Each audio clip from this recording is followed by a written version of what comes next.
ต่างมาสนับสนุนในส่วนของโรงพยาบาลเกาะคาโรงพยาบาลศูนย์ลำปางอบจองค์การบริหารส่วนจังหวัดลำปางตลอดถึงเทศบาลใกล้เคียงเนาะเทศบาลตำบลศาลาเทศบาลเกาะคาได้มาช่วยสนับสนุนงานในครั้งนี้นิมนต์นะครับเนอะนิมนต์ถ้าเราพร้อมกันเร็วก็จะประชุมเร็วเสร็จเร็วนะครับเห็นใจตั้งพี่น้องอำเภอวังเหนือนะครับแม่พริกแต่จะได้ก็ดีอย่างที่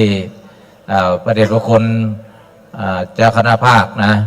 ได้ปรารภว่าปีหนึ่งเขาก็ได้เสียสละเวลาเป็นการปฏิบัติในฐานะเป็นพระสังฆาธิการก็ปฏิบัติเพื่อทั้งต้นกลางปลายให้เรียบร้อยเป็นสังฆโสพลนะครับอย่าลืมสแกนQR Code ตีประตูด้วยนะครับเนอะตอบแบบสอบถามนั่นพระครูศิริรัตนโสภิตว่าตอบมา8 คนอยู่ดังนั้นก็สแกนเนาะเพื่อสะดวกลดการแจ้เอกสารนะครับดังนั้นก็สแกนที่ประตูเนาะ QR Code แล้วตอบแบบสอบถามเพื่อเป็นการประเมินเนาะแล้วก็มีข้อเสนอแนะอะไรอย่างก็พิมพ์ไปในแพลตฟอร์มนะครับนิมนต์นะครับเนอะเสร็จอย่างเรียบร้อยเอาพักผ่อนเรียบร้อยนิมนต์มานั่ง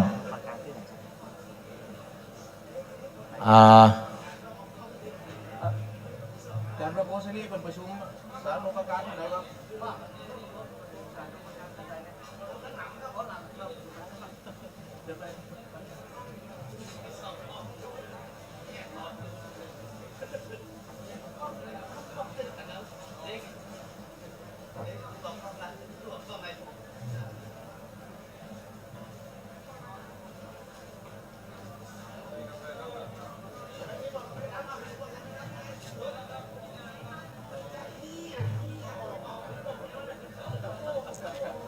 ก็ช่วงชั่วโมงกำเดียวนะครับก่อนที่จะมีการเสวนา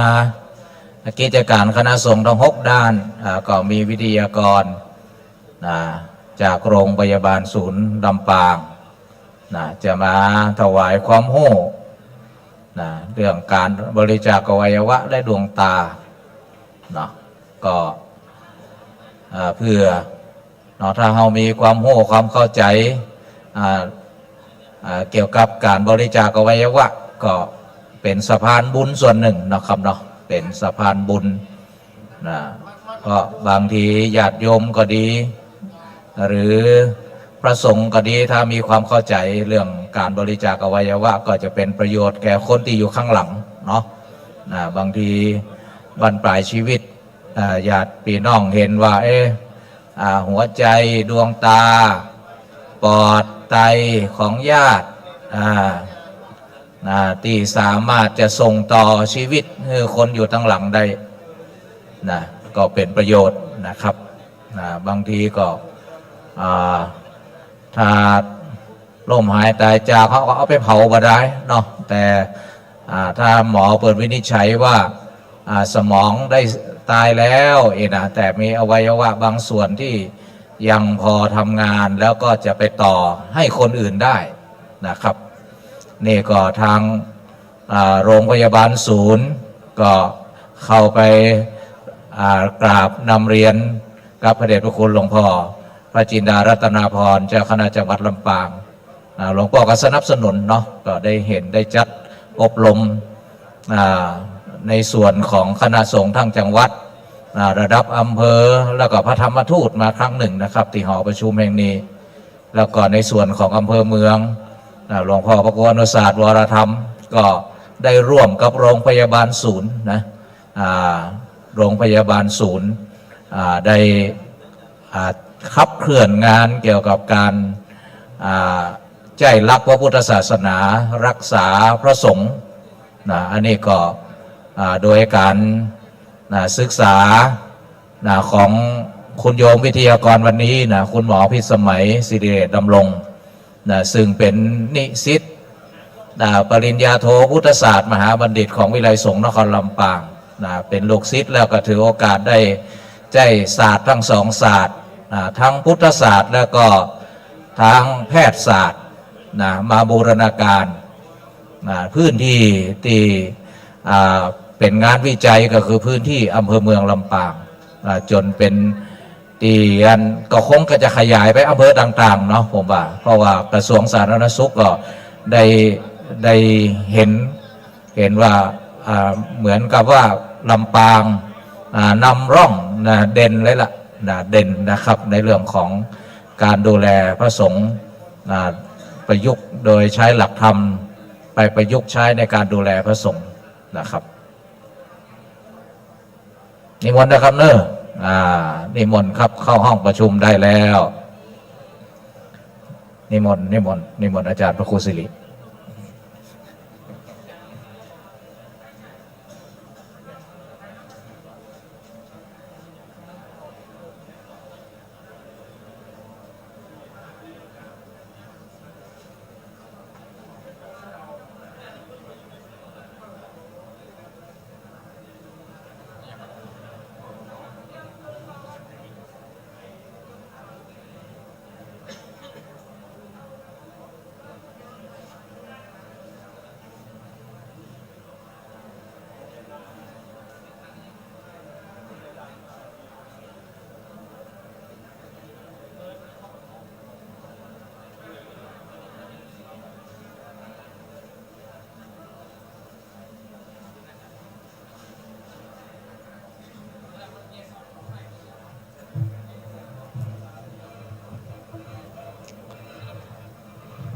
ก็ขอ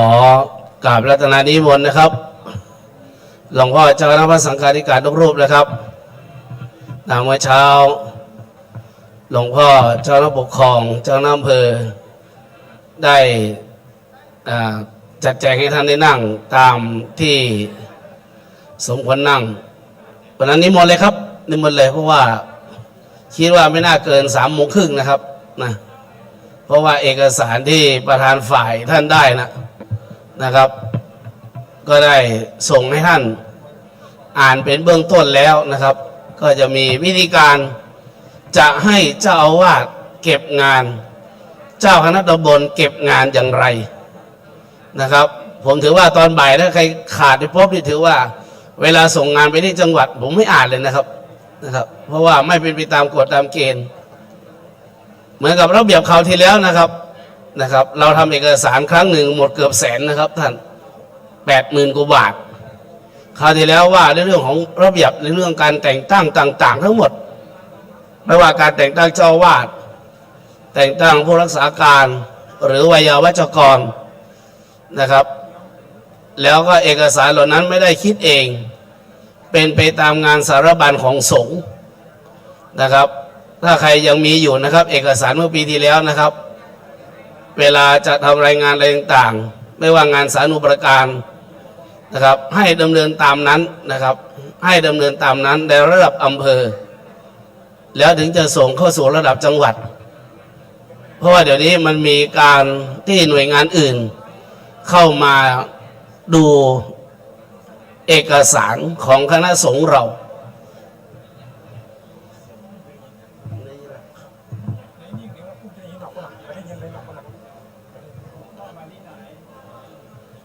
หลวงพ่อวิไลสงฆ์เพราะว่าเสียงข้างนอกไม่ได้ยินนี่นะหลวงพ่อทรงปราบมาบอกเนี่ย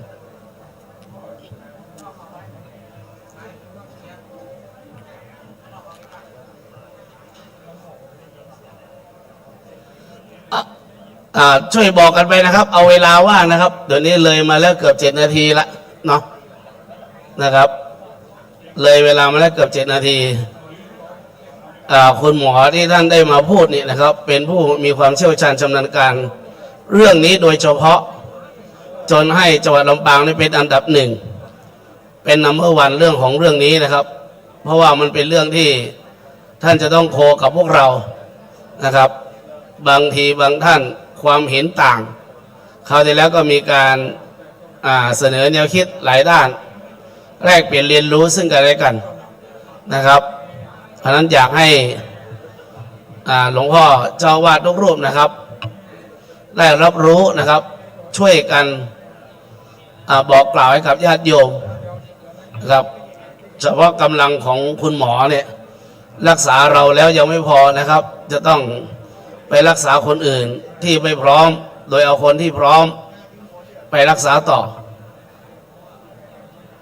อย่างหนึ่งอย่างใดก็ตามนะครับนิมนต์สแกนแบบประเมินเนี่ยนะครับผมทำให้ลูกศิษย์ทำ QR code ให้สแกนประเมินมาเผื่อว่าปีหน้าจะเพิ่มจะเติมอะไรนะครับท่านสามารถพิมพ์ลงไปได้เลยและส่งนะครับมันก็จะวิเคราะห์โดยอัตโนมัติของมันเองนะครับอยู่ข้างฝานะครับอาจารย์เบนซ์บอกให้มาติดด้านนี้บ้างก็ได้ด้านใต้นี่ไม่มีเลย QR code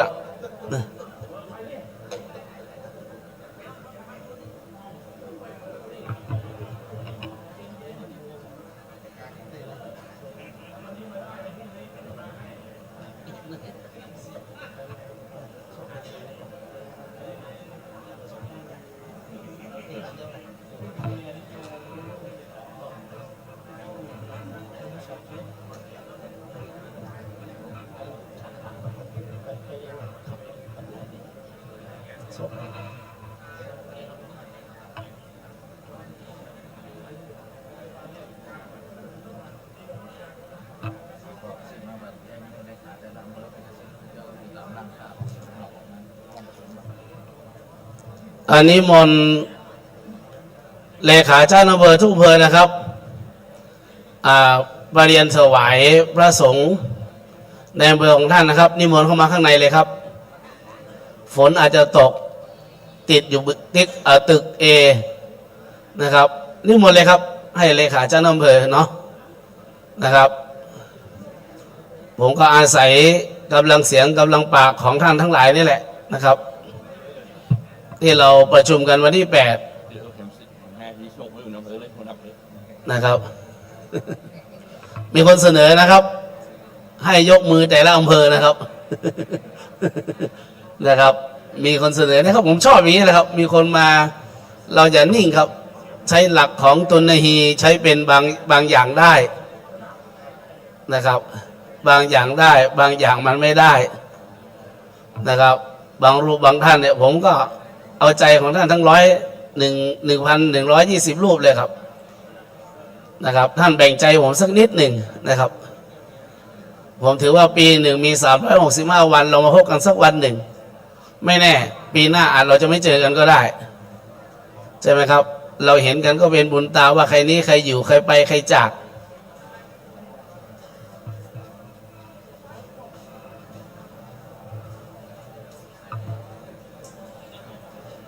ครูกศลมีคนโทรมาเอาศพไปไหม นะครับสาธารณสงเคราะห์สุดยอดโชว์ตลอดนะครับผมก็เซฟตลอดนะครับงานของท่านเช้ามาก่อนนอนผมก็จะเปิดทุกอำเภอสำนักงานเจ้าอำเภอทุกอำเภอเลยครับมีงานอะไรผมก็เซฟไว้ของแต่ละวันนะผมทำงานก่อนจะนอน4 ทุ่มเนี่ยผมต้องเปิดงานของ13 อำเภอว่ามีรูปภาพอะไรบ้างเผื่อว่าเวลา3 เดือนปุ๊บผมจะสรุปงานเนี่ยเหมือนกับท่านมายืนยันตัวตนเท่านั้นเองโอกาสนี้เพื่อไม่ให้เสียเวลานะครับเราจะรับฟังการบรรยายการบริจาคอวัยวะและดวงตาหนทางแห่งการให้ที่ยิ่งใหญ่ในพุทธธรรมโอกาสที่เจริญพรเรียนเชิญนางสาววิสมัยสิริเดชดำรงหัวหน้าศูนย์อวัยวะบริจาคอวัยวะโรงพยาบาลลำปางได้เป็นผู้ให้ถวายความรู้กับพระสงฆ์ขอเจริญพร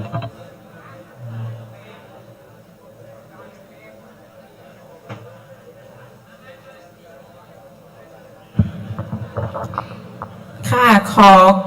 กราบนมัสการนะคะพระเดชพระคุณพระจินดารัตนาพรนะคะเจ้าคณะจังหวัดลำปางค่ะ แล้วก็รองเจ้าคณะจังหวัดลำปาง เจ้าคณะอำเภอ เจ้าคณะพระสังฆาธิการ พระเถรานุเถระทุกรูปนะคะ แล้วก็กราบเรียนศาสตราจารย์เกียรติคุณแพทย์หญิงสยมพรสิรินาวินด้วยนะคะ แล้วก็ดิฉันนะคะนางสาวพิสมัยสิริเดชดำรงนะคะ เป็นพยาบาลวิชาชีพนะคะ หัวหน้าศูนย์บริจาคอวัยวะและก็ดวงตาของโรงพยาบาลลำปางค่ะซึ่งได้จบเฉพาะทางมานะคะเกี่ยวกับการดูแลคนไข้ระบบสมองและไขสันหลังนะคะจากสถาบันประสาทค่ะแล้วก็จบเฉพาะทางด้านการดูแลและการพยาบาลคนไข้ที่บริจาคอวัยวะเนื้อเยื่อและการปลูกถ่ายค่ะจากสภากาชาตินะคะวันนี้ก็คือจะมาขอให้ข้อมูลนะคะก็คือให้ข้อมูลที่ถูกต้องเกี่ยวกับการดูแลผู้บริจาคอวัยวะแล้วก็การบริจาคอวัยวะดวงตาแล้วก็เนื้อเยื่อของประเทศเราตอนนี้นะคะ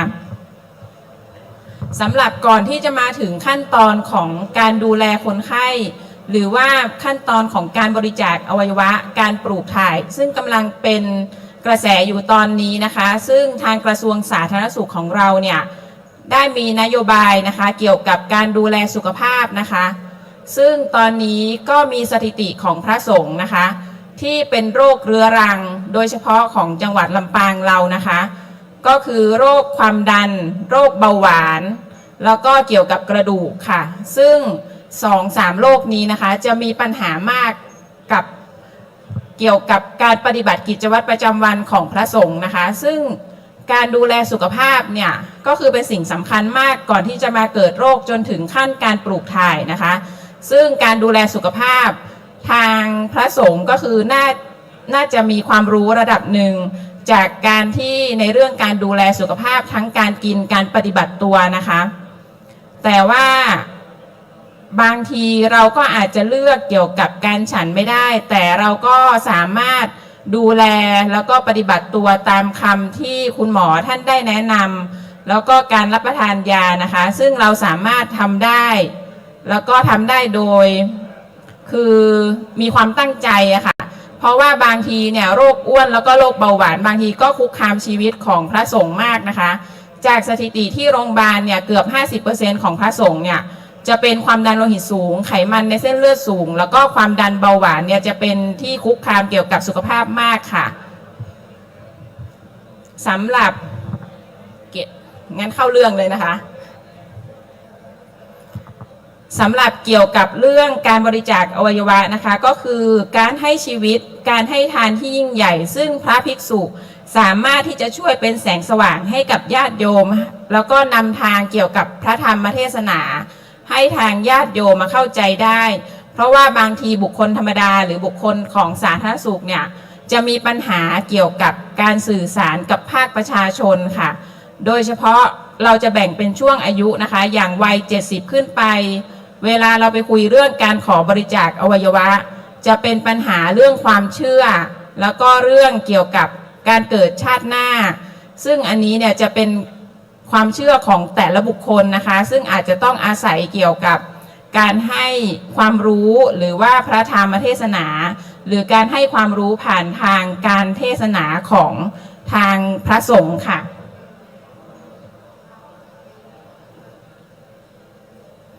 ตอนนี้นะคะจะมีการรณรงค์ในกลุ่มพระสงฆ์นะคะเกี่ยวกับการให้คำนิยามแล้วก็การให้ความรู้เผยแผ่ทางพระพุทธศาสนานะคะซึ่งของเราเนี่ยจะมีสมเด็จพระสังฆราชสกลมหาสังฆปรินายกนะคะซึ่งท่านได้ให้คำจำกัดความและคำนิยามไว้แล้วก็เผยแพร่ไปทั่วประเทศนะคะอย่างลำปางของเราเนี่ยได้จัดกิจกรรมขึ้นเมื่อวันที่19 มีนาคมนะคะซึ่งทางลำปางเนี่ยจะเป็นจังหวัดแรกของประเทศนะคะที่มีแกนนำหรือว่ามีพระชั้นผู้ใหญ่แล้วก็พระที่มาจากทุกอำเภอนะคะเมื่อวันที่19 มีนาเนี่ยได้มาร่วมอบรมกับทางทีมแพทย์แล้วก็ทีมพยาบาลทั้งจากโรงพยาบาลเชียงรายค่ะได้มาให้ความรู้นะคะตอนนี้เราก็ได้รับความเมตตานะคะจากทางท่านเจ้าคณะจังหวัดท่านเจ้าคณะอำเภอแล้วก็ท่านเจ้าคณะอำเภอของลำปางนะคะซึ่งเราได้ขอคำนิยามค จำกัดความนะคะแล้วก็เผยแพร่ไปทั่วจังหวัดลำปางนะคะแล้วก็ท่านผู้อำนวยการของวิไลสงฆ์ค่ะของลำปางนะคะแล้วก็ตอนนี้เราก็เผยแพร่เกี่ยวกับความรู้นี้นะคะไปทั้ง13อำเภอซึ่งเราได้สร้างเครือข่ายขึ้นมาเมื่อเดือนพฤษภาคมที่ผ่านมาค่ะสำหรับให้ความรู้เรื่องการบริจาคอวัยวะและพระสงฆ์แล้วก็สร้างโฟลว์ขึ้นมาเกี่ยวกับการให้รับบริจาคอวัยวะแล้วก็การส่งต่อคนไข้นะคะสำหรับแนวทางเรื่องการบริจาคอวัยวะนะคะขออนุญาตนั่งเลยนะคะแนวทางของการบริจาคอวัยวะนะคะซึ่งความหมายของกระบวนการของการบริจาคอวัยวะดวงตาเนี่ยตอนนี้คือมันจะเป็นเรื่องใหม่ที่บางที่เนี่ยอาจจะยังไม่รู้นะคะว่าเราได้มีการรักษาแบบนี้เกิดขึ้นซึ่งก่อนที่จะมาถึงขั้นตอนนี้นะคะก็คือเราจะต้องรักษาสุขภาพก่อนคือตั้งแต่ที่คุยได้ไปตอนแรกนะคะว่าเราจะต้องรักษาสุขภาพตนเองก่อนที่จะมาถึงขั้นตอนสุดท้ายก็คือการเปลี่ยนอวัยวะสำหรับคนไข้ที่มีอาการรุนแรงและไม่สามารถรักษาในภาวะปกติได้ทั้งยาอย่างเช่นไตเนี่ยบางท่านก็คือไปฟอกไตแล้วก็ไม่สามารถใช้ปกติใช้ชีวิตได้ตามปกติได้นะคะจนถึงขั้นต้องการเปลี่ยนไตค่ะสำหรับแหล่งที่มาของอวัยวะนี่นะคะเราก็จะต้องมีผู้มีจิตศรัทธาที่แสดงเจตนานะคะในการบริจาคไว้ล่วงหน้านะคะก็เช่นแสดงเจตนาโดยการกรอกข้อมูลนะคะลงในใบแสดงเจตนานี้นะคะซึ่งเราจะมีให้ที่ศูนย์บริจาคอวัยวะของโรงพยาบาลลำปางที่ตึกพระสงฆ์อาพาธชั้น1นะคะหรือว่าถ้าบางท่านเนี่ยก็คือกรอกแบบฟอร์มทางออนไลน์ได้ค่ะของสภากาชาดไทยเรานะคะแล้วก็กระบวนการเนี่ยที่เราจะได้อวัยวะมามันก็ต้องผ่านกระบวนการทางกฎหมายด้วยนะคะเดี๋ยวจะมีพูดเรื่องกฎหมายของการบริจาคอวัยวะอีกรอบนะคะสำหรับคุณสมบัติของผู้บริจาคอวัยวะนะคะก็คือตอนตะกี้เนี่ยก็ได้คุยกับท่านพระสงฆ์จากแม่เมาะนะคะที่ว่าท่านได้บริจาคไว้ตั้งแต่ตอนอายุยังน้อยนะคะแล้วก็ตอนนี้ท่านอายุเกินเกณฑ์ค่ะเพราะว่าอย่างของเราเนี่ยอวัยวะเราจะแบ่งเป็นถ้าสมมุติเป็นหัวใจนะคะเราจะตัดอายุที่45ถ้า45ขึ้นไปเนี่ยจนถึง60จะเป็นรับบริจาคตับได้ค่ะแล้วก็ถ้าอายุไม่เกิน65จะสามารถได้ไตได้นะคะแล้วก็ถ้าอายุถึง75เราสามารถรับบริจาคเป็นดวงตา2ข้างได้ค่ะก็คือตัดเป็นแบ่งช่วงอายุนะคะซึ่งคำถามนี้เนี่ยจะมีหลายท่านที่จะยังสงสัยอยู่ว่าอายุแบ่งเป็นเกณฑ์ยังไงก็คือตามที่บอกเป็น4เกณฑ์นะคะเรารับหัวใจได้ที่ถึงอายุ45นะคะแล้วก็รับตับได้จนถึงอายุ60แล้วก็รับไตได้จนถึงอายุ65ค่ะแล้วก็ดวงตาเราจะตัดอายุที่75นะคะเพราะว่ามันจะมีการเสื่อมสภาพของเซลล์ในร่างกายค่ะแล้วก็คนไข้นะคะจะต้องเสียชีวิตจากภาวะสมองตายเท่านั้นนะคะแล้วก็ณตอนที่นอนอยู่โรงพยาบาลเนี่ยต้องเป็นคนไข้ที่ต้องไม่ติดเชื้อนะคะติดเชื้อนี่หมายถึงอะไรก็คือคนไข้เนี่ยเมื่อก่อนเราจะไม่รับคนไข้ที่เป็นไวรัสตับอักเสบ BC หรือว่าโรคมะเร็งนะคะแต่ว่าตอนนี้เนี่ยสภากาชาดไทยก็ยังมีรับเกี่ยวกับโรคไวรัสตับอักเสบ B อยู่นะคะเพราะว่าบางทีเนี่ยผู้รับที่รอการเปลี่ยนถ่ายก็มีคนที่ติดไวรัสตับอักเสบ B ซึ่งสามารถเอาไปปลูกถ่ายเปลี่ยนกันได้ค่ะแล้วก็สำหรับโรคเรื้อรังที่เป็นข้อห้ามนะคะก็คือโรคเรื้อรังเบาหวานความดันหรือว่าโรคตับโรคติดสุราเนี่ยเราจะต้องดูพิจารณาเกี่ยวกับค่าแลบตอนอยู่ที่โรงพยาบาลก่อนที่จะตัดสินใจบริจาคอวัยวะอีกครั้งหนึ่งค่ะเป็นตัวกำหนดนะคะแต่ว่าถ้าเป็นค่าที่ปกติแล้วก็มีการทานยาสม่ำเสมอนะคะเรารับได้อยู่ค่ะสำหรับขั้นตอนการแสดงเจตจำนงของอวัยวะนะคะคือทางภาคประชาชนแล้วก็ทางภาคพระสงฆ์เนี่ยจะต้องมีการศึกษาข้อมูลเรื่องนี้ก่อนนะคะเพราะว่ามันมีขั้นตอนของกฎหมายด้วยนะคะแล้วก็เมื่อแสดงเจตจำนงแล้วเราจะต้องบอกกับทางญาติหรือว่าญาติโยมเนี่ยผู้ที่ให้การบริวารหรือว่าดูแลเรานะคะให้ท่านทราบก่อนว่า เราเป็นผู้บริจาคอวัยวะแล้วก็ดวงตาไว้นะคะเผื่อว่าเวลาเรานอนโรงพยาบาลเนี่ยเวลามีเจ้าหน้าที่ของศูนย์บริจาคอวัยวะหรือของทางสภากาชาติไทยไปคุยด้วยก็คือจะได้มีความคิดแล้วก็แสดงเจตจำนงตรงกันค่ะแล้วก็มีการปรึกษาครอบครัวอันนี้คือที่กล่าวไปตะกี้นะคะกรอกแบบฟอร์มตามที่ได้ให้ท่านได้ดูตะกี้นะคะแล้วก็มีการรับบัตรประจำตัวของผู้บริจาคอวัยวะและดวงตานะคะอันนี้เราจะส่งมาจากสภากาชาติไทยค่ะภายใน 1-3 เดือนนะคะเมื่อกรอกแบบฟอร์มของโรงพยาบาลลำปางค่ะสำหรับข้อบังคับแล้วก็กฎหมายแนวทางปฏิบัตินะคะตอนนี้เนี่ยเราจะมีพระราชบัญญัติเกี่ยวกับการปลูกถ่ายอวัยวะนะคะที่เราได้ทำขึ้นมาเมื่อปี 2550 นะคะคือห้ามให้มีการซื้อขายอวัยวะนะคะซึ่งตอนนี้เนี่ยได้มีข่าวปลอมที่สร้างขึ้นมาที่บอกว่ามีผู้ถูกวางยาสลบแล้วก็ตื่นขึ้นมาอวัยวะหายเนี่ยก็คืออันนี้น่าจะเป็นข่าวปลอมนะคะเพราะว่าขั้นตอนของการที่เราจะนำอวัยวะออกมันจะต้องเป็นขั้นตอนของภายในโรงพยาบาลนะคะเพราะว่าเราจะต้องมีการตรวจแลบตรวจดูการติดเชื้อแล้วก็คนไข้จะต้องได้รับการผ่าตัดที่สะอาดแล้วก็ปราศจากการติดเชื้อคือขั้นตอนมันยุ่งพอสมควรนะคะแล้วก็มันจะต้องมีกระบวนการวินิจฉัยสมองตายอีกนะคะถึงจะเอาอวัยวะออกมาได้ค่ะ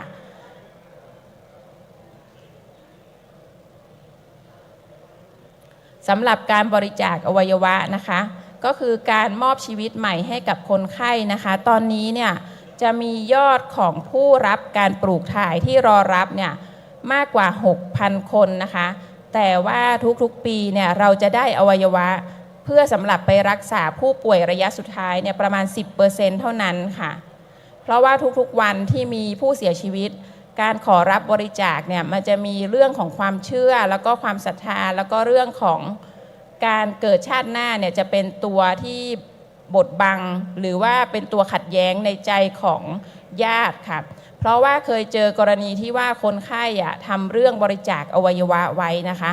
แต่ทางญาติเนี่ยไม่เซ็นยินยอมให้ค่ะเพราะมีความเชื่อเรื่องของการเกิดชาติหน้านะคะซึ่งอันนี้เราจะทำลายความเชื่อนี้ได้ยากค่ะก็เลยต้องมาขอความเมตตาแล้วก็ความช่วยเหลือจากคณะสงฆ์นะคะของเราช่วยเผยแพร่พระธรรมเกี่ยวกับการให้ทานบารมีในครั้งนี้ค่ะสำหรับสถิติการบริจาคอวัยวะของประเทศเรานะคะผู้รอรับการปลูกถ่ายเนี่ยมากกว่า 6,000 คนสำหรับสถิติของปี 2567 นี้นะคะแล้วก็ได้อวัยวะจริงเนี่ยก็คือน้อยกว่า 600 นะคะรอรับกระจกตาเนี่ยมากกว่า 2,000 คนแต่ก็ได้กระจกตาน้อยเหมือนกันค่ะสำหรับการวินิจฉัยสมองตายที่ได้คุยไปตะกี้นะคะเมื่อวินิจฉัยสมองตายเนี่ยคือของเรานะคะจะคือแกนสมองนะคะบางคนเรียกว่าก้านสมองที่อยู่สมองด้านหลังคือท้ายทอยของเรานะคะแล้วก็จะควบคุมเกี่ยวกับการหายใจ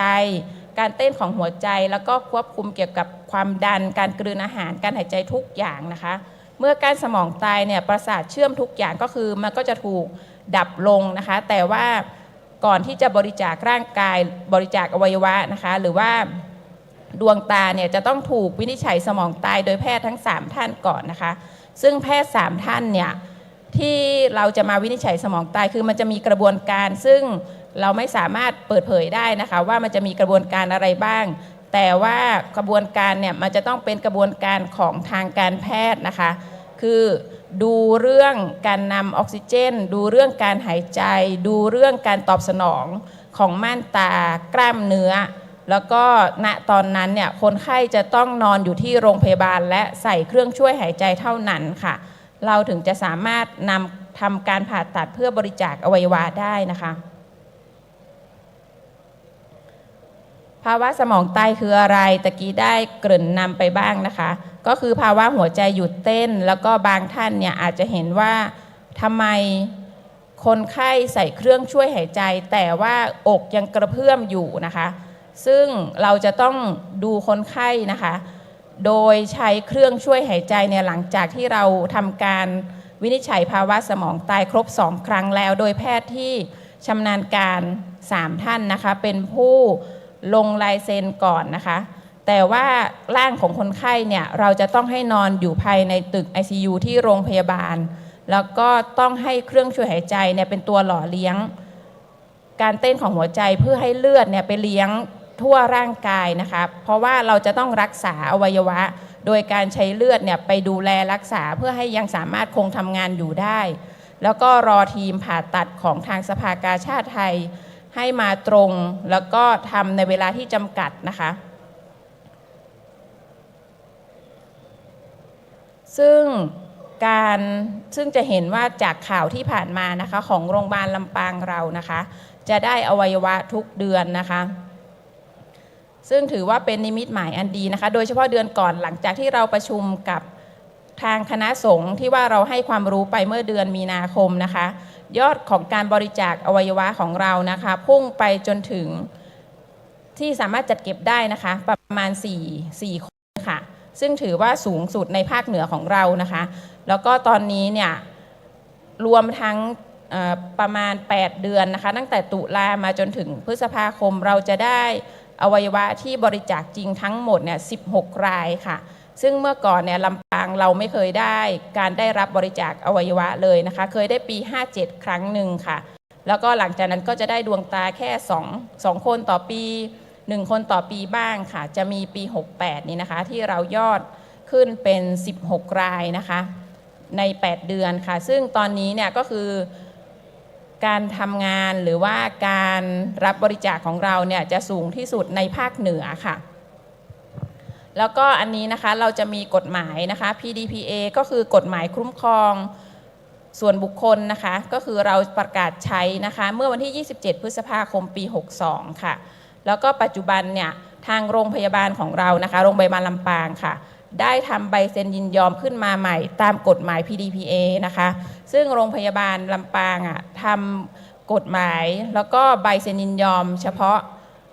ะที่ว่าเป็นเกี่ยวกับข้อมูลส่วนบุคคลเนี่ยก็คือจะอ่านให้ญาติฟังทุกรายเกี่ยวกับการเปิดเผยข้อมูลนะคะคือทุกท่านเนี่ยไม่ต้องกังวลว่า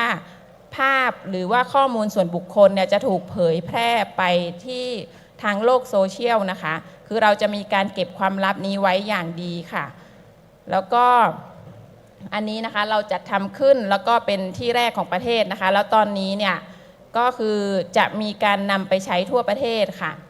แล้วก็เป็นใบเซ็นยินยอมตัวอย่างนะคะที่เรานำมาใช้ค่ะซึ่งจะมีในข้อความของอันนี้นะคะเราจะเป็นข้อความเกี่ยวกับ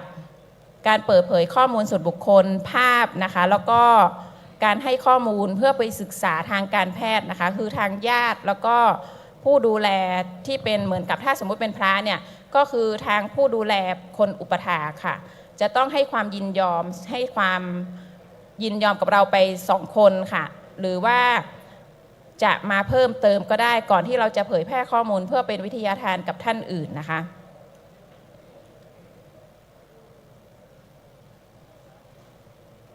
สำหรับอวัยวะที่เราสามารถบริจาคได้นะคะตอนนี้ก็คือที่เขาเคยบอกว่า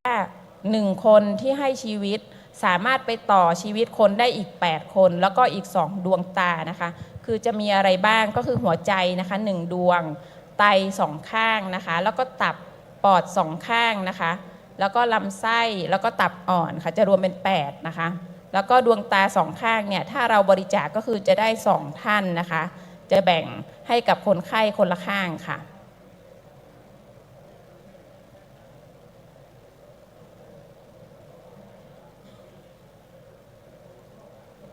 สำหรับผู้ที่บริจาคนะคะเราจะแบ่งเป็น2 ส่วนนะคะหากว่าอวัยวะถึงการสิ้นสุดที่ว่าคนไข้เนี่ยรับการรักษาด้วยยานะคะไม่ได้ผลทำการฟอกไตแล้วก็มันจะมีความทรมานอยู่นะคะซึ่งคราวก่อนเนี่ยจะมีพระจากที่ศพปราบท่านได้มาให้ความรู้นะคะเกี่ยวกับการเปลี่ยนถ่ายอวัยวะซึ่งท่านมีประสบการณ์โดยตรงนะคะท่านก็จะรู้ว่าความทรมานของโรคขั้นสุดท้ายเนี่ยเป็นอย่างไรนะคะก่อนจะมาถึงขั้นตอนนี้เนี่ยก็คือเราก็คือเน้นเรื่องการรักษาสุขภาพให้มากที่สุดนะคะก่อนจะมาถึงขั้นตอนนี้ค่ะ สำหรับการบริจาคอวัยวะนะคะเราจะเป็นแบ่งเป็น2 ส่วนนะคะก็คือสามารถบริจาคได้จากผู้ที่เสียชีวิตแล้วก็รับบริจาคจากผู้ที่ยังมีชีวิตอยู่แต่ว่าข้อแม้ของการที่รับบริจาคจากผู้ที่มีชีวิตอยู่นี่นะคะคือเราจะต้องดูตามเกณฑ์ก็คือผู้บริจาคเนี่ยจะต้องมีสายสัมพันธ์กับผู้ที่จะรับการปลูกถ่ายนะคะอย่างเช่นเป็นสามีภรรยาเนี่ยคือจะต้องจดทะเบียนสมรสกันค่ะหากไม่ได้จดทะเบียนสมรสกันต้องอยู่กินกันมากกว่า3 ปีหรือบางคนจะต้องมีบุตรด้วยกันนะคะเราจะมีการเชื่อมโยงกันทางสายพันธุกรรมค่ะซึ่งอันนี้จะเป็นกระบวนการทางการแพทย์อีกทีนะคะแล้วก็คนที่ให้เนี่ยอย่างเช่นระบบไตล้มเหลวนะคะระบบไตล้มเหลว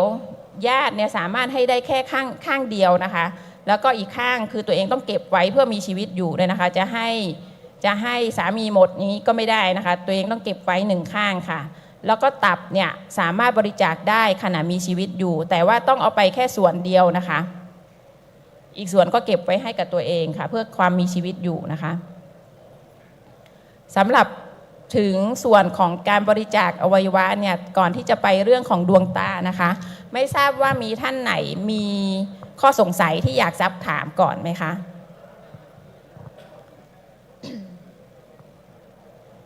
หรือว่าจะให้เพิ่มตรงข้อไหนไหมคะเพราะว่าอาจจะพูดเร็วหน่อยค่ะค่ะท่านคะ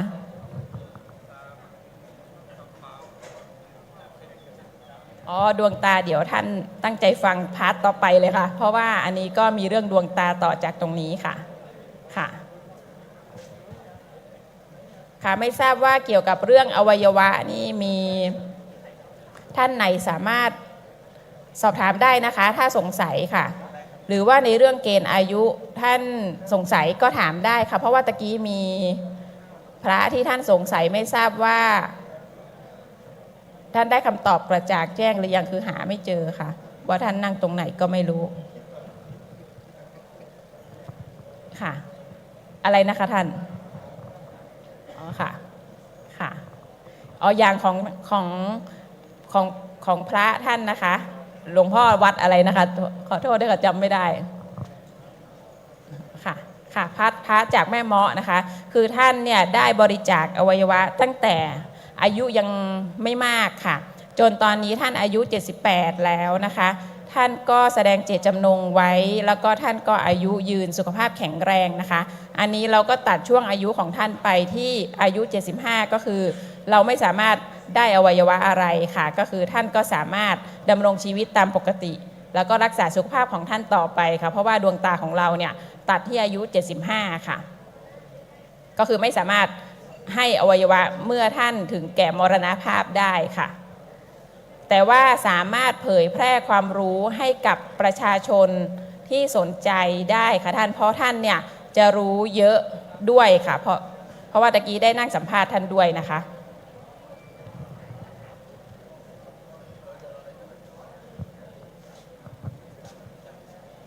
เดี๋ยวนะคะไม่ทราบว่ามีไมค์สำหรับท่านไหมคะ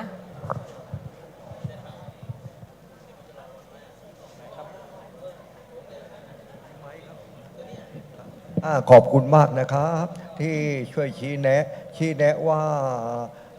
ร่างกายของผมนี่ใช้ไม่ได้แล้วเพราะว่าอายุเกินกำหนดเมื่ออายุเกินกำหนดแล้วก็ขอเป็นตะพานบุญต่อไปแต่ส่วนของตัวเองนี้เป็นหมันไปแล้วทานของตัวเองเป็นหมันค่ะท่านถึงเป็นหมันก็เป็นไรก็ยังมีความภาคภูมิใจที่จะให้เป็นตะพานบุญต่อไปนะครับค่ะกราบขอบพระคุณท่านมากเลยค่ะและขอให้ท่านช่วยเผยแพร่เกี่ยวกับความรู้ด้านนี้ต่อไปนะคะท่านซึ่งตะกี้ได้ฝากบัตรสำหรับการขอรับบริจาคไปกับท่านแล้วนะคะซึ่งท่านไหนที่คราวก่อนเนี่ยเราได้ให้บัตรเกี่ยวกับบัตรบริจาคอวัยวะและดวงตาไปสำหรับท่านเจ้าคณะอำเภอทุกอำเภอไปค่ะถ้ามีวัดไหนจะส่งวันนี้ก็ได้นะคะหรือว่ามารับเพิ่มก็ได้ค่ะถ้ามีผู้สนใจที่เขตอำเภอของตนเองตำบลของท่านเองเนี่ยมากเราก็มีให้เพียงพอค่ะสำหรับวันนี้ค่ะ ค่ะต่อไปเป็นเกี่ยวกับเรื่องการบริจาคดวงตานะคะสำหรับการบริจาคดวงตานี่นะคะตะกี้ที่ได้เกริ่นไปก็คือคนไข้เนี่ยที่บริจาคนะคะเราสามารถได้มาจากคนไข้ที่เสียชีวิตทั้งเสียชีวิตจากปกติอุบัติเหตุนะคะหรือว่าเสียชีวิตโดยไม่เกิดการติดเชื้อภายในโรงพยาบาลนะคะอันนี้ก็คือเสียชีวิตได้ตามธรรมชาติได้เลยค่ะไม่ต้องใส่เครื่องช่วยหายใจก็ได้นะคะแต่ว่าเมื่อท่านเสียชีวิตแล้วภายใน6ชั่วโมงเมื่ออยู่อุณหภูมิห้องนะคะร่างกายอยู่ในอุณหภูมิห้องเนี่ยเราจะสามารถเข้าไปจัดเก็บได้ทันทีค่ะแต่ว่าถ้าท่านทางโรงพยาบาลหรือว่าทางที่บ้านเนี่ยนำร่างแช่ในตู้ความเย็นนะคะตู้เย็นแช่ร่างสามารถให้ระยะเวลาได้ถึง12ชั่วโมงค่ะที่เราจะยื้อเวลาจัดเก็บได้ค่ะซึ่งการจัดเก็บเนี่ยเราจะจัดเก็บไปทั้งดวงนะคะแล้วก็ส่งไปที่สภากาชาดเพื่อที่จะนำกระจกตาไปเปลี่ยนถ่ายกับผู้ป่วยที่มีปัญหาด้านดวงตาค่ะเดี๋ยวเราจะมีบอกอีกทีนะคะว่าดวงตาประเภทไหนที่ว่าสามารถเปลี่ยนกระจกตาได้นะคะ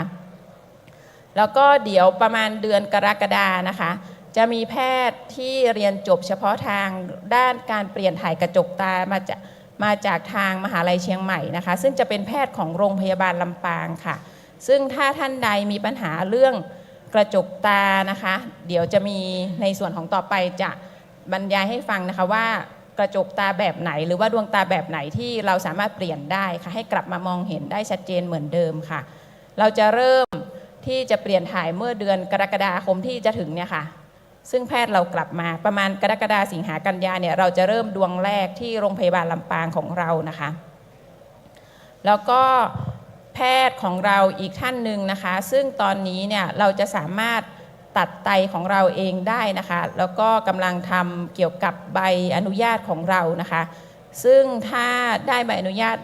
เรียบร้อยเราจะมาแจ้งทางคณะสงฆ์อีกทีนะคะสำหรับการบริจาคดวงตานะคะก็คือคุณสมบัติของผู้บริจาคเนี่ยก็เราจะรับอายุน้อยสุดที่อายุ2ปีนะคะจนถึงอายุ75ปีค่ะ2ปีจนถึง75ปีนะคะที่เราจะรับอายุสูงสุดค่ะแล้วก็โรคที่รักษาได้นะคะก็คือโรคกระจกตาพิการนะคะแผลเป็นแล้วก็ติดเชื้อในตานะคะแล้วก็กระจกตาที่มันโป่งขึ้นมาค่ะแต่อันนี้เนี่ยก็คือต้องผ่านการวินิจฉัยจากแพทย์เฉพาะทางเรื่องดวงตาก่อนนะคะแล้วก็การปลูกถ่ายกระจกตาเนี่ยจะเป็นการผ่าตัดที่ประสบความสำเร็จสูงค่ะซึ่งตอนนี้เนี่ยเครื่องไม้เครื่องมือแล้วก็อุปกรณ์ทุกอย่างแพทย์ของเราเนี่ยพร้อมที่จะทำเดือนกรกฎาคมเป็นต้นไปนะคะซึ่งหากพระสงฆ์รูปไหนหรือพระเถระรูปไหนนะคะที่มีปัญหาเรื่องดวงตาเกี่ยวกับการมองเห็นนะคะสามารถเข้าไปหาได้ที่โรงพยาบาลลำปางค่ะแล้วก็จะมีแพทย์ชำนาญการแล้วก็จบเฉพาะทางด้านนี้มาหลายท่านค่ะตอนนี้นะคะสำหรับการประเมินผู้พิการทางสายตาสำหรับการปลูกถ่ายกระจกตานะคะอันนี้ก็คือจะมีเรื่องเกี่ยวกับก่อนที่จะไปปลูกถ่ายกระจกตานะคะเราจะต้องรู้ว่าเราเป็นตาบอดจากกระจกตาหรือว่าตาบอดจากส่วนอื่นก็คือเกี่ยวกับจอประสาทตาเส้นประสาทตาหรือว่าสมองนะคะแล้วก็ไม่สามารถฟื้นฟูได้แต่ว่าเนี่ยเราจะต้องไปให้แพทย์เฉพาะทางตาที่โรงพยาบาลประจำจังหวัดนะคะดูก่อนนะคะว่าเราจะสามารถฟื้นฟูได้หรือว่าเปลี่ยนได้หรือเปล่านะคะแต่ว่าอันดับหนึ่งอย่างหนึ่งที่ก่อนจะเปลี่ยนได้ก็คือต้องไม่เกิดภาวะติดเชื้อค่ะสำหรับแนวโน้มผลลัพธ์ของหลังผ่าตัดปลูกถ่ายกระจกตาในผู้พิการตาบอดนะคะซึ่งจะต้องเป็นเกี่ยวกับการตาบอดจากกระจกตาอย่างเดียวเนี่ยจะสามารถมองเห็นได้สูงถึง 70-90% นะคะตาบอดจากโรคภายในลูกตาอื่นเปลี่ยนกระจกตานี่จะไม่ได้นะคะหรือว่าตาบอดแต่ยังรู้สึกแสงนะคะอาจจะพิจารณาเกี่ยวกับการผ่าตัดก่อนคือเราจะต้องไปให้แพทย์ดูก่อนเพราะว่าเขาจะมีเกี่ยวกับตัวเครื่องมือส่องเข้าไปในตาก่อนว่าระดับการมองเห็นหรือว่าเซลล์ที่ดีของเราเนี่ยจะมีขนาดไหนค่ะแล้วก็สำหรับคนไข้ที่ตาเนี่ยมองไม่เห็นแสงเลยนะคะ ถือว่าเป็นข้อห้ามแล้วก็จะไม่ทำการปลูกถ่ายกระจกตาค่ะสำหรับคนไข้ที่เป็นผู้พิการตาบอดนะคะอันนี้ส่วนมากเราจะไม่ค่อยทำเพราะว่ามันไม่ประสบผลสำเร็จค่ะสำหรับอนาคตของการปลูกถ่ายอวัยวะของเรานะคะตอนนี้มันมีวิทยาการเรื่องการปลูกถ่ายอวัยวะจากเซลล์ต้นกำเนิดนะคะอันนี้เรายังไม่ขอพูดถึงนะคะเพราะว่ามันเป็นการดูแลแล้วก็เป็นการปลูกถ่ายที่มีค่าใช้จ่ายสูงมากนะคะแล้วก็จะทำในส่วนของภาคเอกชนแล้วก็ภาคของต่างประเทศค่ะแล้วก็การปลูกถ่ายข้ามสายพันธุ์เนี่ยก็คือเราก็เป็นช่วงของการทำวิจัยทดลองอยู่นะคะประเทศไทยเรายังไม่ทำค่ะแล้วก็บางท่านตะกี้ที่ท่านได้สงสัยเรื่องยาบำรุงสมองนะคะมันจะมียาบำรุงสมองตัวหนึ่งคือเดี๋ยวขอพูดแทรกไปก่อนนะคะยาบำรุงสมองตัวหนึ่งที่สำหรับคนไข้เคยมีพระภิกษุนะคะที่ว่าไปนอนรับการรักษาจากโรคทางสมองแล้วก็ไปผ่าตัดที่ตึก ICU ของเรานะคะ ICU ผ่าตัดสมอง ICU ดูแลเกี่ยวกับระบบประสาทและสมองนะคะท่านจะได้รับยาตัวหนึ่งซึ่งท่านเราก่อนที่เราจะให้เนี่ยคือเราจะแนะนำก่อนว่าก่อนที่ท่านจะได้รับยานะคะคือมันสกัดมาจากสมองหมูนะคะคือไม่ทราบว่าท่านนั่งอยู่ในที่นี้หรือเปล่านะคะเพราะว่าตะกี้เห็นแวบๆมีอยู่ท่านหนึ่งนะคะแล้วก็หลังจากผ่าตัดสมองเสร็จนะคะท่านจะขอรับยาตัวนี้ซึ่งมันเป็นยาทางเลือกนะคะเกี่ยวกับการดูแลด้านสมองแล้วก็ฟื้นฟูสมองภายในระยะเวลาที่ถือแต่ก็ไม่เร็วมากนะคะแต่ว่าตัวนี้มันจะต้องจ่ายเงินเองค่ะซึ่งท่านก็รับได้นะคะตอนนั้นแต่ว่าเราจะไม่ให้ลงรายละเอียดเยอะนะคะเพราะว่าอันนี้คือเป็นสิทธิเฉพาะส่วนบุคคลนะคะว่าท่านจะยินดีรับหรือไม่รับค่ะแต่ว่ายาตัวนี้เนี่ยที่ท่านถามก็คือสกัดมาจากสมองหมูค่ะจะเป็นตัววิทยาการใหม่ที่ทางโรงพยาบาลเขาเรียกว่าโรงพยาบาลประจำจังหวัดนะคะจะนำมาใช้แต่ว่าต้องขึ้นอยู่กับผู้ใช้แล้วก็ญาติก่อนว่าจะยินดีใช้หรือไม่ค่ะ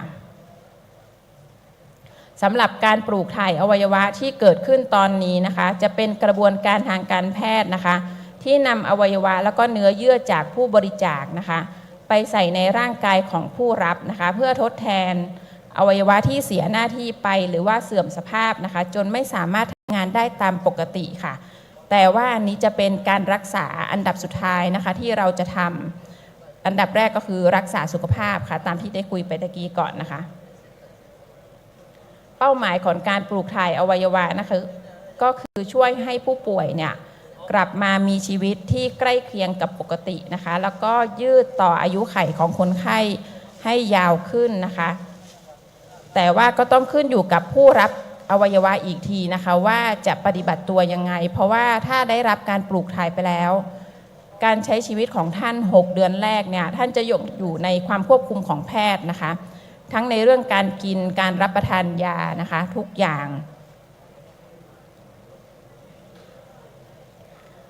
สำหรับ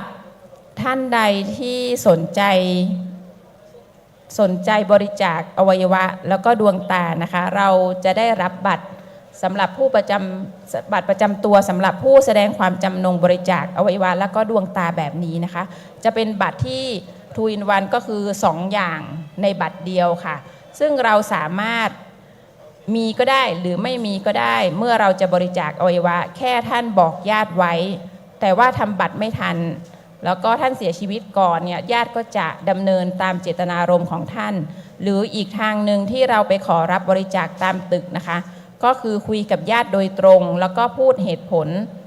พูดถึงความสำคัญแล้วก็อย่างหนึ่งก็คือพูดถึงเรื่องอานิสงส์แล้วก็บุญบารมีที่เราได้รับจากการบริจาคอวัยวะเพื่อไปต่อชีวิตเพื่อนมนุษย์ให้กลับมาใช้ชีวิตได้ใกล้เคียงปกติมากที่สุดค่ะซึ่ง16เคสที่เราได้มาเนี่ยเจอคนไข้ที่มีบัตรบริจาคอวัยวะแค่คนเดียวนะคะอีก17คนเนี่ยก็คือคุยสดค่ะแล้วก็คุยสดขอสดเลยนะคะอันนี้ไม่มีบัตรค่ะญาติเป็นคนให้ค่ะ ซึ่งตามกฎหมายเราสามารถขอรับบริจาคจากญาติได้เมื่อคนไข้เกิดภาวะสมองตายค่ะแล้วก็จะมีญาติเซ็นยินยอมที่เป็นสายเลือดหรือว่าเป็นญาติสายโดยตรงค่ะ2 ท่านนะคะแล้วก็มีแพทย์ผู้เชี่ยวชาญด้านการดูแลคนไข้หรือทางสมองเนี่ย1 ท่านแล้วก็อีก2 ท่านเนี่ยจะเป็นแพทย์ทั่วไปเซ็นร่วมกันนะคะจะเป็นทั้งหมด3 ท่านค่ะ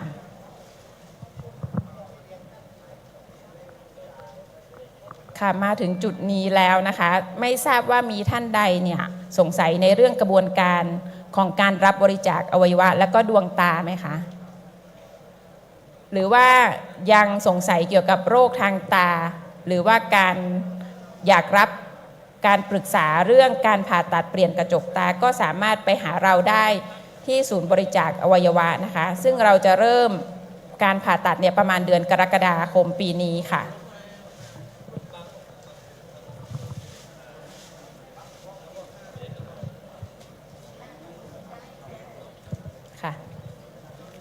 ไม่มีแล้วใช่ไหมคะ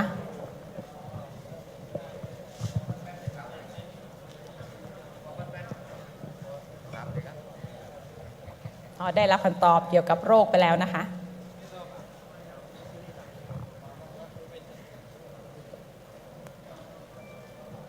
ค่ะถ้าอาจารย์มีอะไรจะเพิ่มไหมคะอาจารย์คะอะไรนะคะท่านแบบฟอร์มการขอแบบฟอร์มการขอบริจาคอวัยวะและดวงตาคุณโยมหมายถึงว่าการบริจาคหรือว่าใบเซ็นยินยอมคะขอได้ที่ไหนวันนี้ก็เอามาค่ะท่านท่านอยากได้เท่าไหร่ท่านบอกเจ้าที่ของเราได้เลยค่ะเอาไปเผื่อรับทราบไปเผื่อพระที่วัดก็ได้ค่ะค่ะอาจารย์คะเชิญค่ะค่ะดิฉันศาสตราจารย์เกียรติคุณแพทย์ดร.แพทย์หญิงสยมพรศิรินาวินด็อกเตอร์ได้มาจากนี้นะคะก็อยากจะบอกว่ามันแบ่งเป็น2 ส่วนหนึ่งเขาบริจาคเพื่อการรักษาอันที่2คือบริจาคเพื่อการศึกษาเรามีคณะแพทยศาสตร์ซึ่งต้องการร่างกายของท่านไปเพื่อการศึกษาด้วยโดยเฉพาะโครงกระดูกตอนนี้คณะแพทย์เปิดกันมาเยอะแยะเลยนะคะเพราะฉะนั้นการบริจาคเนี่ยบริจาคร่างกายเพื่อการศึกษาด้วยใช่ไหมคะค่ะแล้วก็เรื่องสำคัญที่สุดก็คือว่าทั้งผู้บริจาคและผู้รับบริจาคต้องรักษาสุขภาพท่านให้ดีๆอวัยวะนั้นถึงจะเกิดประโยชน์หรือว่าการที่จะต้องเปลี่ยนถ่ายอวัยวะจะต้องน้อยเพราะค่าใช้จ่ายมันสูงมากเราสามารถไปใช้ประโยชน์อย่างอื่นอีกได้เยอะนะคะเพราะฉะนั้นคำเด็ดที่เราคุยกันก็คือทุกท่านรักษาสุขภาพท่านให้ดีนะคะกระจกตาจะรักษาให้ดีก็ต้องมีแว่นกันลมมีอะไรอย่าให้อะไรกระจกตาเสื่อมเพราะว่าแดดส่องฝุ่นเข้าขยี้ตาหรืออะไรพวกนั้นก็เป็นเรื่องสำคัญที่ต้องถนอมกันให้ดีๆถึงจะเป็นประโยชน์ทั้งผู้รับบริจาคและผู้บริจาคแค่นี้ค่ะ เดี๋ยวยาวขอบคุณค่ะอาจารย์สำหรับขอเพิ่มที่ว่าการบริจาคร่างกายเพื่อเป็นอาจารย์ใหญ่นะคะของเราเนี่ยจะส่งใบนะคะไปที่ส่วนของมหาวิทยาลัยเชียงใหม่ซึ่งเป็นเขตภาคเหนือของเรานะคะเมื่อผู้เสียชีวิตที่บริจาคร่างกายเนี่ยเสียชีวิตลงนะคะเราจะมีระยะทาง300 กิโลเมตรนะคะนับจากมหาลัยเชียงใหม่ที่ทางมหาลัยเชียงใหม่จะไปรับร่างค่ะถ้าสมมุติว่าเกินจาก300 กิโลเมตรนับจากมหาลัยเชียงใหม่นะคะ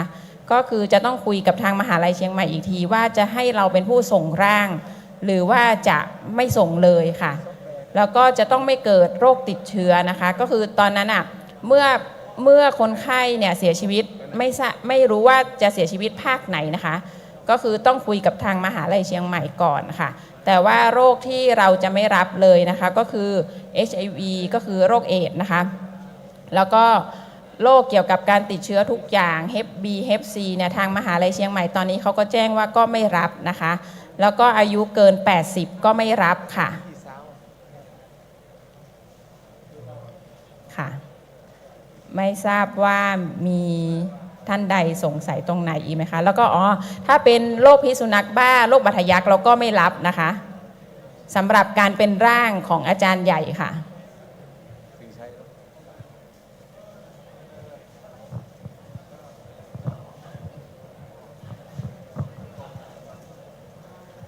ค่ะไม่ทราบว่ามีคำถามจาก ในที่ประชุมอีกไหมคะ ใบนี้เนี่ยคือสามารถขอรับได้ที่ตรงหน้าห้องได้เลยค่ะ เราเอามาเผื่อเยอะค่ะ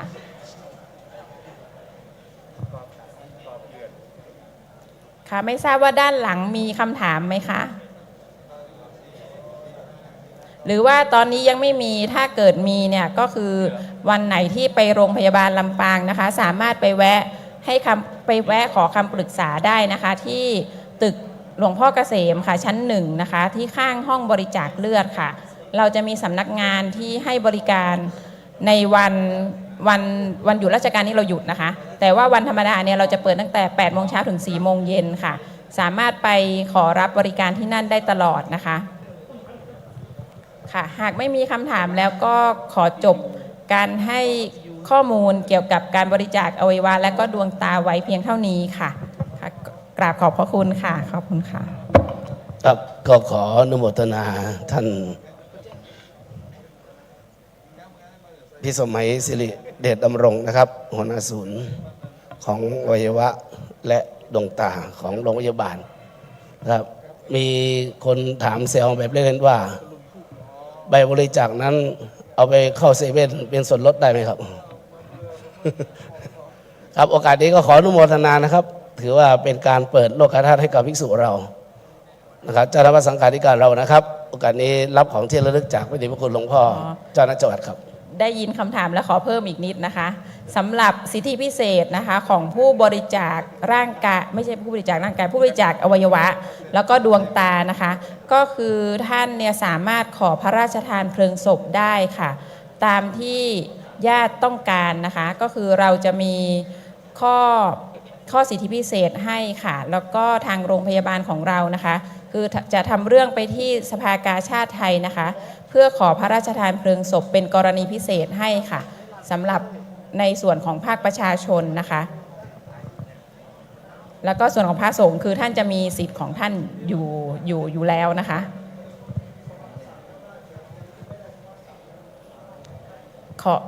ถ้าไม่มีสมณศักดิ์ใช่ไหมคะสามารถขอได้ค่ะถ้าบริจาคอวัยวะกับแล้วก็ดวงตาค่ะสามารถขอพระราชทานเพลิงศพเป็นกรณีพิเศษจากสมเด็จจากในหลวงของเราอะค่ะ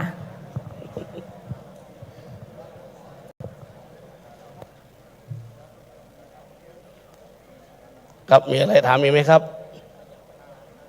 นิมนต์เลยครับวันนี้เราเอาหัวหน้าศูนย์มาโดยตรงเลยครับตอบตรงประเด็นในนามของคณะสงฆ์จังหวัดลำปางก็ขออนุโมทนาในกุศลเจตนาที่คุณหมอได้มาถวายความรู้กับเจ้าคณะพระสังฆาธิการการนี้รับของที่ระลึกจากพระเดชพระคุณหลวงพ่อเจ้าคณะจังหวัดโอกาสนี้กราบรัตนานิมนต์ท่านอาจารย์พระมหาบวรวิทย์รัตนะและพ่อครูศรีบวรบัณฑิตนะครับผู้ช่วยศาสตราจารย์ดร.ได้คุยกับเจ้าคณะพระสังฆาธิการ10 นาทีอาจารย์เนาะนะครับแล้วเดี๋ยวจากนั้นก็จะนิมนต์นะครับประธานฝ่ายนะครับเอาโน่นเลยก็ได้อาจารย์เดี๋ยวโยมอย่าเพิ่งเอาไม้ไปได้เลยอาจารย์พระครูศรีบวรบัณฑิต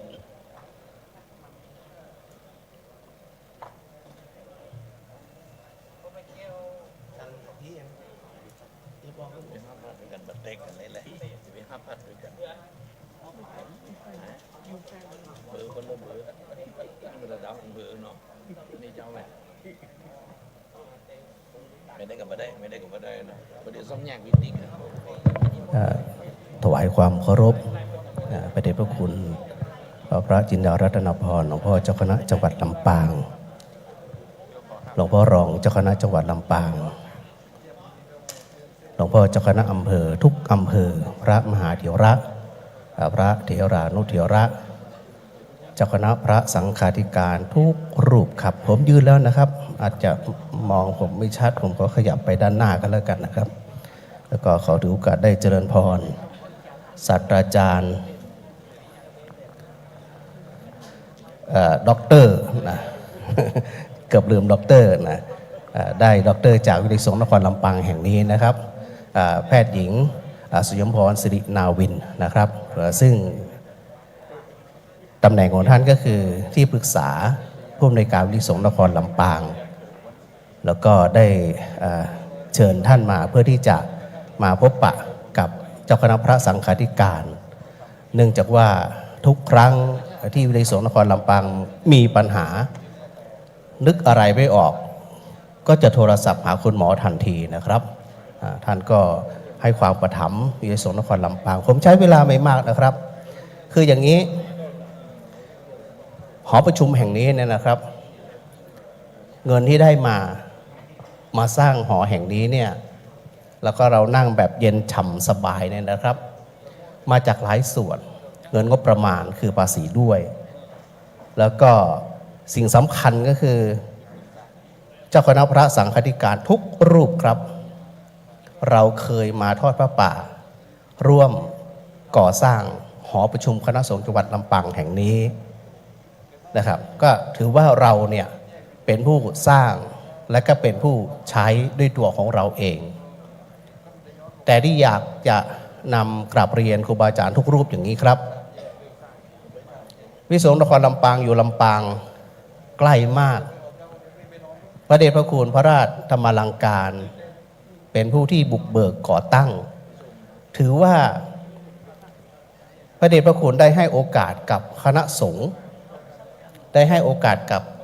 ญาติโยมชาวลำปางเนี่ยนะครับชนิดที่ว่าหาที่ไหนไม่ได้อีกแล้วนะครับสำหรับพวกเราชาวลำปางสมัยผมตอนที่อยากจะเรียนปริญญาตรี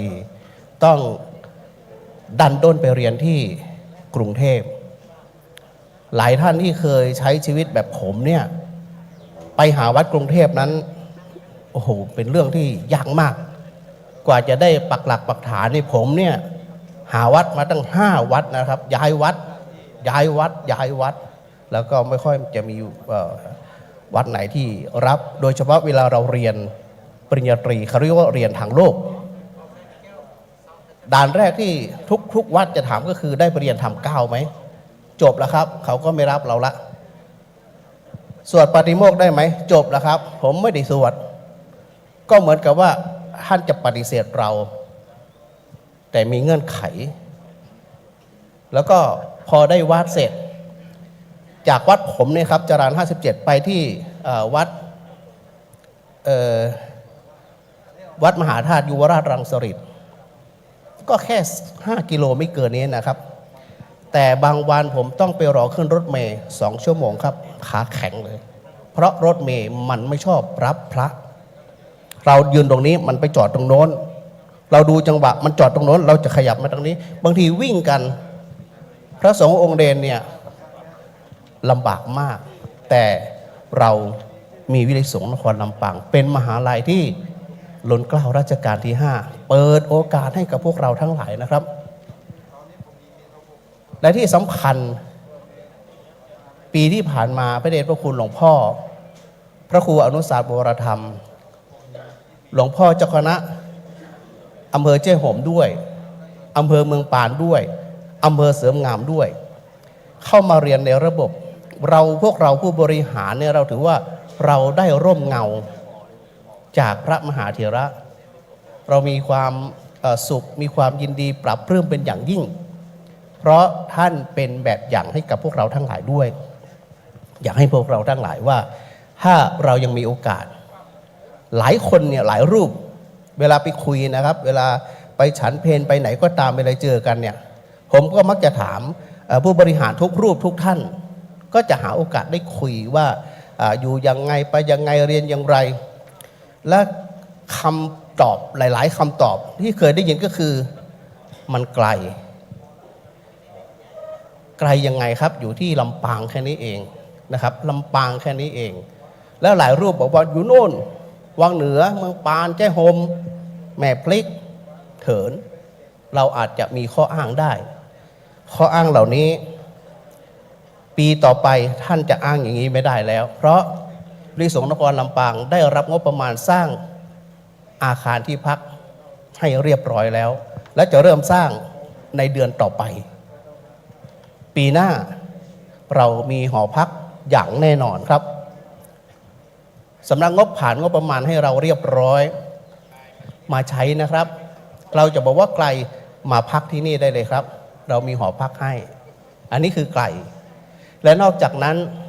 หลายรูปมักจะบอกว่าเดินทางจากในเมืองมาถึงตรงนี้วันก่อนคุยกับทางทีมผู้บริหารนี่นะครับโยมจะบริจาครถคล้ายๆกับรถ6 ล้อแต่ว่ามันมีที่นั่งก็น่าจะเดี๋ยวพอเสร็จจากงานนี้นะครับก็กระชับอีกทีว่าจะยังไงจะนำรถตรงนี้นะครับไปรับท่านจากในตัวเมืองซึ่งที่ผ่านมาก็คือเริ่มต้นจากที่วัดบุญยวาสวิหารอันนี้เราจะบอกว่ามันไม่สะดวกก็ไม่น่าจะอ้างได้แล้วหลายท่านก็บอกว่าไม่ได้จบม.6 ทำไงมหาลัยสงฆ์ผู้บริหารระดับสูงนะครับผมไปประชุมมาหลายครั้งแล้วเขาบอกว่าอย่างนี้ว่าแล้วพระที่ไม่ได้จบม.6 ทำอย่างไรเปิดช่องให้ครับท่านจบม.3 จบป.6 แต่มีประสบการณ์การบริหารเป็นเจ้าอาวาสก็ดีเป็นผู้ช่วยก็ดีหรืออยู่ในวัดนานๆใครก็ตามนะครับถ้าเป็นพระมาเรียนหลักสูตรประกาศนียบัตรปีเดียวขณะนี้เนี่ยประกาศนียบัตรที่สามารถเรียนแล้วต่อระดับปริญญาตรีได้ทันทีคือ 1. ปวสประกาศนียบัตรบริหารกิจการคณะสงฆ์ท่านที่ไม่ได้จบม.6 ไม่ต้องกังวลหรอกครับเรียนหลักสูตรปีเดียวแต่เรียนจริงๆแค่7 เดือนท่านจะจบป.6 มาไม่รู้จบม.3 มาไม่รู้แต่พอผ่านกระบวนการประกาศนียบัตรตรงนี้มาปีเดียวครับปีต่อไปท่านเรียนต่อและสามารถเรียนต่อทั้งสาขาวิชาพุทธศาสนาด้วยและสาขาวิชารัฐศาสตร์ด้วยอันนี้1ประกาศนียบัตรที่2เป็นประกาศนียบัตรเรียกว่าปบทประกาศนียบัตรบริหารท้องถิ่นเหมือนกันครับเรียนปีเดียวสามารถเรียนต่อหลักสูตรระดับรัฐศาสตร์ปริญญาตรีได้เลยหลายท่านหลวงพ่อหลายท่านจะมีปัญหาเรื่องไม่ได้จบม.6 เรามีหลักสูตรตรงนี้พร้อมจากผู้บริหารระดับสูงของมจร.อันนี้ระดับประกาศนียบัตรนะครับสูงขึ้นระดับปริญญาตรีมี2สาขาวิชา1สาขาวิชาพระพุทธศาสนา2สาขาวิชารัฐศาสตร์ท่านพวกเราทั้งหลายเนี่ยจบม.6 จบกศน.หรือจบปวส.จะจบอย่างไรก็ตามตอนนี้เนี่ยครับทางผู้บริหารได้ให้พวกเราทั้งหลายแต่ก่อนถ้าเป็นพระเรียน4 ปีปฏิบัติศาสนกิจอีก1 ปีเป็น5 ปีคุยกันหลายตลบนานไปเสียเวลาพระองค์ไหนที่จะสึกก็เสียเวลาไปทำมาหากินองค์ไหนที่อยู่ต่อแทนที่จะต่อปริญญาโทหรือไปทำงานอย่างอื่นได้ตอนนี้นะครับเรียนแค่3 ปีจบม.6 จบปวสเรียน3 ปี2 ซัมเมอร์และปีที่4ปฏิบัติศาสนกิจและต่อปริญญาโทได้เลยโดยที่ไม่ต้องรอปีที่4ปีที่5ค่อยเรียนไม่ใช่ปีที่4เรียนต่อระดับปริญญาโทได้เลย2สาขาวิชา1วิชาพุทธศาสนาโดยปกติหลายท่านบอกอ่านเองก็ได้พระไตรปิฎกเยอะแยะเราอ่านเองท่านทั้งหลายอย่าลืมนะครับเราขับรถเก่งแค่ไหนก็ตามครับไม่มีไลเซนส์ไม่มีใบขับขี่โดนจับครับขับเก่งแค่ไหนก็ตามครับไม่มีจับทันทีเช่นเดียวกันครับเราจะบอกว่าเราอ่านยังไงก็ได้เราเก่งอยู่แล้วแต่อย่าลืมนะครับอันนี้คือเป็นวุฒิการศึกษาผมเคยพูดอยู่เสมอเวลาไปบรรยายที่ไหนนะครับตอนที่ผมอยู่กรุงเทพเนี่ยอยู่ๆเราไปสอนโรงเรียนคริสต์โรงเรียนเอกชนเนี่ยเขาเห็นพระเขาก็ปฏิเสธแล้วครับเขาไม่เอาเขามองพวกเขาเรียกว่าลูกดาวคือดูถูกพวกเราว่าพระจะมีอะไร แต่พอมีคนแนะนำว่าองค์นี้จบด็อกเตอร์มาสิ่งเหล่านั้นกำแพงมันหายเลยครับเขาจะยอมรับเราทันทียังไม่รู้ว่าเราเก่งไม่เก่งบางรูปไม่ได้จบด็อกเตอร์แต่เก่งก็ได้แต่นี่คืออาวุธด่านแรกนะครับไม้กันหมาอย่านิ่งเฉยนะครับนั้นใน2สาขาวิชานี้รับปริญญาตรีอย่างน้อยนะครับควรที่จะมีติดตัวไว้สาขาวิชาพุทธศาสนาก็ได้สาขาวิชารัฐศาสตร์ก็ได้ บางท่านบอกว่าเรียนรัฐศาสตร์แล้วมันไปเรียนเกี่ยวกับทางโลกรัฐศาสตร์ของมจรพิเศษกว่าที่อื่นครับเราเรียนรัฐศาสตร์สากลยังไม่พอต้องเรียนรัฐศาสตร์ตามแนวพุทธศาสนาด้วยหลักรัฐศาสตร์ในพระไตรปิฎกด้วยคือเราจะเรียนพุทธศาสนาควบคู่กันไปและเราเรียนหลักรัฐศาสตร์สากลได้ด้วยจบไปทั้งไปว่าเป็นพระจะศึกษาลาเพศไปอะไรก็ตามสอบประหลาดได้ไปสอบท้องถิ่นได้อะไรเพราะ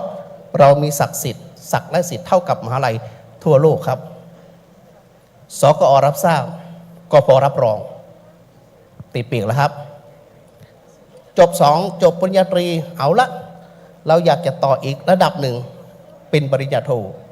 เราก็มีให้ทั้งสาขาวิชาพระพุทธศาสนาเขาเรียกว่าพทมพุทธศาสตร์มหาบัณฑิตมีรองวิชาการท่านพระครูสิริธรรมบัณฑิตผู้ช่วยศาสตราจารย์ดร.เป็นผู้อำนวยการอยู่หรืออยากจะมาเรียนทางรัฐศาสตร์ตัวผมเองเนี่ยเป็นผู้อำนวยการหลักสูตรรัฐศาสตร์มหาบัณฑิตของปโทอยู่เรายังรับท่านอยู่ทั้งประกาศนียบัตรทั้งปตรีและปโทดังนั้นเราอยากนิ่งนอนใจนะครับประโยชน์ตนประโยชน์ท่านทำงานก็ควบคู่กันไปถ้าสมมุติว่าวัดอย่างเดียวอะไรอย่างเดียวมันก็แก่ข่าววัดแต่เราเพิ่มศักยภาพในตัวของเราเองด้วยติดอาวุธกับตัวเราเองผมใช้เวลาแค่นี้ครับขอบพระคุณท่านพระครูสิริรัตนโสภิตครับขอบคุณครับ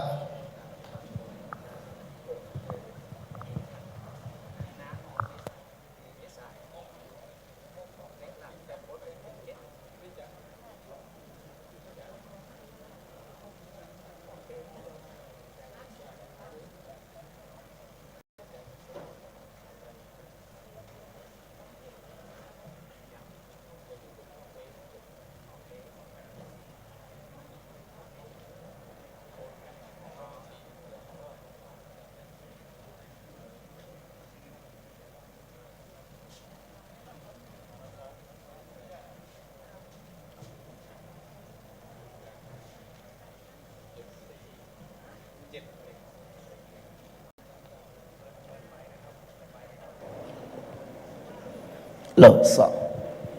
ครับโอกาสนี้นิมนต์นะครับท่านประธานฝ่ายทุกรูปนะครับนิมนต์สุเมธเอาผอไว้ด้านนี้ย้ายมาทางสั่งย้ายคำสั่งย้ายเพราะว่าตรงนี้ภาพผู้ใหญ่เดี๋ยวรูปภาพออกมามันจะไม่ได้นิมนต์ประธานฝ่ายนะครับมีฝ่ายปกครองท่านจันทมรครูอนุศาสตร์วรธรรมฝ่ายสานุประการท่านพระครูวิสุทธิพนพิธานฝ่ายเผยแผ่ท่านพระมหานพดลสุวรรณเมธีฝ่ายศาสนศึกษาท่านอาจารย์เจ้าคุณอภิดกโมลีนะครับแล้วก็เจ้าหน้าที่สำนักงานผู้อำนวยการสำนักงานพุทธศาสนาจังหวัดลำปางนายคนึงกิจพรหมนุชานนท์และผมอยู่ฝ่ายศึกษาสงเคราะห์นะครับผมดูเวลาก็ประมาณ15ก็ใช้เวลาประมาณ1 ชั่วโมง15 นาทีพระเดชพระคุณหลวงพ่อปิดนะครับก็จะได้ประมาณ3:45หรือว่าเราว่าจังหวัดบอกว่าครบถ้วนกระบวนความขอปิดประชุมก็3:30นะครับการนี้เพื่อไม่ให้เสียเวลาครับก็คุยกันประมาณ20 นาทีผมเอารอบเดียวนะครับหลวงพ่อครับเนาะเอารอบเดียวเนาะนอกนั้นใครจะเสริมเพราะเดี๋ยวสุดท้ายนี่ผมจะเสนอในส่วนที่เป็นดัตต้าเบสส่งให้หลวงพ่อภาคเมื่อเช้านะครับโอกาสนี้ขอเรียงตามลำดับนะครับกราบรัตนาพระเดชพระคุณหลวงพ่อพระครูอนุศาสตร์วรธรรมครับก็ขอถวายความเคารพพระเดชพระคุณเจ้าคณะจังหวัดลำปางรองเจ้าคณะจังหวัดลำปางและขอโอกาสเจ้าคณะพระสังฆาธิการทุกท่านทุกรูปวาระนี้ก็เป็นวาระที่เปิดโอกาสให้องค์กรในส่วนของ ฝ่ายการปกครองการศึกษาการสาธารณูปการซึ่งเป็นองค์กรหลักในการทำงานของคณะสงฆ์ได้มาพบปะกับเจ้าคณะพระสังฆาธิการขออนุญาตโอกำเมืองครับ คือโอกาสครับเจ้าคณะพระสังฆาธิการได้มาพบปะกับประธานฝ่ายแต่ละองค์กรของคณะสงฆ์ซึ่งผมในฐานะประธานฝ่ายการปกครองคณะสงฆ์ที่ได้รับมอบหมายจากเจ้าคณะจังหวัดก็จะได้มาให้ข้อมูลเกี่ยวกับกิจการงานคณะสงฆ์ในส่วนขององค์กรการปกครองซึ่งในภาคตะเจ้านี่พระเดชพระคุณเจ้าคุณธรรมวชิโรดมเปิดได้ให้ข้อมูลในส่วนของการเน้นในเรื่องของงานปกครองสองเรื่องเรื่องที่หนึ่งเกี่ยวกับเรื่องของพระวินัยาธิการนะครับพระวินัยาธิการนี่ของถึงจังหวัดเท่านี่มันมี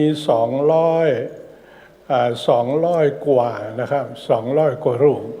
แล้วก็เป็นส่วนของอำเภอเมืองลำปางนี่74 รูป70 กว่ารูปซึ่งก็เป็นสัดส่วนที่หนักพอสมควรนะครับซึ่งก็เรื่องของงานการปกครองนี่ก็เกี่ยวกับดูแลกำกับในส่วนของพิธีกรรมการประพฤติวัดปฏิบัติของภิกษุสามเณรเราทั้งหลายซึ่งเรื่องราวทั้งหลายเหล่านี้นี่มันบ่มีข้อยุตินะครับบ่มีข้อยุติ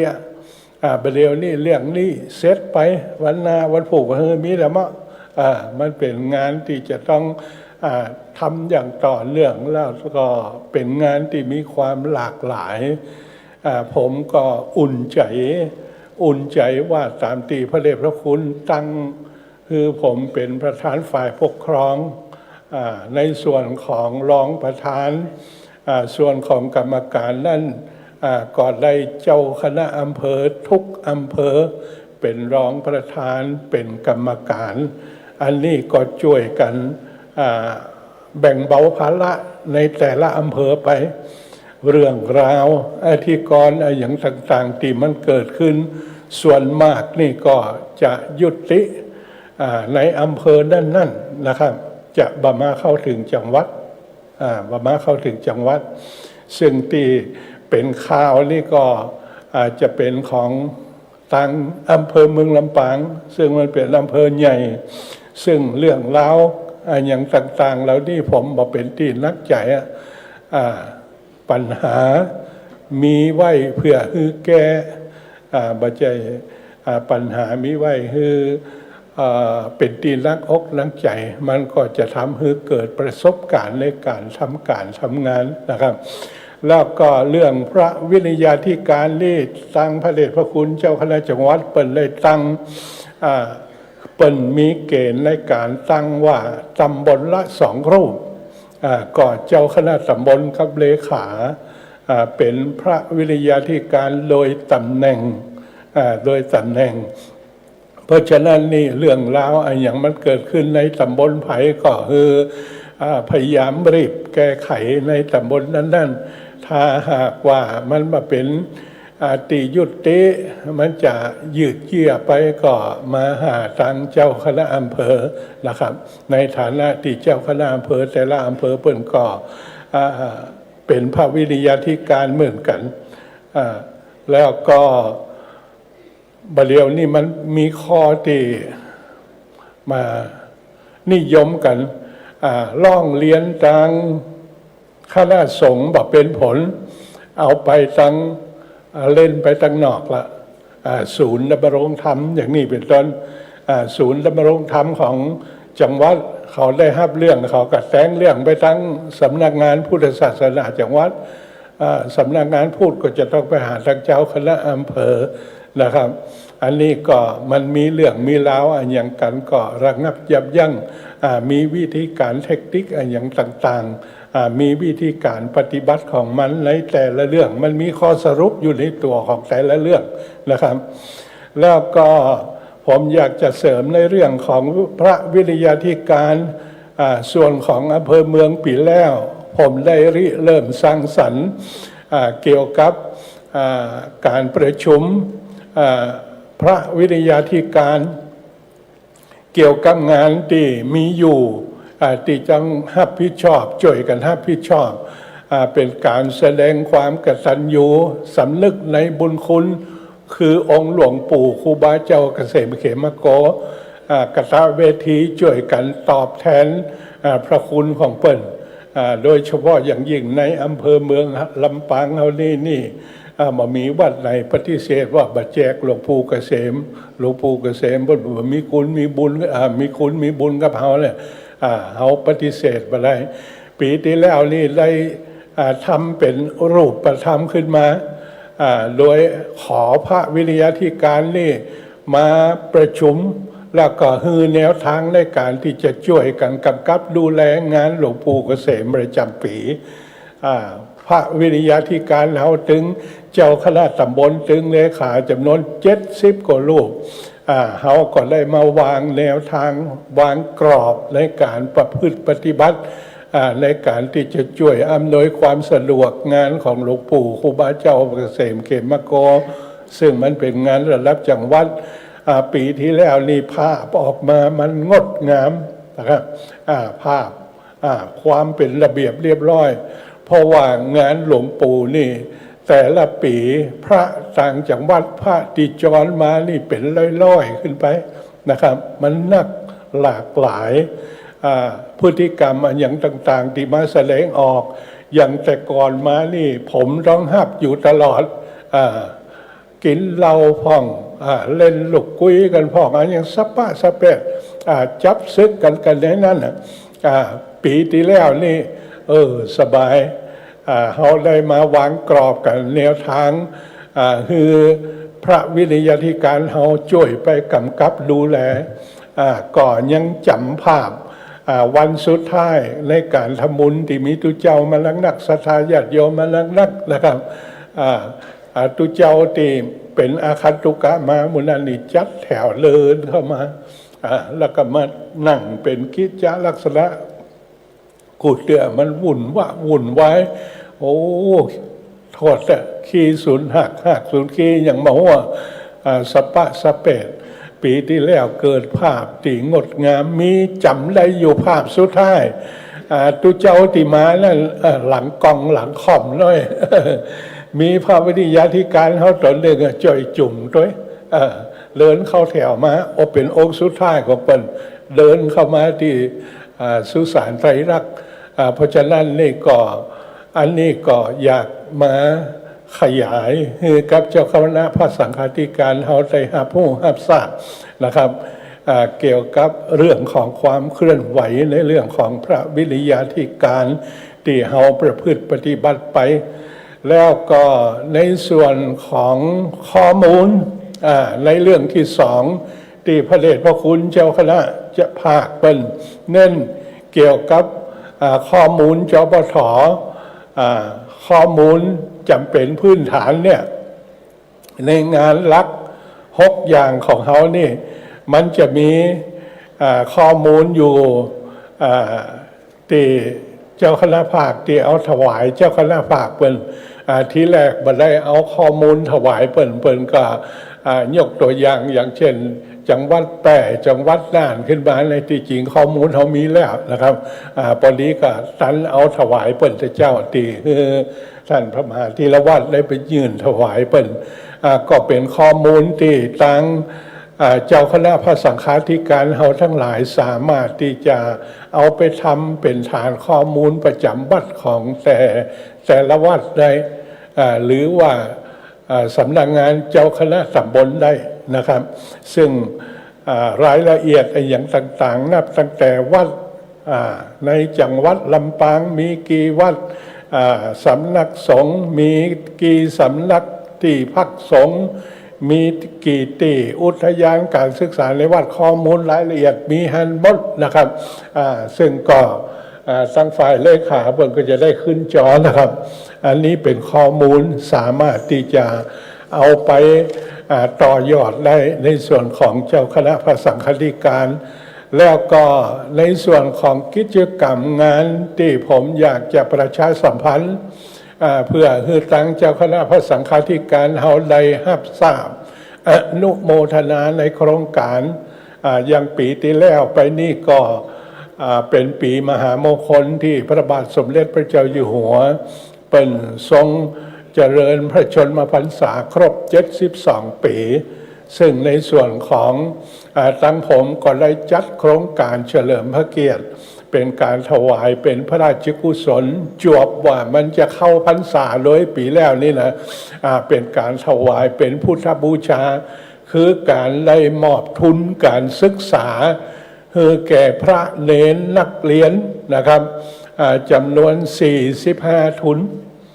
45 ทุนทุนละ 2,000 บาทบัจเจตทุน1,000 บาทหรือ500 บาทยังเป็นอันนี้กันนะผมเอาทุน 2,000 บาทไล่เจิญทางฝ่ายรายการเจิญทางนายอำเภอมาร่วมโอ้หลวงพ่อเอาที่ซักมาสตังที่ไหนไม้ไม่ถามมีนะมีเนาะจากพระสังฆาธิการขอความอนุเคราะห์ขอความร่วมไม้ร่วมมือจากเปิลเนี่ยมาช่วยกันทำเป็นกิจกรรมถวายเป็นพระราชกุศลเฉลิมพระเกียรติในวาระที่เปิลเจริญพระชนมพรรษาครบ72 พรรษานะครับแล้วก็เป็นการถวายเป็นพุทธบูชาแก่องค์สมเด็จพระสัมมาสัมพุทธเจ้าด้วยก็มาขยายผลคือเจ้าคณะพระสังฆาธิการได้รับรู้รับทราบเพื่อได้อนุโมทนาในส่วนแห่งคุณความดีร่วมกันครับก็ขอถวายในส่วนของข้อมูลเกี่ยวกับเรื่องของงานปกครองไว้สั้นๆครับขอบคุณครับครับขอบคุณหลวงพ่อเจ้าอำเภอนะครับซึ่งในส่วนของงานของฝ่ายปกครองนะครับซึ่งได้ในส่วนของจังหวัดลำปางนำโดยบรรดาเจ้าคณะพระสังฆาธิการแล้วก็สรุปจากเจ้าอำเภอเลขาเจ้าอำเภอนะครับได้สรุปกันวันที่ 8 มิถุนายน 2568 ที่สำนักงานเจ้าหน้าที่จังหวัดลำปางนะครับโดยสรุปตามแผนปฏิรูปกิจการพุทธศาสนาคือต้องคือความเข้าใจกันว่าแต่ละอำเภอเนี่ยนะครับต้องทำในส่วนของกิจกรรมหน้าที่รับผิดชอบของตัวเขานี่6 งานแล้วเอา6 งานแต่ละงานนั้นนะครับคืนชาติปกครองตั้งแต่อำเภอเมืองจนอำเภอวังเหนือกลุ่มหนึ่งรับผิดชอบแล้วไปบลุกมานะครับเขาจะมองเป็นภาพของจังหวัดซึ่งเอกสารชุดนี้นะครับผมจะได้ถวายหลวงพ่อเจ้าหน้าภาคตัวนะครับก็จะมีว่าในเรื่องของงานปฏิรูปกิจการพุทธศาสนาตั้งแต่ปี2564เดี๋ยวนี้65 66 67 68เป็นแผนระยะที่2นะครับโดยอิงอาศัย13+1ในโครงการนะครับแผนปฏิรูปกิจการพุทธศาสนาเพราะว่าผมจับมาตั้งแต่ปี52ละงานนี้นะครับเพราะนั้นข้อที่2ในเรื่องของพัฒนาขีดความสามารถศาสนบุคคลอันนี้ก็จะมีส่งนะครับพระสงฆ์เขาอบรมเช่นพระนักเทศน์ก็อาจารย์นพดลรับผิดชอบอบรมเจ้าหน้าตำบลที่ปากท่อเจ้าอาวาสที่ปากท่อก็หลวงพ่อเจ้าหน้าอำเภอเมืองรับผิดชอบทั้งจังหวัด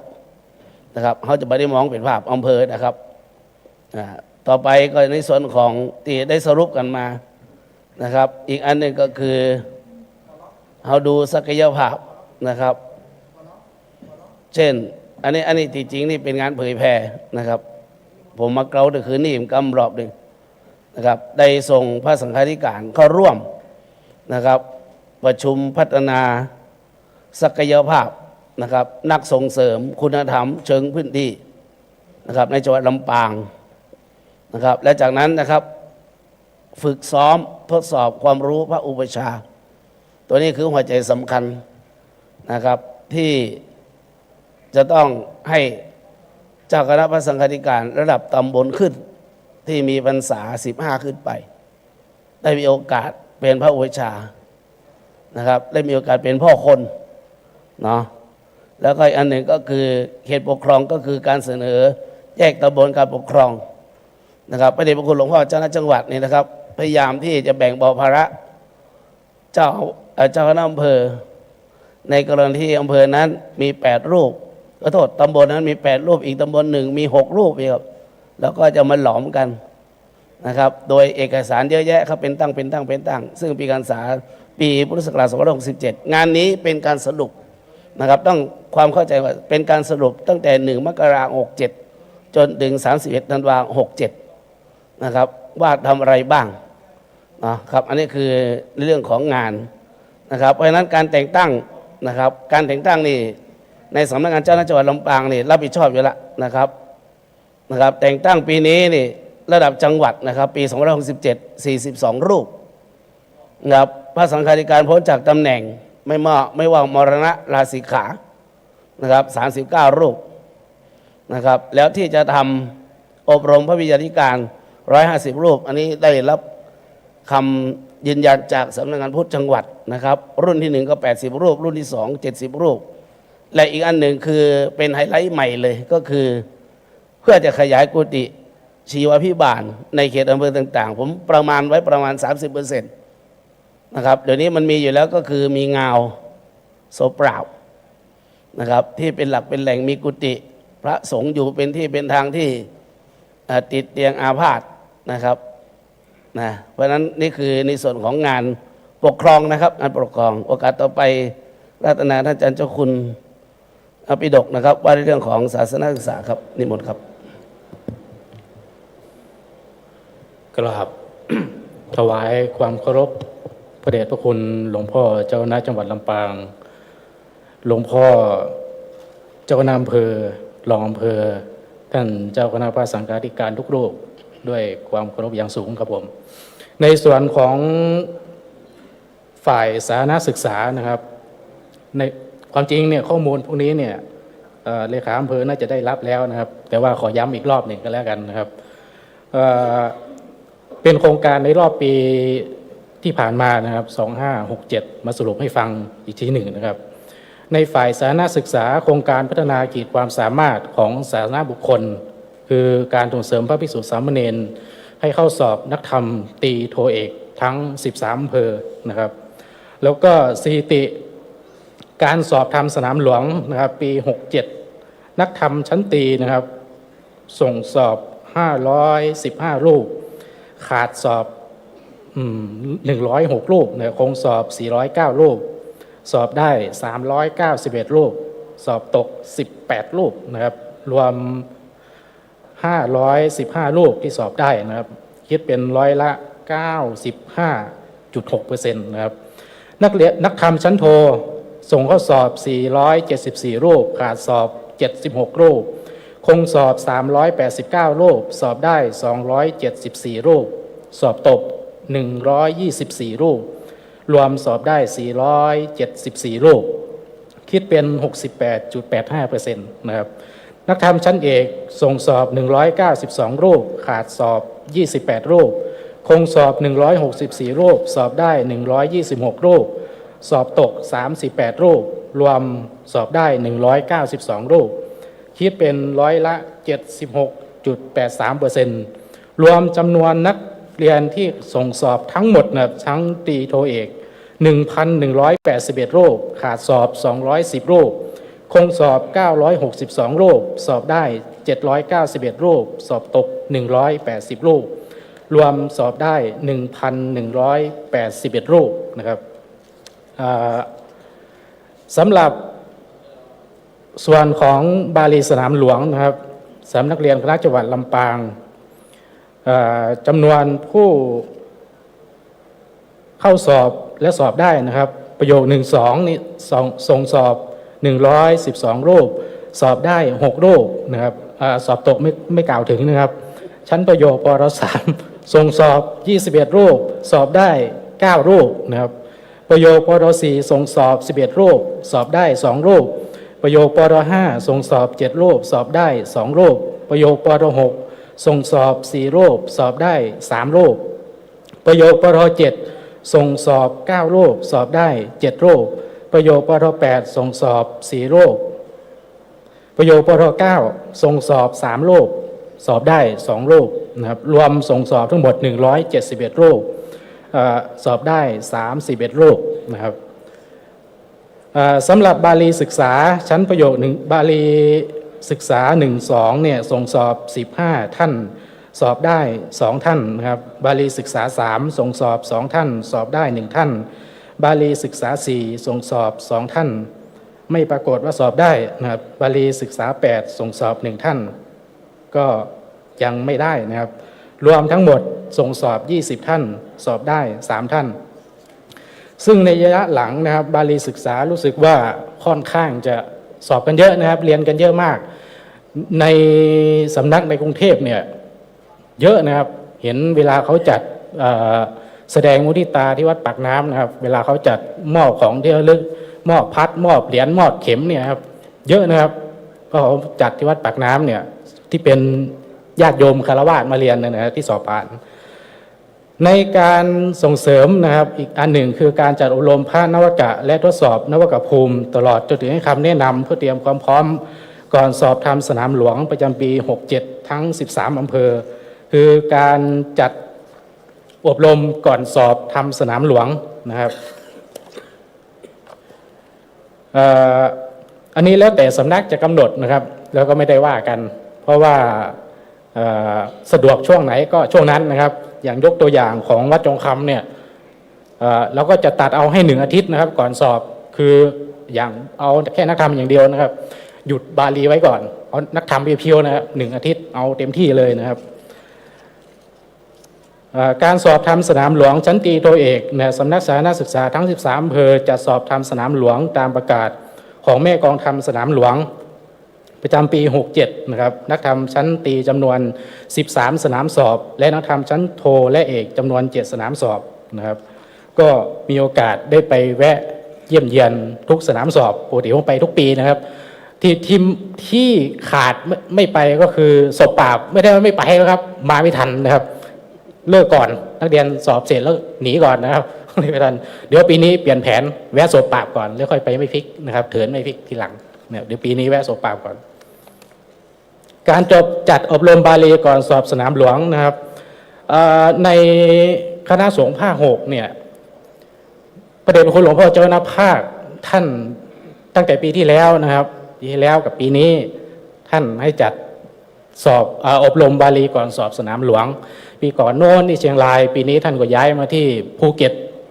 วัดภูเก็ตไม่ใช่จังหวัดภูเก็ตนะครับวัดภูเก็ตเนี่ยแต่ท่านก็ไม่ได้บังคับว่าจัดต้องส่งครับโรงเรียนไหนสำนักสาธารณศึกษาไหนสะดวกท่านก็ให้ส่งไปถ้าไม่สะดวกหรือมีศักยภาพที่จะจัดที่สำนักก็จัดได้นะไม่ว่านะครับแต่รู้สึกว่าทางปีนี้นะครับทางลำปางเราไม่ได้ส่งไปนะครับอาจจะติดขัดในหลายด้านแต่สำหรับวัดจองคำเนี่ยเป็นที่รู้อยู่แล้วว่าเราจัดกันเองมาตลอดตั้งแต่ปี 37เริ่มเปิดสำนักสาธารณศึกษามานะครับซึ่งเบื้องบนท่านก็รับทราบดีนะครับท่านก็ไม่ได้ว่าอะไรนะครับในส่วนสำคัญอีกอันหนึ่งนะอันที่จะไม่พูดถึงก็เลยไม่ได้นะครับเพราะว่าเรื่องนี้เนี่ยหลวงพ่อภาคท่านปกติท่านจะพูดถึงอยู่เป็นประจำเรื่องจสป.จริงๆท่านพูดไปเมื่อเช้ารอบหนึ่งแล้วนะครับจสป.นะครับที่เกี่ยวข้องหลักๆเลยก็คือของปีที่ผ่านมาการลงทะเบียนรายงานตัวเจ้าสำนักนะครับเมื่อวันที่11 มกราคมที่ผ่านมานะครับที่วัดศรีโสดาเชียงใหม่นะครับที่เราไปนอนกันคืนหนึ่งเนี่ยนะครับคือไปฟังบรรยายด้วยนะครับแล้วลงทะเบียนด้วยในวันที่2เนี่ยทราบว่าตอนนี้นี่งบประมาณนี่พร้อมแล้วนะครับพร้อมจ่ายนะแต่เรานี่พร้อมรับนานแล้วนะแต่ว่าเพิ่งพร้อมจ่ายปีนี้คาดว่าอย่างนั้นนะครับอาจจะในช่วงปลายปีนี้แหละนะครับ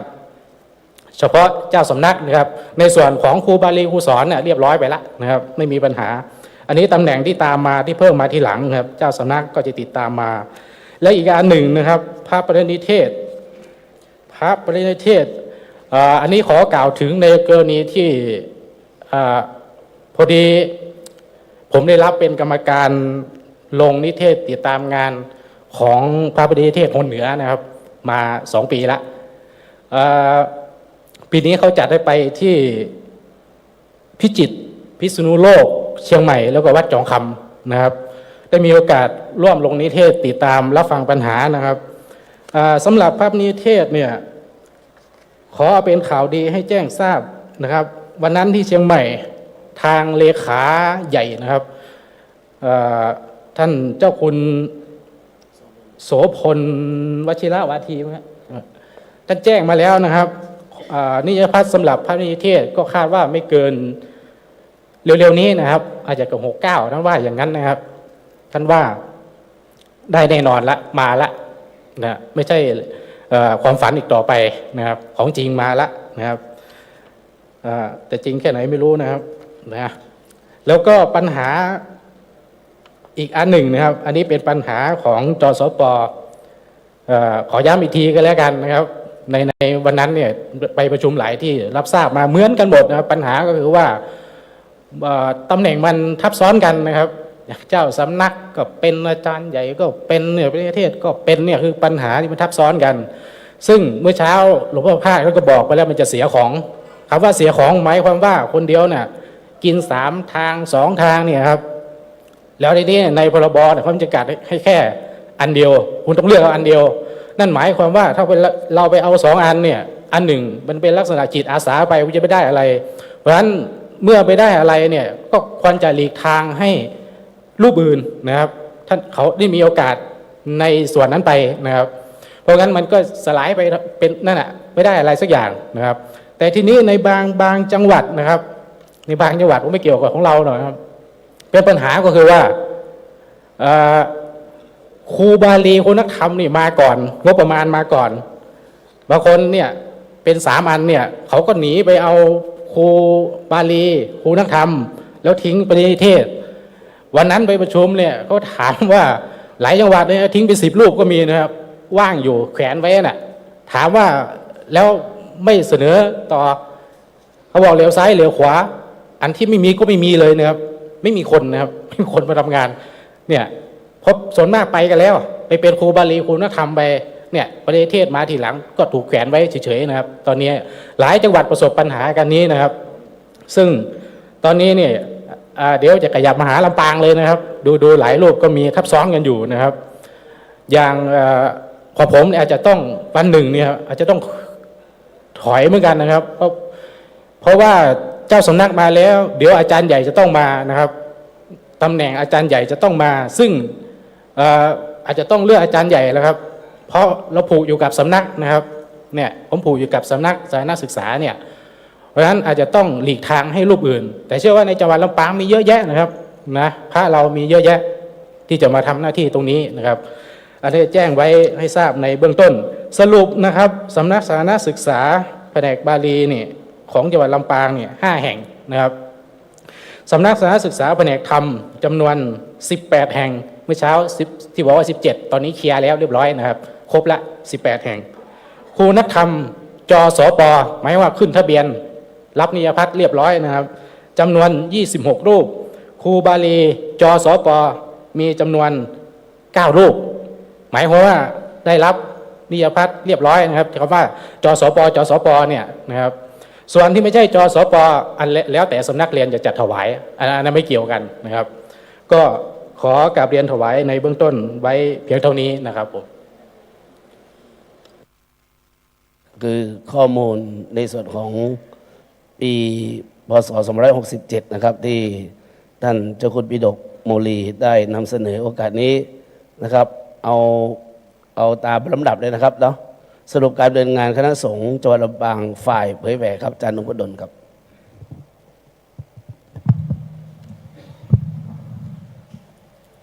ครับขอถวายความเคารพพระเดชพระคุณหลวงพ่อพระจินดารัตนาพรเจ้าคณะ จังหวัดลำปาง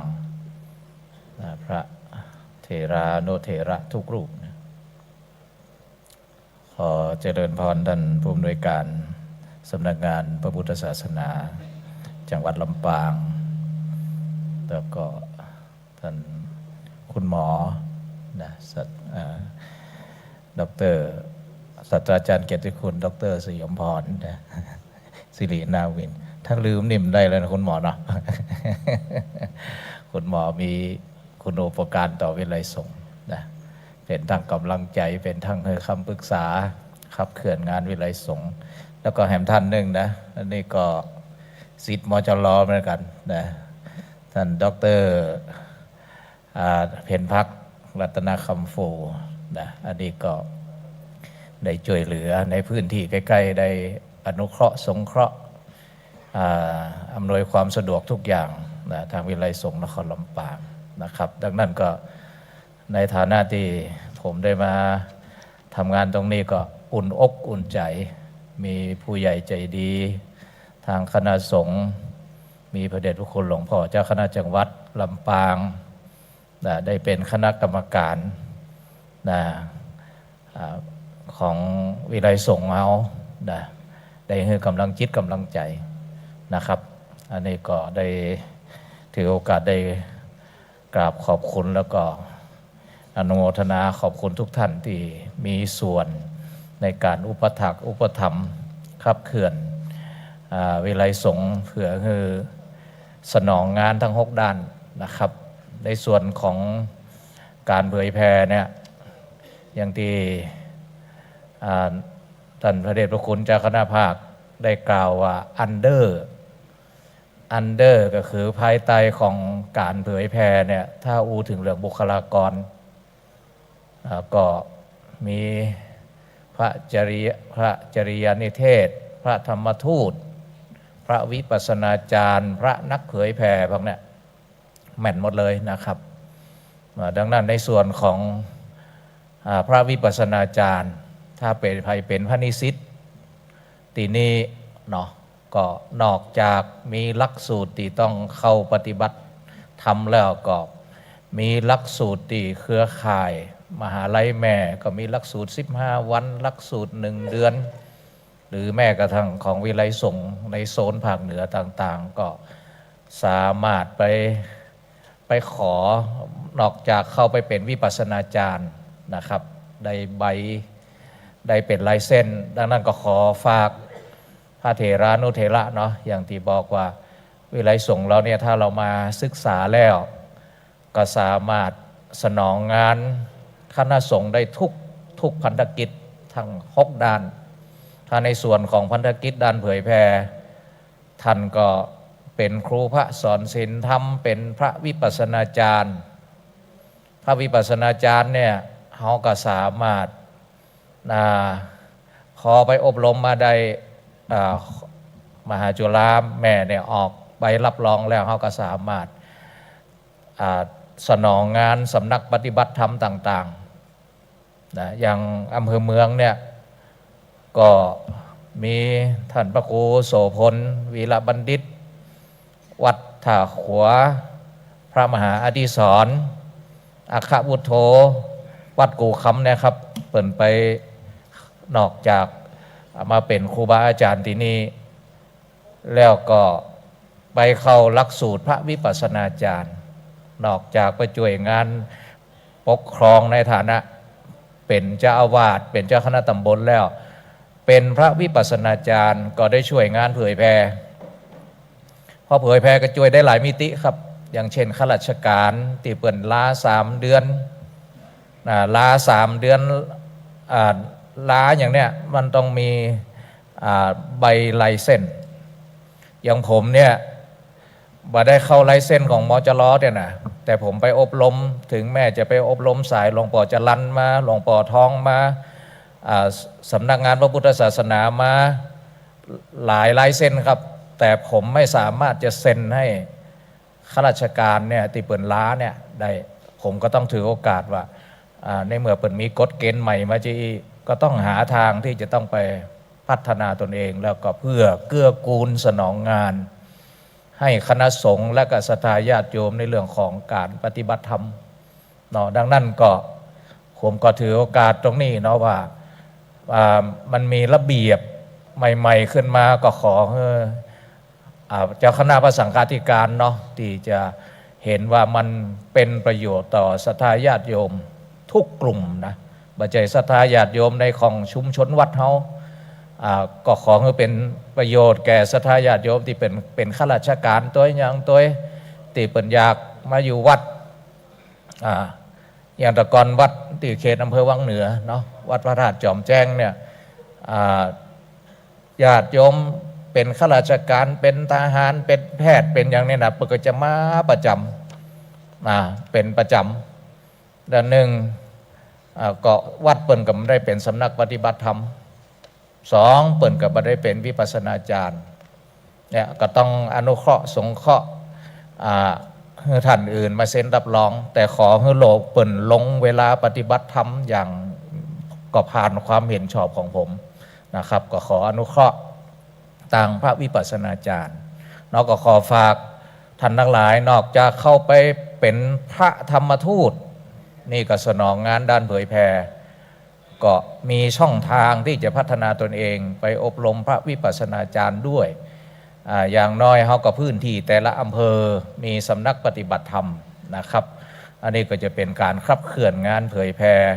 ขยายพื้นที่ได้กว้างขึ้นซึ่งวันเดียวเนี่ยงานเผยแผ่ระดับหนกลางเนี่ยประธานคณะกรรมการคือพระพรหมบัณฑิตนะครับที่ได้รับแต่งตั้งจากมหาเถรสมาคมซึ่งพระพรหมบัณฑิตเป็นองค์อดีตอธิการบดีมหาวิทยาลัยมหาจุฬาลงกรณ์นะเปิ้นก็จะมักจะมีทำงานในเชิงแผนกลยุทธ์นะประเดี๋ยวพอเปิ้นได้เป็นประธานคณะทำงานก็มีแผนปฏิบัติการอยู่5แผนนะครับ5แผนแผนหนึ่งก็คือแผนพัฒนาศักยภาพบุคลากรเพื่อการเผยแผ่นี่เป็นหนึ่งในแผนท่านแล้วก็ในแผนนี่ก็เป็นเรื่องของพัฒนาพระกรรมฐานเนี่ยครับโครงการนักเผยแผ่เพื่อพุทธศาสนาโครงการพัฒนาพระธรรมทูตเนี่ยครับแล้วก็แฮมแผนหนึ่งก็คือแผนพัฒนาสร้างสรรค์องค์ความรู้นวัตกรรมและเทคโนโลยีเพื่อการเผยแผ่พระพุทธศาสนาเนี่ยเปิ่นกระทำตามแผนเพราะตามแผนปั๊บก็อย่างวันถูกนี่ผมก็เดินทางนะครับโดยการมอบหมายของพระเดชพระคุณหลวงพ่อพระจินดารัตนาพรเจ้าคณะจังหวัดได้ไปร่วมประชุมที่วัดประยูรวงศาวาสในการเนี่ยครับเป็นแผนปฏิบัติการข้อที่2นะครับในการพัฒนานวัตกรรมเทคโนโลยีเพื่อการเผยแผ่ประเดี๋ยวเข้ามาเทคโนโลยีมันลามไปถึง AI เนาะหลักสูตรวันถูกเนี่ยที่ผมจะเดินทางไปเนี่ย2 วันนะครับพอได้อบรมเสร็จเนาะผมในฐานะเป็นประธานเผยแผ่ก็คงจะมานำเสนอโครงการที่จะพัฒนาพระธรรมทูตก็ดีพระวิปัสสนาจารย์ก็ดีในเรื่องของพัฒนาศักยภาพบุคคลในด้านการเผยแผ่นะครับอันนี้ก็ได้ขออนุญาตได้อธิบายถึงภาพรวมว่างานด้านเผยแผ่มันจะเป็นลักษณะนี้ในกรอบของอันเดอร์ของบอกว่าแผนปฏิบัติการซึ่งเป็นคณะกรรมการชุดใหญ่ได้มีมาแล้วนะครับถึงปี60นะเล่มเนี่ยครับที่ไปทกไปกันหลายรอบเพื่อก็คณะกรรมการชุดนั้นเพื่อก็จะใจแผนแม่บทเนาะแผนแม่บทถึงปี70นะครับนอกจากแผนแม่บทเสร็จมันก็จะมีการเผยแผ่เนี่ยว่าด้วยระเบียบ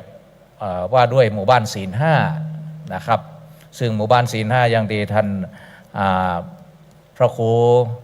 ศิริรัตนโสภิตเอาขึ้นจอนะครับอันนี้เป็นกิจกรรมที่อยู่ในกรอบของหมู่บ้านรักษาศีล5มันก็จะมี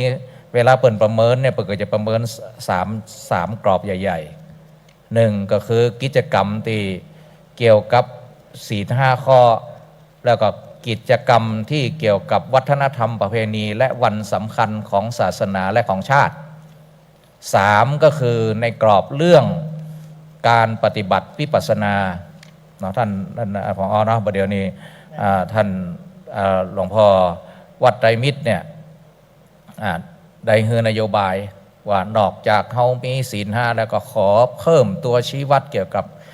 วิปัสสนากรรมฐานเข้าไปด้วยนะครับแล้วก็พอมันมีกรอบที่เป็นงานเผยแผ่ที่หลวงพ่อเจ้าคณะภาค 6ได้บรรยายว่างานเผยแผ่เนี่ยเม้นหลักก็คือยกระดับและพัฒนาหมู่บ้านรักษาศีล 5นะครับหมู่บ้านรักษาศีล 5ก็ตีเลขาได้สรุปเนาะว่า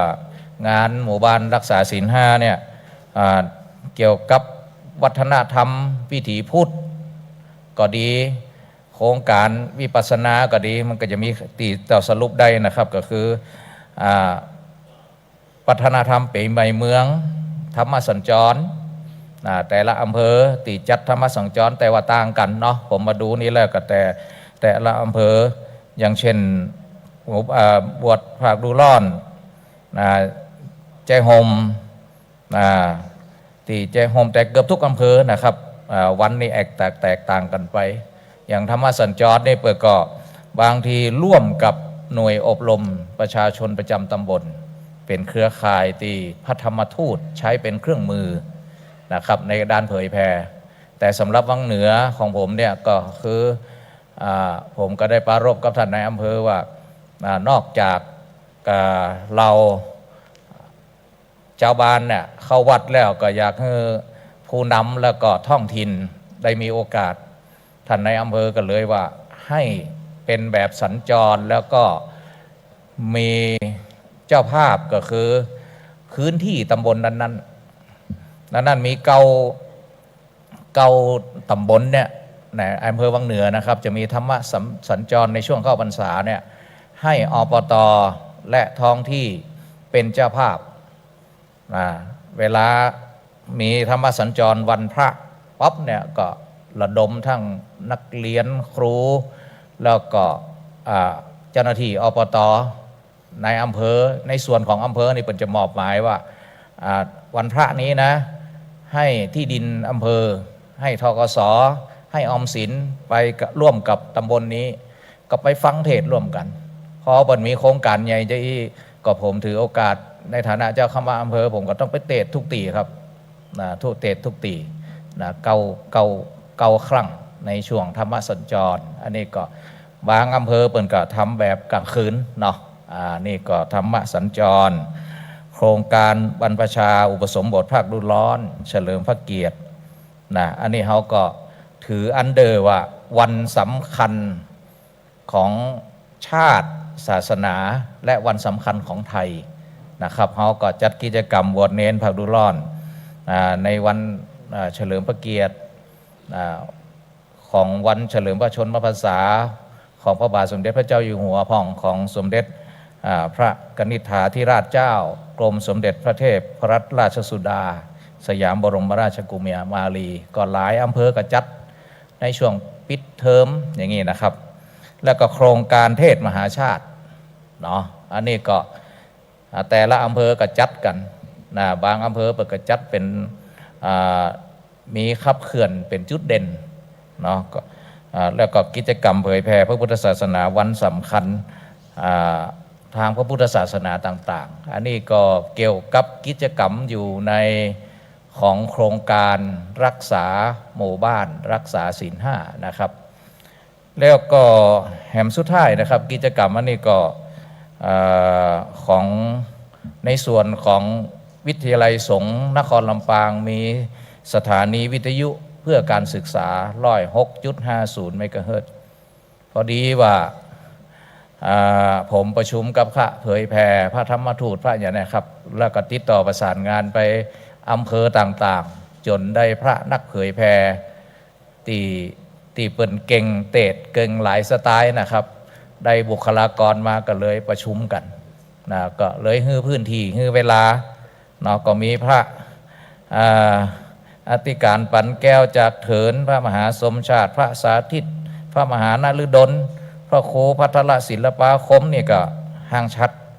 นะครับพระมหาอินทรวงศ์อันนี้จากแม่ทะพระธีรพลนี่ก็อำเภอเมืองลำปางพระดนุพลมุนิวังโสจากแจห่มพระอธิการเสวตจากแจห่ม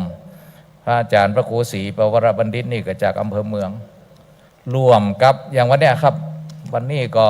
นอกจากวิไลสงฆ์นครลำปางได้ถ่ายทอดนี่เชื่อมกับเครือข่ายวัดไหลหินเจียงใหม่นะครับหลาย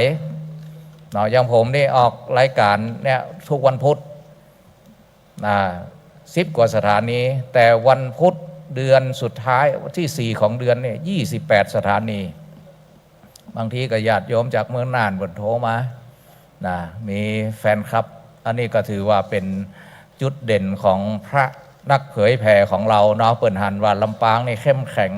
ที่มีพระนักเผยแผ่พระธรรมทูตเนี่ยมาออกรายการแล้วเปิ่นสนใจเปิ่นเลยเกาะสัญญาณจากสถานีของวิไลสงฆ์เขาไปออกตังลำพูนผ่องไปออกตังเวียงป่าเป้าไปออกตังเจียงใหม่ไปออกตังเมืองน่านไปเครือข่ายเยอะเลยครับ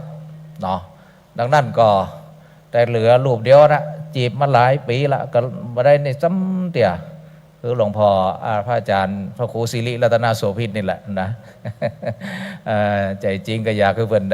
ก็เห็นใจอยู่เพิ่นก็สนองงานปนักนะแต่ว่าคือจีครับวันหลังก็อยากให้พระคุณท่านได้เห็นว่างานเผยแผ่เนี่ยคนเฒ่าคนแก่นักเลยครับเนาะนักขนาดตีญาติโยมเปิ่นอย่างพระอาจารย์อันเจ้าวาดวัดก่อหวกไม่หวกก็ค้านะครับเปิดก็มาเล่าให้ฟังว่าไม่หวกนะเปิดก็มาเล่าให้ฟังว่าพระอาจารย์หู้ก็ท่านอาจารย์แต่ก่อนในคนเฒ่าคนแก่ในบ่ค่อยเข้าวัดเข้าวาแต่ตอนหลังมาสังเกตว่าคนเฒ่าคนแก่มาวัดมาวาแล้วเขามาอู้กันนี่แต่ก่อนในเป็นหนังที่ไหนเขาจะนินทากันแต่บัดเดียวนี่อู้กันเนี่ยได้ฟังพระรูปนั่นก็เปิ้นม่วนเนาะได้ฟังพระรูปนี่นะเปิ้นม่วนเนาะไอ้น่ะป้าหลวงป่อไปเปิ้นมีกิจกรรมเจียงใหม่กับป้ากันไปเจียงใหม่มีกิจกรรมไปเจียงไฮ้กับป้ากันไปดังนั้นหลวงพ่อวัดแม่หวกเนี่ยเปิ้นก็เล็งเห็นความสำคัญได้มาสะท้อนนะว่าดีแต่สถานีวิทยุนะครับเอาละก็ผมก็ได้เล่าเรื่องราวเนาะว่าก็ขอประวารณาว่าเฮากับขับเคลื่อนร่วมกันนะครับก็คงจะมีกิจกรรมต่างๆที่ทั้งเจ้าคณะคณะกรรมการชุดกลางที่เป็นได้วางแผนไว้แล้วก็จะขับเคลื่อนนะครับโดยกับประสานงานกับทางสำนักงานเจ้าคณะจังหวัดต่อไปนะครับซึ่งมีส่วนสำคัญว่างานเผยแพร่เนี่ยถ้าเขาใจอย่างรูปแบบการอย่างการบอกว่าเทคโนโลยีก็คงจะมีประสิทธิภาพอย่างขึ้นครับก็ขอ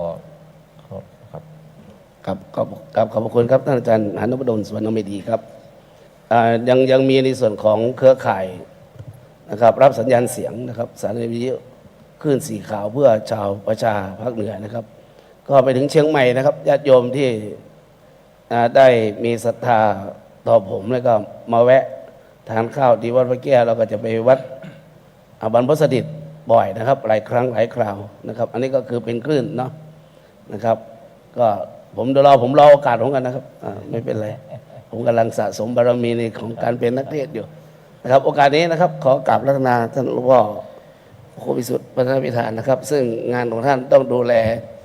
นะครับเกือบ1,000 วัดและสำนักสงฆ์นะครับวันนี้น่าจะจบเนาะหลวงพ่อเนาะ1,000 กว่าวัดนี่นะก็ถวายความเคารพแด่หลวงพ่อพระเดชพระคุณท่านเจ้าหน้าจังหวัดลำปาง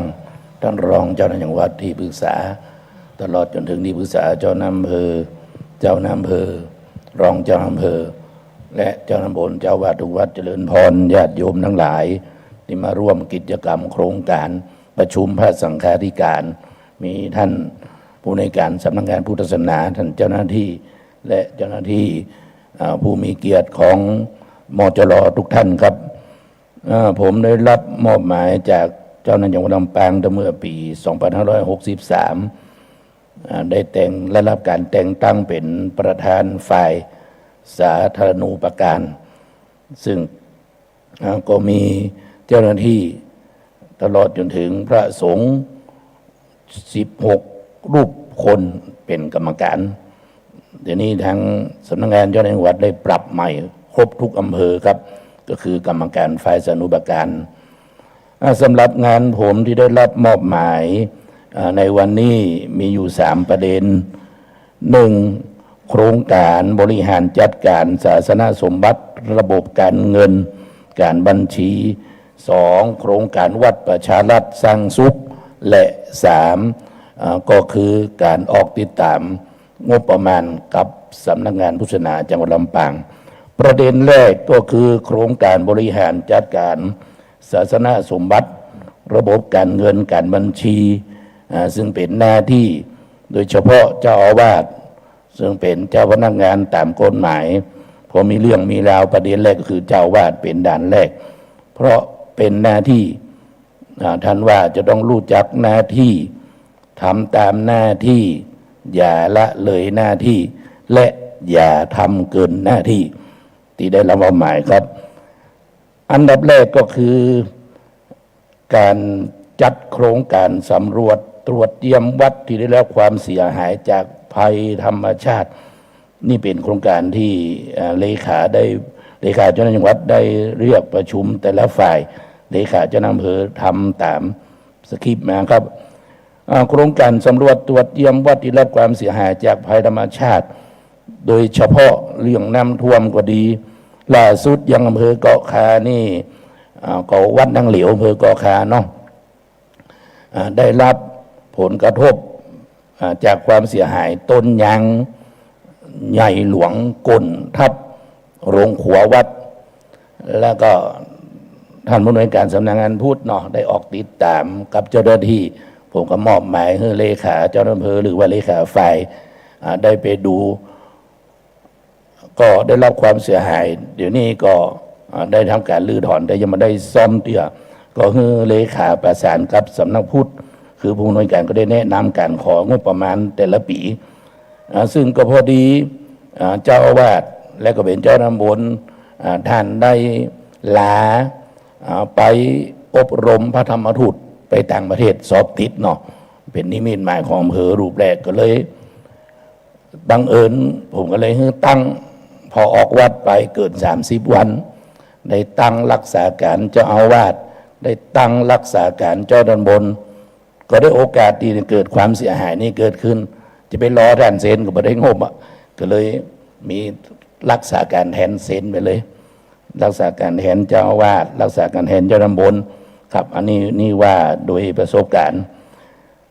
ก็ทำเสนอไปแล้วคงจะได้งบไม่ได้เนาะประการที่2การทำโครงการวัดที่ทำการบูรณะก่อสร้างรื้อถอนจัดทำแบบแปลนโดยวิศวกรวิชาชีพมีการอนุญาตอย่างถูกต้องตามขั้นตอนเพื่อความปลอดภัยนี่ก็เป็นการป้องกันนั่นเจ้าอาวาสงบต่างๆโดยเฉพาะที่ของงบจากทางราชการมีสำนักงานพุทธเป็นต้นเราจะต้องมีแบบมีแปลนมีพิมพ์เขียวปล.4 ปล.5โดยเฉพาะสมัยก่อนในเวลาเกิด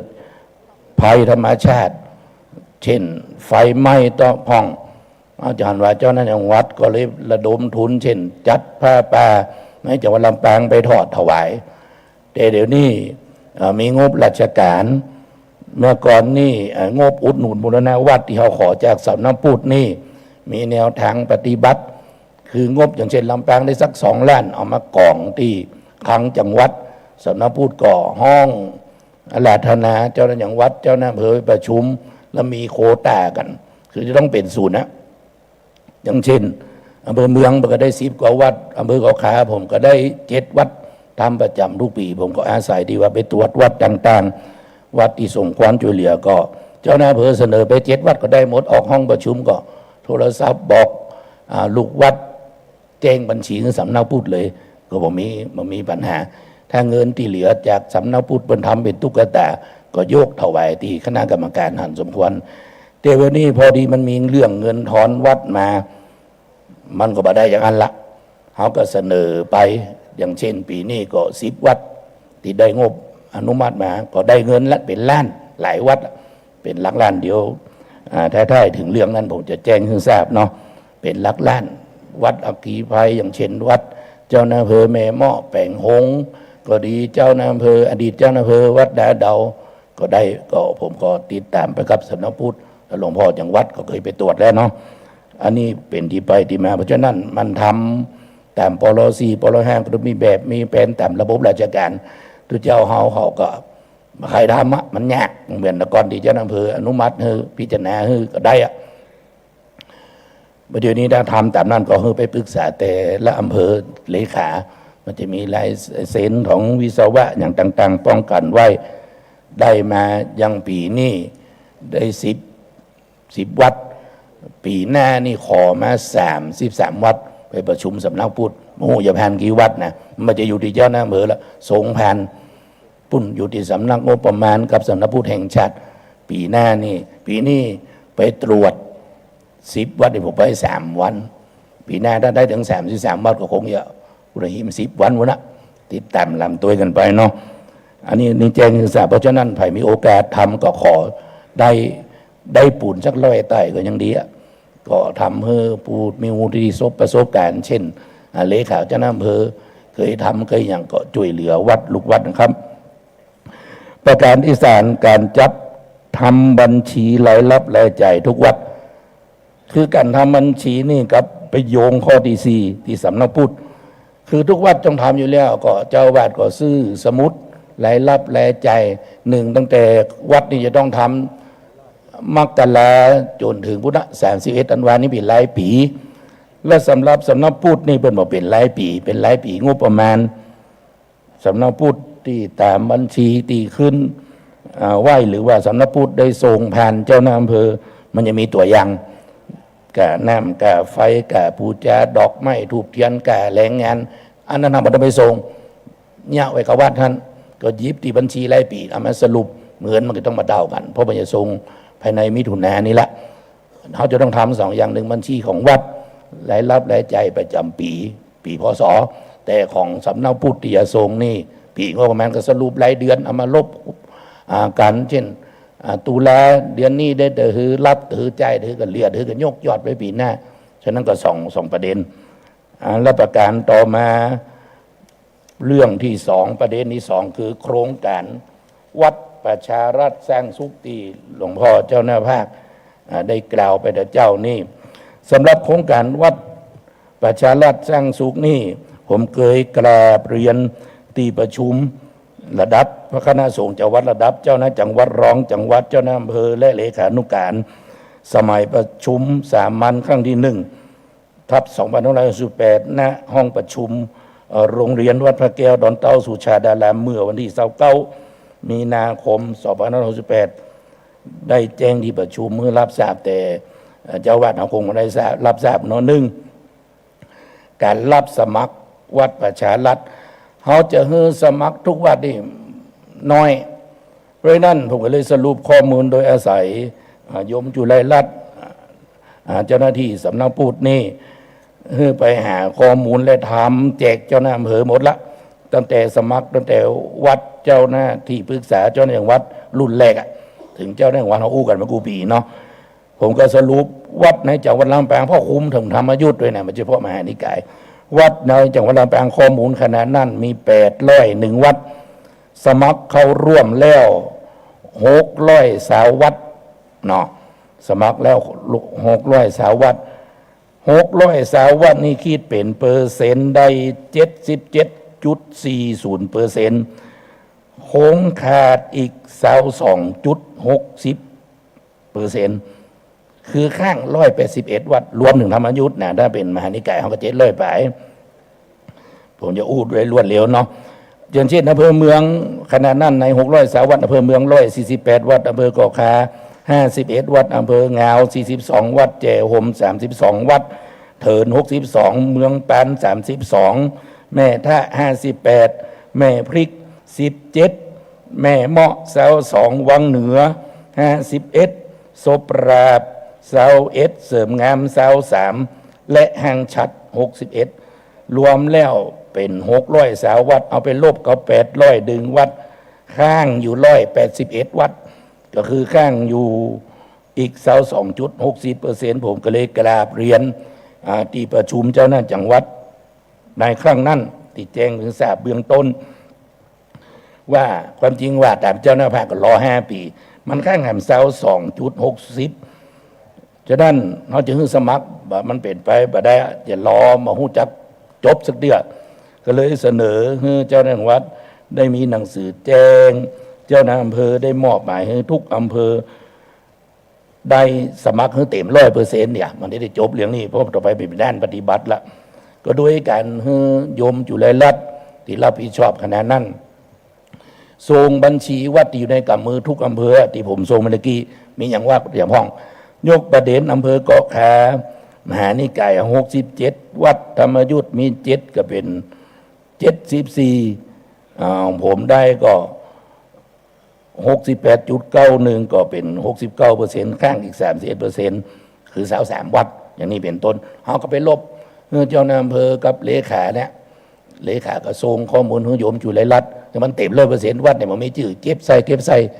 จบอันนี้คือด้านปฏิบัติเทคนิคง่ายๆเนาะเพื่อเราสมัครนี่10 ปีก็มีไปสมัครละนอนนี่ง่ายๆเนาะเจ้าหน้าจังหวัดลำปางก็เลยหนังสือย่ำไปก่อนเขาประชุมเนี่ยที่จรปว070/2518ลงวันที่6 มิถุนายน 68นะครับ3 ประเด็นคือถึงเจ้าหน้าอำเภอทุกอำเภอคือมอบหมาย1ดำเนินการให้วัดในเขตปกครองได้สมัครร่วมโครงการวัดประชารัฐสร้างสูงให้ครบทุกวัดก็ยังผมว่านะเลขาไปพร้อมวัดเขายังก่อค่า67ว่ามันยังวัดไหนพ้องเหลือนั่นก็ทรงโยมจุฬารัตน์ผ่านเลขาเจ้าหน้าอำเภอก่อค่าก็ได้ครับแล้วทำอายุทธ์ก็ประสานท่านโจบุญนะเอาวัดทำขุมทรัพย์โดยผ่านไปถึงเจ้าหน้าวัดเพราะเขาต้องเป็นตัวลักให้เปิ้นคือมันครบนี่ประเด็นแรกเนาะประเด็นที่2เจ้าหน้าจังหวัดได้ย่ำประการที่2คือติดตามผลการดำเนินงานแต่งตั้งคณะกรรมการขับเคลื่อนโครงการระดับวัดและชุมชนการระดับขับเคลื่อนนี่ระดับจังหวัดนี่สมเด็จพระมหาวีระวงศ์เจ้าพระคุณท่านก็ตั้งแล้วมีเจ้าหน้าวัดเป็นต้นระดับอำเภอก็เป็นหน้าที่ของเจ้าหน้าวัดเซ็นตั้งระบบครบ13อำเภอก็สำเนาก็อยู่ที่ผมละแล้วประเดี๋ยวนี้มันยังขาดระดับวัดเขาเอาวัดเขายังก่อคามี67วัดผมก็บอกว่าโยมจุฬารัตน์ทำตัวอย่างไปเช่นเจ้าหน้าอำเภอต้องเป็นที่ปรึกษาเจ้าหน้าโบสถ์เป็นที่ปรึกษาเจ้าวัดนั่นเป็นประธานดูเจ้าในวัดนั่นก็เป็นเลขามีตนเดียวก็จับเส้ตนเดียวมี2 ตนก็เส้2 ตนแล้วรองประธานที่ประชุมเลือกเอาโดยรองประธานฝ่ายคฤหัสถ์ก็อย่าเอานายกก็ได้จะเอาประธานอบต.หรือว่าจะเอากำนันผู้ใหญ่บ้านสมนักเป็นผู้ใหญ่บ้านนั่นแล้วก็มีเลขามีผู้ทรงคุณวุฒิเช่นอาจารย์วัดฝ่ายวัฒนธรรมก็ดีประธานชมรมผู้สูงอายุแต่ละหมู่บ้านมีก็คือเขามีส่วนร่วมที่เขาวัดเก็บจื่อใส่สำหรับก็ค้านี่แนวทางปฏิบัติผมมอบเพื่อเลขาอันดูเจ้างงจะเป็นเรื่องนี้สเปะประจบสักเดียวโอ้เมื่อเลขาห้องไปวันก่อนห้องเลขาเจ้านั้นโบนไปมดไปประชุมที่โรงเรียนเกาะคายปริยัติและทำตัวอย่างให้เขาหันว่าอันนี้วัดของคุณมีไผ่จื่อหยังมอบเพื่อเลขาไปรวบรวมมาเกาะคาย67วัดมานับธรรมยุทธ์นะมาแล้วมาคือเจ้าหน้าอำเภอเสนมันมีความเกี่ยวพันตะแวเนาะเจ้าหน้าที่องค์การบริหารส่วนจังหวัดเพิ่นก็เป็นเครือข่ายเพิ่นทำมาทุกปีตั้งแต่ปี66ละปี66ผมยังได้ไปเป็นวิทยากรประชุมร่วมกับท่านพระมหานพดลเนาะที่อปจกับนันเอกับตันยูและแม่ตอนไปพัฒนาเพิ่นมีเครือข่ายสองวัด1วัดสระหลวงที่ใกล้อย่างวัดผมนี่มันขึ้นกับเทศบาลอยู่แล้วเพิ่นคือจับกู้และแหมวัดหนึ่งปุ้นวัดวอแก้วแห่งชัดและโรงเรียนของสถาบันก็มีโรงเรียนสารวิทยากับโรงเรียนวอแก้วได้ยาปัญญามา3 ปีก่อนที่ผมว่าตะกี้คือปี66ได้กระทำกิจกรรมที่อบจแล้วพอปีแล้วไปกระทำที่วัดท่องที่ โดยการภาคแรกแม่เจ้าผมก็มีส่วนไปเป็นวิทยากรจัดการทำขยะโดยเอาแต่ไข่ที่โครงยานเอาแต่ไข่มาม้วนเอาพัดลมไอ้ตะแกรงพัดลมที่รีไซเคิลนะเอามาเป็นก้นมันก้นแต่ก้นไอ้ทำขยะใส่ขยะไอ้นะตะโบนก็ลวดคดเนี่ยวัดต่างๆก็เนี่ยไปแล้วปีนี้แต่แววมาอู้หำเนี่ยเพิ่งก็ได้คำสั่งมาเนี่ยตั้งกรรมการแล้วเจ้าจะทำยังไงมาปรึกษาจะเอาไผ่ผมก็แนะไปหาเลขาเจ้าอำเภอว่ายังวัดสระหลวงก็ดีวัดวอแก้วอำเภอแห่งชัดก็ดีเนาะก๊อบเปิ้นมันจะต้องตรงกันนะมันเป็นเรื่องเดียวกันก่อนอย่าทรงเอาสำเนาทรงจังหวัดตามที่คำสั่งหลวงพ่อจังหวัดก็คืออปจอย่าชุดหนึ่งเนี่ยจะเป็นวิธีง่ายอยู่มันต้องไม่ตั้งละมันจะเป็นฉบับเดียวกันเนาะแล้วก็ปีนี้เป็นมาปาลบอีกวันที่8จะทำกิจกรรมที่วัดวอแก้ว8 สิงหาพุ่นนะ15 สิงหาจะทำกิจกรรมที่วัดสระหลวงกิจกรรมก็เป็นต้นว่าจากเรื่องของขยะรณรงค์แก้ไขเรื่องขยะอย่างเช่นเขาก็ตั้งประเด็นเจ้าหน้าที่ว่าการเป็นตั้งนั้นเข้าภาษาปีใหม่ออกภาษาเจ้าแบนมาเดียวมันเหมือนติ้วปินโตบะทำแถดไปตะไวเป็นกิจจลักษณะแล้วติ้วถุงเซลล์ไป10 สักทา10 คนกระทุก10ถุงเซลล์ขวางไม่วัดฮะปีนี้เขาจะไปอู้ว่าขอเป็นปินโตเป็นใส่แถดไปเป็นกิจจลักษณะอย่างนี้นอกแล้วไม่ตอนก็ปีแล้วก็ไปด้วยกันพวกจวบเจริญพุทธมนต์ย่อๆถวายเป็นพระราชกุศลบำเพ็ญจิตตภาวนาก็เป็นอันจบอันนี้ทางเครือข่ายต่างๆเพื่อจับกู้นี่ผมยกตัวอย่างอบจที่มาปรึกษาผมตะวันเนาะเพราะฉะนั้นประการที่2ที่ทางจังหวัดเน้นไปคือตั้งระดับวัดระดับชุมชนระดับตำบลมันจะมีนะเจ้าตำบลต้องเป็นที่ปรึกษานี่ก็เลขาแต่ละจังหวัดแต่ละอำเภอได้รับเรื่องไปแล้วเนาะและประการต่อมาคือละเสนนี่เป็นเจ้าหน้าอำเภอเสนนะเพราะระดับจังหวัดเป็นเสนเจ้าหน้าอำเภอละระดับตำบลระดับหมู่บ้านระดับชุมชนนี่เจ้าหน้าอำเภอเสนคือเลขารวมมาแต่ละอำเภอแล้วส่งสำเนาคือจังหวัดได้รับทราบเนาะประเด็นต่อมาที่ผมจะอู้คือประเด็นที่3เรื่องการที่จังหวัดได้มอบหมายให้คัดเลือกอันนี้เขาว่าตามหนังสือไปก่อนตามระเบียบของทางการให้ตำบลส่งวัดเป็นต้นแบบตำบลละ1 วัดแล้วไปส่งเจ้าหน้าอำเภอกับกรรมการสานุปการที่ทางหลวงพ่อจังหวัดได้ตั้งแต่ละอำเภออยู่ข้างหน้าผมมี16 รูปคนพิจารณาเขาจะส่งวัดไหนอำเภอละ2 วัดมาส่งคือส่วนกลางคือส่งผมแล้วผมก็จะมาคัดเลือกส่งกราบเรียนหลวงพ่อจังหวัดไม่เป็นของคณะสงฆ์แล้ววัดต้นแบบ2 วัดแต่ด้านปฏิบัติเลขาตำบลหรือว่าเลขาอำเภอจะเนี่ยจะได้ตำบลมี5 วัดอันนี้มันอู้แต่หนังสือเทคนิคเขาก็เจ้าหน้าอำเภอกับเลขานั่นแหละหยิบมาวัดที่มันบาซ้ำชื่อหยิบมา2 วัด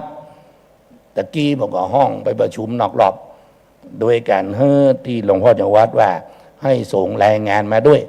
ผมก็เอาวัดที่ส่งรายงานเป็นเกณฑ์ปรากฏว่าส่งมาตามเวลาวันนี้2 วัดคือวัดไร่อ้อยเกาะขากับวัดสันดอนแม่กึดอำเภอเสริมงามนี่เป็นวัดต้นแบบของปีนี้เนาะมันมีทุกปีแล้วกับวัดวังเปร้าอำเภอเกาะขากับวัดเต่าปู่แท่งชัดหลวงพ่อจังหวัดก็มอบหมายผมเสนอชื่อไปให้บอกว่ากราบเรียนหลวงพ่อจังหวัดแล้วเสนอมาให้สำนักพุทธที่ท่านเจ้าหน้าภาคได้ประชุมงานมี2 ประเด็นโครงการวัดประชารัฐสร้างสุขนี่เป็นของคณะสงฆ์มันจะมีงบมีเงินแล้ว2 ปีมาละเป็นมีพัดไป5 พัดที่ประชุมระดับประเทศผมก็ไปทุกปีก็ได้มาปีก่อนกับวัดหลองอำเภอโสปราบกับวัดม่วงชุมอำเภอแห่งชัดวัดรองเจ้าอำเภอเนาะก็ได้รับพัดมาละแต่เพิ่นไม่ได้ผ่านจังหวัดนะเพิ่นไปหาเจ้าวัดโดยตรงเลยปีนี้ก็มีปีแล้วของวัดวังเปร้าเนาะที่แวดตะกี้เนาะอำเภอเกาะขากับวัดเต่าปูนแห่งชัดนี่ได้รับพัดแล้วมีโครงการทำยังคือสำนักพุทธวัด โครงการวัดกลางใจชุมชน อันนี้ก็เหมือนกับ5 สอแบบเดียวกันนะมันมี2 อัน แต่วัดของสนามพุทธเนี่ยเพิ่นมีเงินเฮ้อวัดละ10,000ปีผมเป็นใหม่ๆนี่มาเรียกแต่งบประมาณต่างกันเนาะเป็นใหม่ๆนี่เอาวัดมาเฮ้อ13 วัดอำเภอละวัดอำเภอละ10,000ผมต้องไปไล่ตะเวนไปชี้แจงกันจ่ายเงินเพราะบางวัดนี่สมมุติวัดละ10,000เนาะใจกรรมการบางท่านก็จะไปเปาะก่อสร้างมันไม่ถูกนะเพิ่นเฮ้อบิ๊กคินนิ่งอย่างเดียวผมกับเจ้าหน้าที่กับผอพูดต้องไปชี้แจงเอาบิ๊กคินนิ่งคุณก็ระดมเจ้าแบนมาเอารถเทศบาลมากวาดวัดอย่าสักเกินตอนน่าจะได้เอาใส่ยางมันมีคุณก็ถือโอกาสซื้อตอนนี้น้ำยาห้องน้ำมันมีแป้งมันมีซื้อไว้วัดยูมันมีซื้อเอาตอนเนี้ยใจมันเหลี่ยศูนย์แกกับเขาชาวบ้านนี่หัวตะฮือเอาเนี้ยคือแม่บ้านทำกับเขาคิดแล้วสรุปคือเรื่องพูดแต่บางวัดนี่เอาไปแป่งโต๊ะเอาไปอย่างอื่นก็ต้องแก้ไขกันเนี่ยมาได้เพราะคือบิ๊กคินนิ่งอย่างเดียวต้องแจงใจนี่เงินละ10,000อันนี้ได้แบง2-3 ปีละสำหรับปีนี้ที่ของปีแล้วคือวัดวังแป้วกับเอาห้างชัดคือวัดเต่าปูนพอสำนักพุทธส่งไปละเดี๋ยวคำตอบไม่ได้มาหูส่วนที่ยาพัดก็แจ้งมาละคือสูตรรู้เป็นไงของคณะสงฆ์มันมีกาพัดของสำนักพุทธเปิ้นมีเงินวัดละ10,000เจ้าหน้าภาคเวลาผมไปนั่งประชุมกับสำนักงานอย่างวัดเนาะเอากับประชุมวัดเพื่อกับว่าเนี่ยเอามาบูรณาการมาได้การอยากจะให้กำลังใจเอามา2 วัดจังหวัดได้แล้วจังหวัดก็ตอบไปอย่างแล้วผมก็เลยไปปรึกษาเจ้าหน้าจังหวัดกับสำนักพุทธเอาดิบวัดที่เขาได้2 วัดเนี่ยเขาได้พัดตัวเอาเงินที่สำนักพุทธเนี่ย2 วัดนี่ตัวก็ถือเป็นเอกชันทำกันมาทุกปีนี่ตะกี้ผมประชุมก็ได้วัดสันดอนแม่กึดอำเภอเสริมงามได้ออกต่างนอกต่างๆของเนาะวัดไรอ้อยก่อขาบนส่งรายงานส่วนรายงานที่ผสมบุญแบบเดี๋ยวโยมจุไลรัตน์ในฐานะผู้ช่วยเลขานุการฝ่ายสานุปการจะเรียกเจ้าวาดไปให้มันเต็มอย่างก็เขาจะส่งไปขอตังค์งบต่อไปกับพัดเนาะตามที่ทางการเพิ่นจะเอื้อมหน่วยให้เขาพอเขาไปว่าตัดสินใจแทนเป็นมาได้อันนี้เป็นประเด็นที่ผมกล่าวไว้เนาะแล้วประเด็นต่อมาประเด็นที่3การออกติดตามผลการดำเนินงานและการใช้จ่ายงบประมาณเงินอุดหนุนประเภทเงินอุดหนุนเฉพาะกิจเงินอุดหนุนสมทบการบูรณะปฏิสังขรณ์วัดประจำปีงบประมาณ67นั่นตามที่เลขาได้สรุปมีแล้วเนาะมันจะมีประเด็นวัดวินาศสะภัยพ่องวัดที่ขอบูรณะปกติท่านต้องเข้าใจนะการบูรณะเป็นบูรณะปฏิสังขรณ์หลักการมันต้องมีเงินวัดอยู่ 50%ปัจจุบันมันมีอยู่สักอย่างขอไป100%อย่างทางการที่มาได้เพราะหลายวัดที่ตกไปแบบนี้เพราะนั้นจะต้องมีเงินอยู่กึ่งหนึ่งที่เขารายงานสรุปไปให้ตอนทำแบบฟอร์มขอและอีกอย่างหนึ่งวัดอย่างวัดแม่ไฮเนาะที่ท่านเลขาได้ขึ้นในPowerPointวัดแม่ไฮปี67ที่ผ่านมานี่อันนั้นได้กรณีเมนเผาศพคือมันมีสำนักพุทธมีงบประมาณเมนเผาศพนี่มันจะของเทศบาลต้องสร้างในตีวัดเป็นของทุกเจ้าดำเนินการ1,000,000ปีหนึ่งมีได้ตีเดียวจังหวัดเนี่ยได้ตีเดียวอย่างเช่นปีก่อนผมเคยไปตรวจเยี่ยมก็วัดศรีอ้วนปีคือวัดหลวงโสปราบแล้วปี67ที่ผ่านมาคือวัดแม่ไฮแล้วก่อนสำนักพุทธก็รองรับจังหวัดไว้สมัยตายเป็นโควิดนักกลัวเมนตั้งพุ่นแตกเลยสำรองก็แค่ไว้ก็เลยเสนอไปแต่เขาต้องมีเมนเก่านะเพื่อเอาเครื่องมาติดตั้งมาอย่างก็ไปตรวจกับผอสำนักพุทธและเจ้าหน้าที่ไปแล้วอันนี้ของ67แต่จื่อมีแล้วมันมาคาบเกี่ยวกับปี68ปีนี้ผมก็ไปกับสำนักพุทธแล้วนี่ว่าก็ข่าวเนาะเพื่อท่านได้รับทราบเอาเมื่อวันที่24 เมษายนไปวัดนาเดาอำเภอเสริมงามนี่ได้รับงบประมาณ2,666,000 บาทอันนี้วัดอัคคีภัยอดีตเจ้าหน้าอำเภอข้างก่อนผมก็ไปกับหลวงพ่อจังหวัดก็หอมส่วนตัวเมื่อก่อนที่ผมว่ากราบเรียนไปข้างต้นสมัยก่อนเจ้าหน้าวัดต้องจัดพระแปรหมู่เฮาเนาะเอาไปเปาะพอดีเพิ่นได้งบหนักละก็น้องนั่งก็ไปบริจาคส่วนตัวอันนี้งบทางของสำนักพุทธ2,666,000 บาทพอไปวัดนาดาวแล้วมาวัดศรีดอนมูลอำเภอเกาะคา อันนี้น้ำท่วมกำแพงวัดทะลุกำแพงวัดบ่มีต่อชื่อตีไม้ถมไม้อันนี้ได้ไป 478,000 บาทฉันเข้าที่นั่นเนาะแล้วแม้วัดที่3นี่ของธรรมยุทธวัดถ้ำสุกเกษมสวรรค์อำเภอเถินอันนี้ได้4 ล้านนี่ของธรรมยุทธ4 ล้านนี่เป็นโบสถ์ไม้ซักเป็นโบสถ์ไม้ซักทั้งลุ่มก็เป็นไม้ซักด้วยตัดต่อไม้ยังเขียงเลี้ยงกันเป็นเลือกหมดอะพวกขึ้นเป็นได้ไป4 ล้านเนาะแล้วก็พอวันที่25ไปตรวจอีก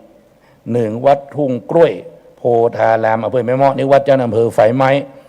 แต่กุฏิลูกวัดนะครับเป็นกุฏิสำนักงานเนาะ2,326,000 บาทวัดแล้วก็ไปวัดบ้านตุ่งอำเภอแม่ท่าที่เคยเป็นตัวแทนจากวัดเรื่องศิลป์5อันนี้ก็ได้3,348,000แล้วนั้นก็จะไปวัดสันป่าเปาแต่ไปแวะดูวัดกิวหลวงซึ่งได้เสดอขอเป็นอุทยานการศึกษาล่าสุดในการขออุทยานการศึกษาในยินหลวงผู้ว่าอู้ได้ตีประชุมที่หลวงพ่อจังหวัดเป็นประธานที่สำนักพุทธไปพอแสะมรกตเป็นจะได้แล้วเพิ่นเลี้ยงกาแฟฟรีนะเพราะว่าชุมชนเข้มแข็งเขาก็ประดับเป็นอุทยานการศึกษาเอาแทดที่เขาตั้งเข้าเนี่ยไปตีติดฝา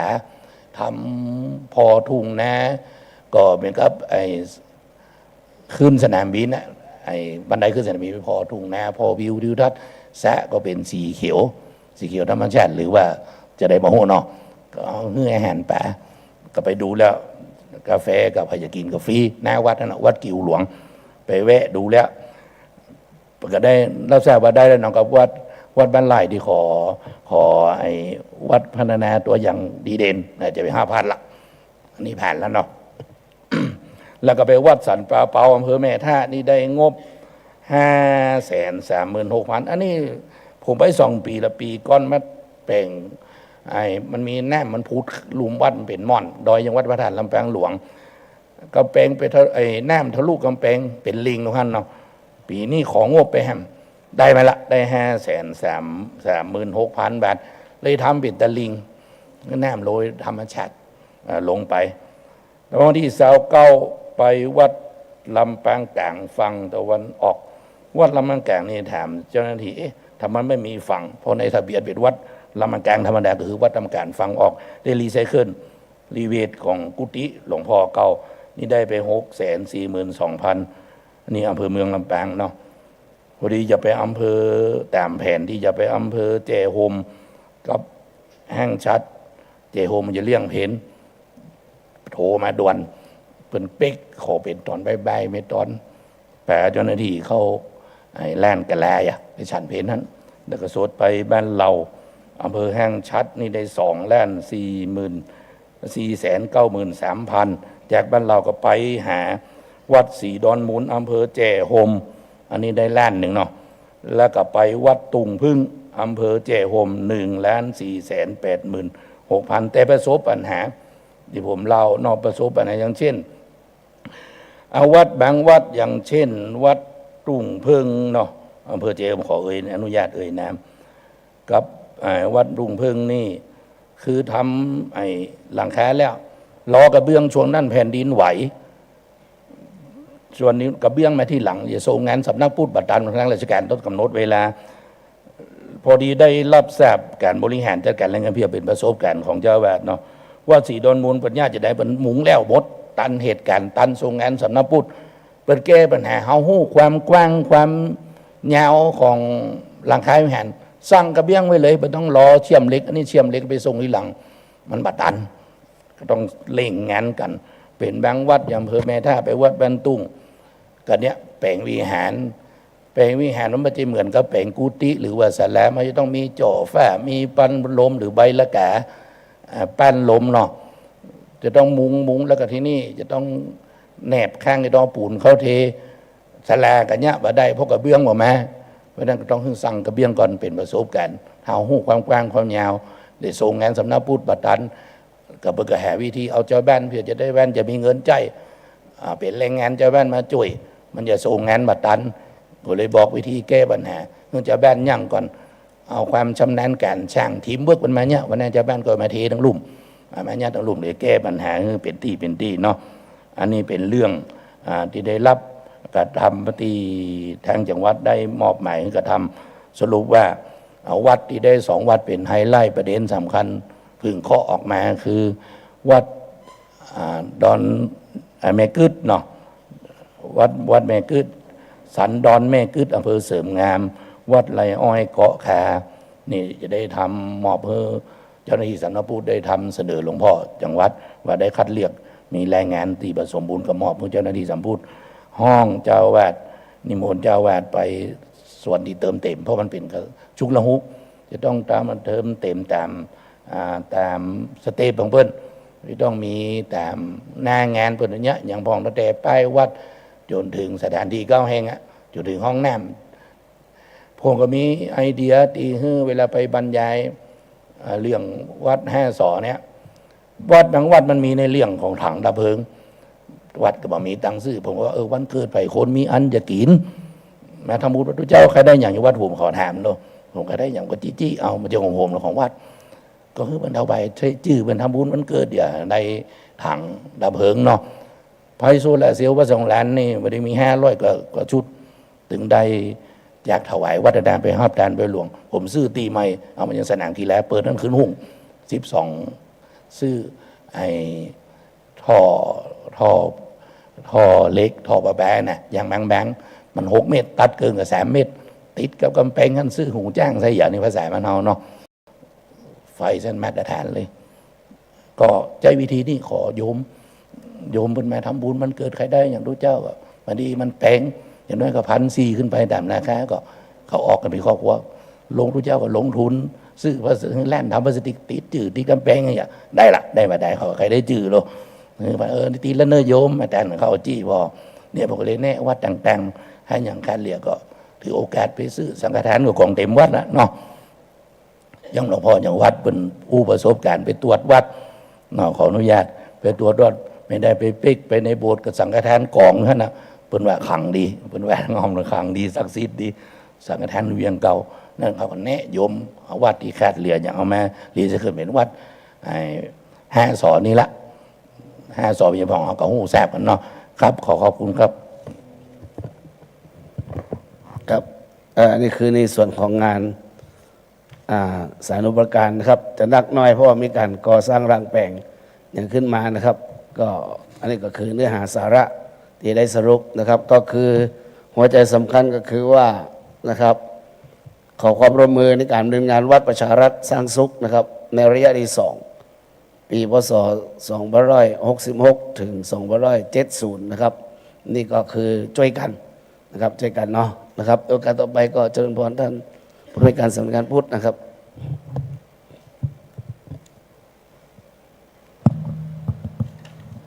ครับนมัสการหลวงพ่อจังหวัดครับท่านหลวงพ่อรองหลวงพ่ออำเภอแล้วก็พระเถรานุเถระครับผมนายคนึงกิจพรหมนุชานนท์นะครับผู้ในวยการสำนักงานพระพุทธศาสนาจังหวัดลำปางจริงๆก็ท่านหลวงพ่อที่เป็นประธานฝ่ายได้ค่อนข้างครอบคลุมแล้วนะครับผมขออนุญาตสนองในส่วนของสำนักพุทธเพิ่มเติมนะครับด้านการปกครองนะครับอันแรกก็คือเงินนิตยพัฒน์นะครับเงินนิตยพัฒน์เนี่ยตอนนี้บัญชีนิตยพัฒน์ที่ค้างจ่ายนะครับตอนนี้ลำดับมาถึงเดือนมกราปี 2565 แล้วนะครับก็ถ้าเกิดมีพระพ้นนะครับ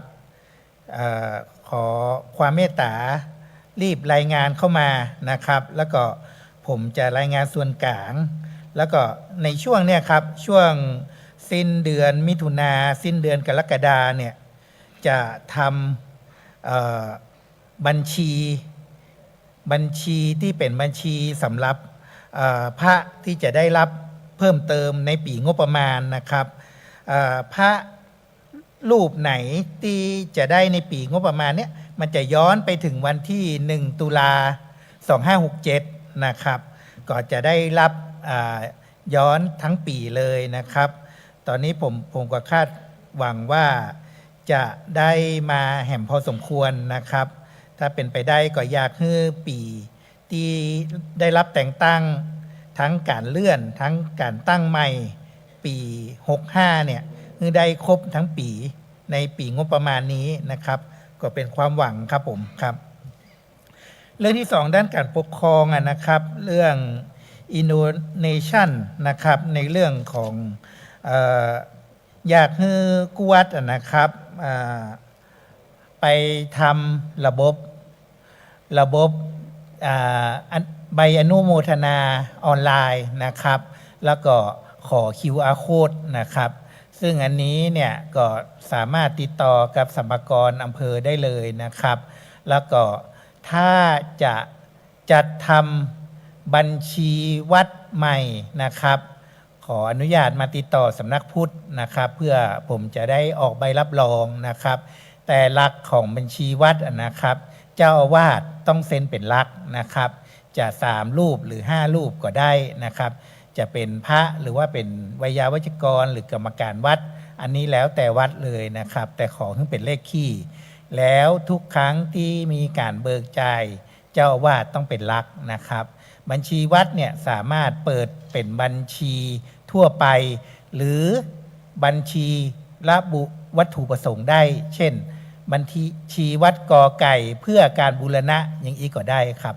แล้วก็ตรงเนี้ยจะได้เอาไปเชื่อมกับระบบอนุโมทนาออนไลน์นะครับผม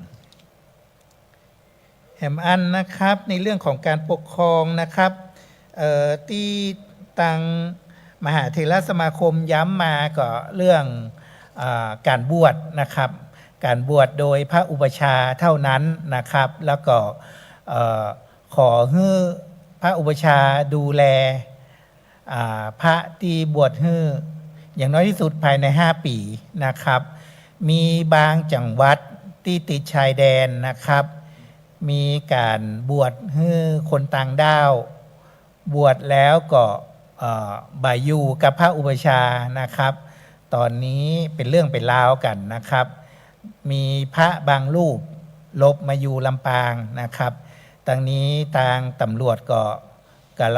ประสานกับผมอยู่นะครับแต่ยังดีที่คนบวชหรือพระอุปชาบ่ใจในเขตจังหวัดลำปางนะครับอันนี้ก็ต้องระวังนะครับเพราะว่ามีลักษณะของการนำมาบวชแล้วได้วีซ่าประเภท non immigrant หรือวีซ่าพักพิงชั่วคราวระยะ1 ปีแล้วพอได้วีซ่าก็หนีไปเลยครับซึ่งตรงนี้เองเนี่ยเป็นปัญหาในเรื่องของการค้ามนุษย์ซึ่งเฮาก็บ่อยากให้เกิดขึ้นที่จังหวัดลำปางนั้นก็ขอกำชับดูแลนะครับอีกเรื่องหนึ่งก็คือการตรวจประวัติก่อนบวชครับขอย้ำพระคุณเจ้านะครับช่วยส่งมาที่สำนักพุทธเพื่อตรวจประวัติหรือจะตรวจประวัติเองก็ได้ไปที่สำนักทะเบียนประวัติเองนะครับแต่ว่าถ้าชัวร์สุดก็ส่งมาที่ผมก็มีระยะเวลาส่งไปให้ตำรวจตรวจประวัติประมาณ 7-15 วันครับผม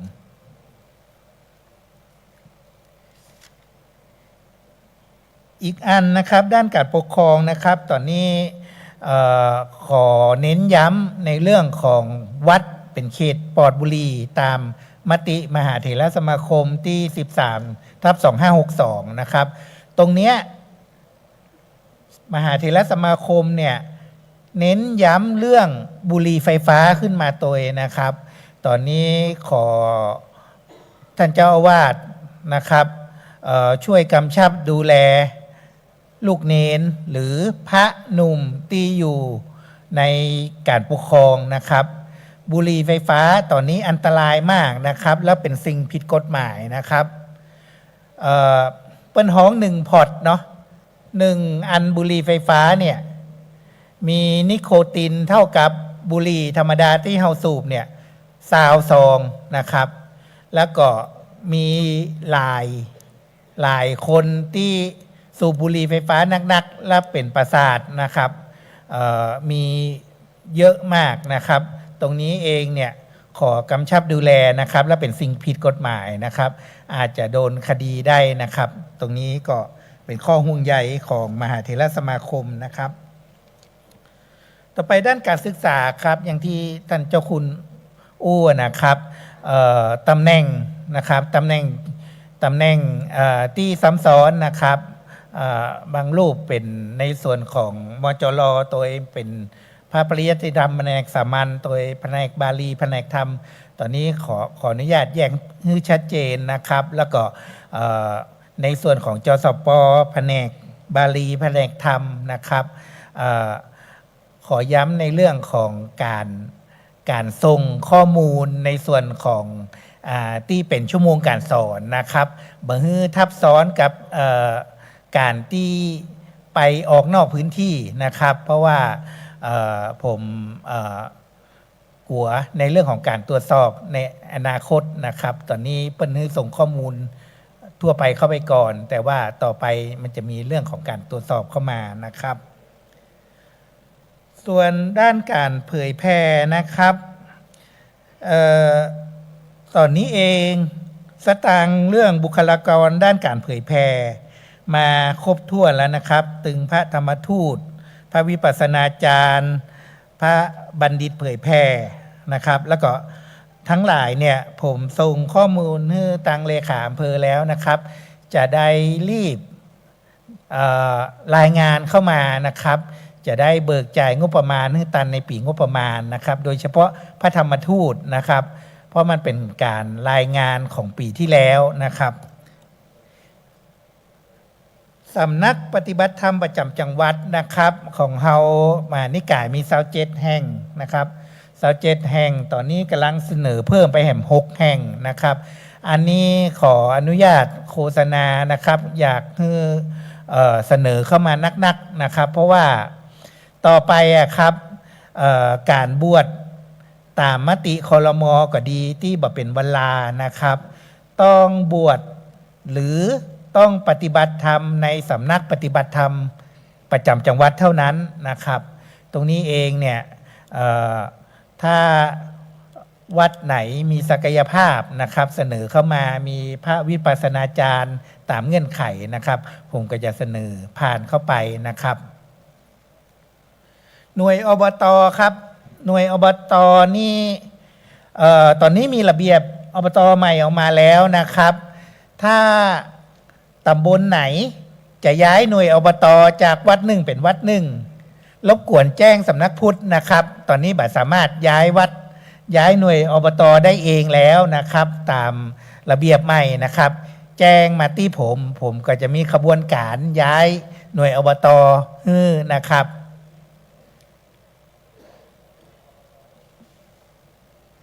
ด้านสาธารณูปการครับผมบัญชีการเงินของวัดนะครับที่อาจารย์พระครูตั้นอู้ขึ้นมาเนี่ยนะครับผมขออนุญาตอย่างนี้ครับเพราะว่าตอนเนี้ยมันมีปัญหาทับซ้อนกันระหว่างการรายงานเป็นปีกับปีงบประมาณนะครับแล้วก็ช่วงนี้ก็จะต้องรายงานสำนักพุทธแล้วนะครับผมขออนุญาตว่าเดี๋ยวผมจะทำการแนะนำประชุมผ่านระบบออนไลน์นะครับระบบซูมนะครับเดี๋ยวจะนัดแนะกับทางเลขาอำเภอแหมกำมนะครับแล้วก็จะเอาวันไหนจะเอาเจ้าหน้าที่พุทธจากส่วนกลางเลยมาแนะนำตามแบบฟอร์มนะครับเราจะได้ได้เต้ากันทั้งจังหวัดนะครับแล้วก็เป็นแบบฟอร์มที่ถูกต้องนะครับโครงการที่เกี่ยวกับวัดประชารัฐสร้างสุขนะครับอันนี้หลวงพ่อก็ได้อู้ไปแล้วนะครับถ้าทำได้นะครับเราก็จะเป็นจังหวัดแรกในเขตภาคเหนือที่จะมีเข้าวัดประชารัฐสร้างสุขครบทุกวัดทั่วประเทศทั่วจังหวัดนะครับขออนุญาตอู้เรื่องของการชี้แนวเขตนะครับการชี้แนวเขตของพื้นที่วัดก็ดีพื้นที่ธรณีสงฆ์ของวัดก็ดีนะครับ ตอนนี้เองมีมติใหม่นะครับว่าคือทางท่านเจ้าอาวาสเองเนี่ยสามารถมอบหมายคือคฤหัสถ์ที่ไว้วางใจไปร่วมชี้แนวเขตบ่ต้องเอาเจ้าหน้าที่สำนักพุทธแล้วนะครับเจ้าหน้าที่สำนักพุทธเป็นแค่พยานนะครับเพราะฉะนั้นขออนุญาตมอบให้เจ้าอาวาสมอบหมายขอให้มอบหมายคนที่หูเรื่องนะครับบ่ใจมอบหมายไอ้แก้วไอ้คำไปชี้เขตเดววัดจะเสียพื้นที่นะครับอย่างน้อยที่สุดคือเปิ้ลมีองค์ความรู้ทางด้านเรื่องที่ดินนะครับเช่นเจ้าหน้าที่เทศบาลที่ดูแลเจ้าหน้าที่อบต.ที่เป็นช่างที่เปิ้ลหูเรื่องนะครับเพราะตอนเนี้ยมีคฤหัสถ์หลายคนที่มีพื้นที่ติดกับที่วัดก็ดีที่ธรณีสงฆ์ก็ดีไปยื่นกับที่ดินเพื่อขอชี้แนวเขตพื้นที่ใหม่นะครับแล้วเฮาส่งคนที่บ่ฮู้เรื่องฮู้ราวเข้าไปกลายเป็นว่าวัดเสียประโยชน์นะครับแล้วก็มีคนเซ็นกำกับเรียบร้อยแล้วนะครับแต่ก่อนยังดีมีเจ้าหน้าที่สำนักพูดไปผมก็จะแข่งฮื้อนะครับตอนนี้เนี่ยระเบียบตัวนี้ออกมาก็ขอความกรุณานะครับแหมอันนะครับในเรื่องของท้องถิ่นนะครับบอกว่าจะเป็นอบต.เทศบาลหรือว่าอบจ.จะมาสร้างหยังให้เป็นศาสน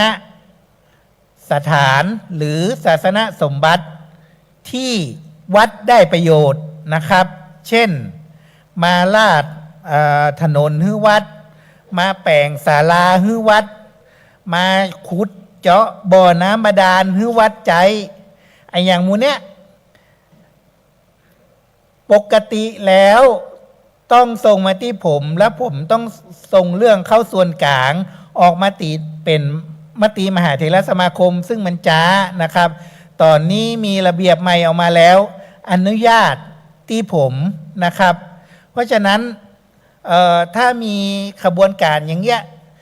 ส่งเรื่องมาให้ผมนะครับแล้วผมส่งเจ้าหน้าที่เอาไปตรวจก็จะผมถ้าดำเนินการเรียบร้อยแล้วก็เป็นประโยชน์ของวัดจริงๆเนี่ยผมสามารถเซ็นแล้วก็ประสานกับส่วนท้องถิ่นให้จัดการได้เลยนะครับแต่ขอย้ำว่าเป็นประโยชน์ของวัดเท่านั้นนะครับบ่ใช่แปลงถนนเพื่อการสาธารณะอันนี้บ่ได้นะครับหรือขุดเจาะน้ำบาดาลเพื่อให้ชาวบ้านใช้ประโยชน์อันนี้ก็บ่ได้นะครับต้องวัดใจประโยชน์อย่างเดียวถึงจะทำได้ถ้าเป็นการขุดเจาะหรือทำถนนเพื่อการสาธารณะต้องไปกันเขตจัดประโยชน์และวัดต้องได้ค่าเช่าเท่านั้นนะครับถ้ามีอย่างเพิ่มเติมเนี่ยขออนุญาตติดต่อประสานงานกับสำนักพุทธก่อนนะครับซึ่งตอนนี้ผมก็มีผอ.สุเมธวังคออมนะครับขออนุญาตยืนขึ้นครับนี่ก็เป็นตอนนี้ก็เป็นลูกหลานคนลำปางไปแล้วนะครับก็อยู่ลำปางมาเมินนะครับก็ประสานงานกับผอ.สุเมธได้เลยนะครับแล้วก็มีผอ.จุไลรัตน์ทองนุ้ยแหมคนท่านก็จะดูเรื่องสาธารณูปการทั้งหมดนะครับก็ทั้งหมดทั้งมวลเนี่ยก็ทำเพื่อคณะสงฆ์จังหวัดลำปางนะครับก็ผมก็บ่มีตังค์นะครับแต่ก็มีใจนะครับผมก็จะพยายามถ้ามีอย่างที่ใหม่ๆมานะครับผมก็จะพยายามแจ้งผ่านเลขาอำเภอเลขาตำบลนะครับแล้วก็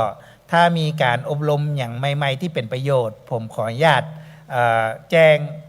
ผ่านเป็นการอบรมผ่านออนไลน์นะครับแล้วก็ปีนี้คิดว่าตั้งแต่เดือนนี้จนถึงครบรอบแห่งปีหนึ่งนะครับที่เราจะมาพบกันเนี่ยก็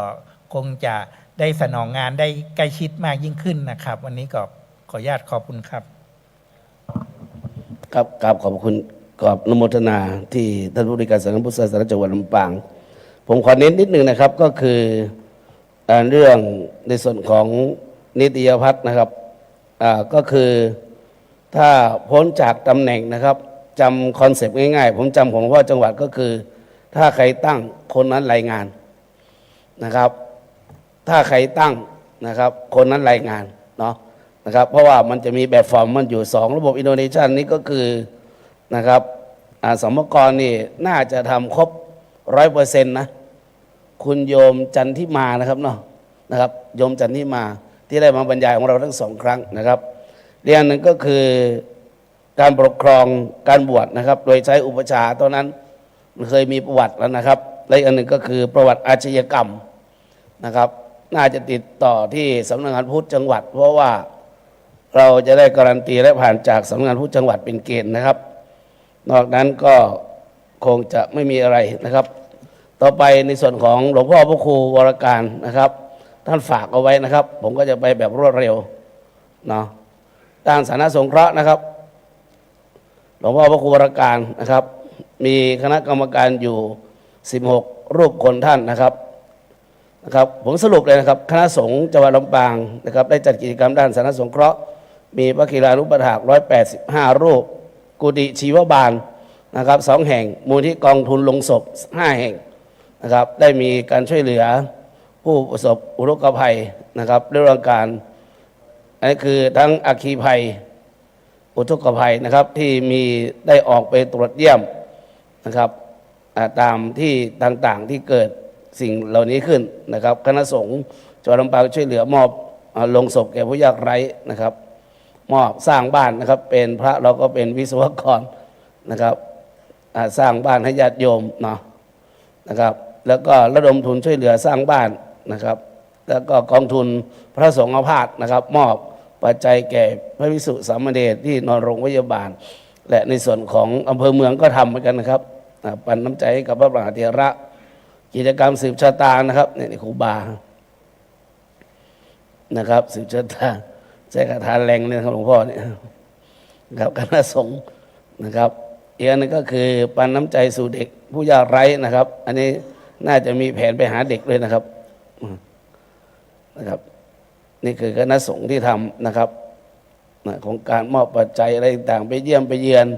นะครับก็เห็นแล้วก็สิ่งที่ผมอยากเห็นก็คือศูนย์ชีวบาลและหรือว่ากุฏิชีวบาลนะครับมีที่สมปราบกับเงานะครับที่ไหนมีบอกนะครับที่ไหนมีบอกแล้วก็โครงการเพิ่มศักยภาพพระกีฬานุปถากนะครับอบรมในโครงการต่างๆพระกีฬานุปถากก็คือว่าพระอสวก็มีอาศัยท่านพระครูสิริ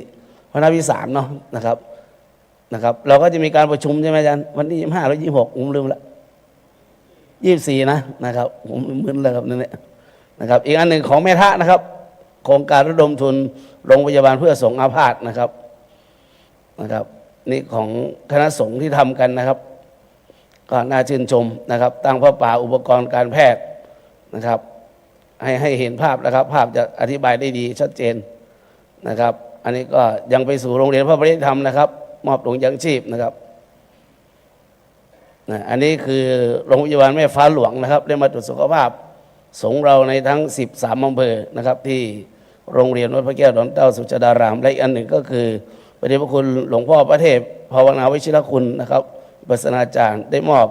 ตอนที่น้ำท่วมนะครับมันก็จะเราก็คัดที่หนักๆที่สุดก็จะมีเกาะขากับห้างฉักถ้าจำไม่ผิดนะครับได้มาท่านมามอบให้นะครับนี่คือด้วยความเมตตาของพระเดชพระคุณท่านนะครับและอันหนึ่งก็คือของเรานะครับที่ช่วยกันคนละไม้คนละมือนะครับมีเงินอยู่ทั้งหมด800,000 กว่าบาทนะครับมอบให้กับมีน้ำใจให้กับจังหวัดอื่นๆนะครับจังหวัดละ160,000 บาทนะครับมอบนะครับคณะสงฆ์นะครับนำโดยพระเดชพระคุณหลวงปู่พระพรหมมงคลวชิรดมนะครับร่วมกับเครื่องอุปโภคบริโภคนะครับทั้งเชียงรายพะเยาแพร่น่านนะครับ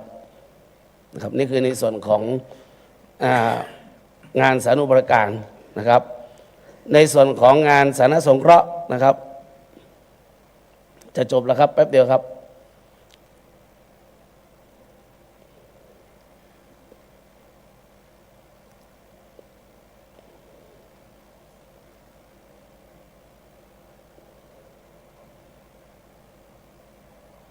นะครับ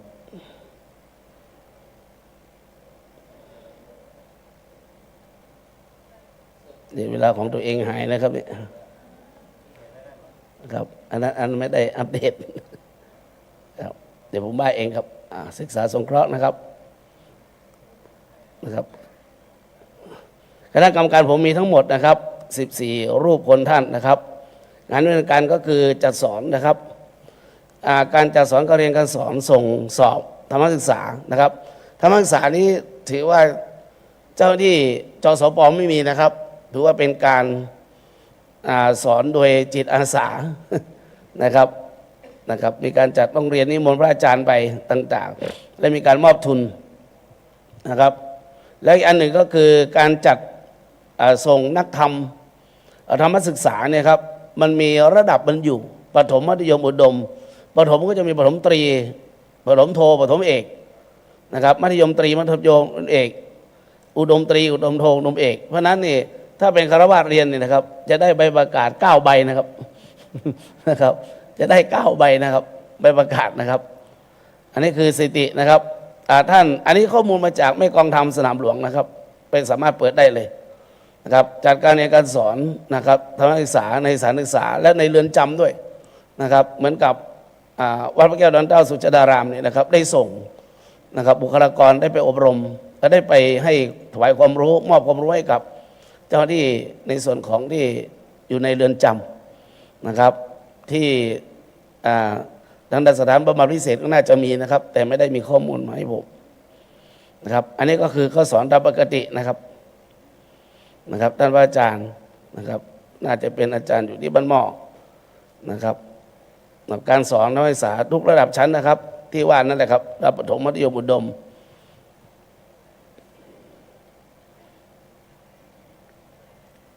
และมอบทุนการศึกษาครับนะครับความคิดของผมก็คือ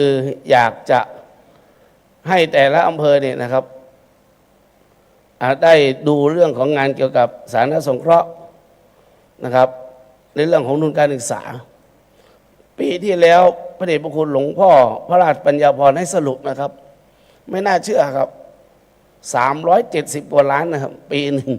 ของอำเภอของจังหวัดลำปางนี่นะครับที่แต่ละอำเภอส่งมานะสาธารณูปการเกือบ900กว่าล้านนะครับ900กว่าล้านหลวงพ่อนะครับเพราะฉะนั้น40ล้านนี่โอนได้สบายเนาะนะครับนี่อันนี้ท่านส่งมาให้ผมนะครับผมก็เซฟไว้นะครับบางทีเลขาท่าน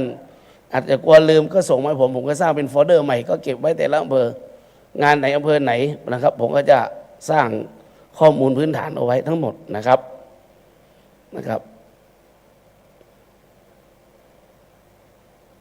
และอีกอันหนึ่งก็คือการตรวจทำสนามหลวงนะครับตรีโทเอกนะครับก็มีการสรุปนะครับสรุปแล้วนะครับก็คือโรงเรียนพระพิธรรมในจังหวัดลำปางมีทั้งหมด9แห่งนะครับมหาวิทยาลัยมหาจุฬาลงกรณราชวิทยาลัยวิทยาลัยสงฆ์นครลำปาง1แห่งสำนักสาธารณศึกษาอันที่จริงตัวนี้นะครับเขาเปลี่ยนใหม่นะครับเป็นสนามสอบนะครับสนามสอบนะครับธรรมศึกษานะครับ21แห่งจาก25นะครับจาก25รู้สึกว่าแม่ทะจะหายไป3เนาะนะครับถ้าจำไม่ผิดนะแม่ทะนะมีโปงหอสารเมธวิทย์แล้วก็3ขานะครับอันนี้จะเป็นอันนี้นะครับตรงนี้นะครับอาจจะเป็นในส่วนของที่เป็นสนามสอบนะครับไม่ใช่สำนักสาธารณศึกษานะครับพิมพ์ผิดไปนิดนึงศูนย์ศึกษาพุทธศาสนาวิทย์นะครับ21แห่งโรงเรียนผู้สูงอายุ15แห่งครูพระสอนศีลธรรม198รูปนะครับท่านอาจารย์วิไลสงฆ์ช่วยดูด้วยนะครับครูพระสอนศึกษาวันอาทิตย์51รูปเด็กก่อนเกณฑ์จำนวนศูนย์เด็กเกินเกณฑ์นะครับ20ศูนย์เพราะฉะนั้นข้อมูลทั้งหมดนี้มาจากไหนครับผมให้ดูแบบรวดเร็วนะครับมาจากตัวนี้ครับอาจารย์ครับอาจารย์ดูท้ายนี่นะครับอันนี้ของอำเภอเมืองนะครับของอำเภอเมืองนะครับนี่คือของอำเภอเมืองทั้งหมดนะครับแล้วก็ของอำเภอแม่เมาะนะครับอันนี้เดี๋ยวผมจะส่งให้เลขาแต่ละเลขาท่านเพราะว่า3 เดือนต้องรายงานครั้งหนึ่งตามพระเดชพระคุณหลวงพ่อภาคได้กล่าวไว้เจ้ห่มเมืองปานห้างฉัดแม่ทะเกาะคาเสริมงามงาวเถินนะครับศพปราบแม่พริกวังเหนือสุดท้ายก็ตัวเจ้ารวมทั้งหมด นะครับรวมนี้ทั้งหมดนะครับข้อมูลตัวนี้แล้วผมก็ทำต่อนะครับว่ามีงานฝ่ายอะไรนะครับมีงานฝ่ายอะไรสมมติว่าวัดเนี่ยนะครับมีฝ่ายปกครองและสาธารณูปการที่จะต้องดูแลเวลาเรามาทำรายงานมันจะง่ายมันเซฟเวลายิ่งเวลาเราน้อยนะครับเวลาหายใจเรายิ่งน้อยลงเราก็ต้องมีงานให้มากขึ้นนะครับเพราะฉะนั้นตรงนี้ผมอยากให้หลวงพ่อเจ้าอำเภอเนี่ยนะครับส่งไปให้เลขาตำบลเนี่ยท่านก็เปลี่ยนด้านล่างนะครับแถบล่างเนี่ยเป็นตำบลหัวเวียงสวนดอกเวียงเหนือ1 2 3ท่านใส่ปุ๊บนะครับมันจะซิกมาเซลมาที่นี่เลยทั้งหมดเพราะฉะนั้นข้อมูลตัวนี้จะเป็นข้อมูลที่เป็นแฟกต์คือความจริงทั้งหมดเลยไม่ลดนะครับใส่เพียงแต่ตัวเลขถ้ารู้จักว่า0 ถึง 9คือเลขไหนมันจะมาหาข้อมูลตรงนี้หมดเลยนะครับ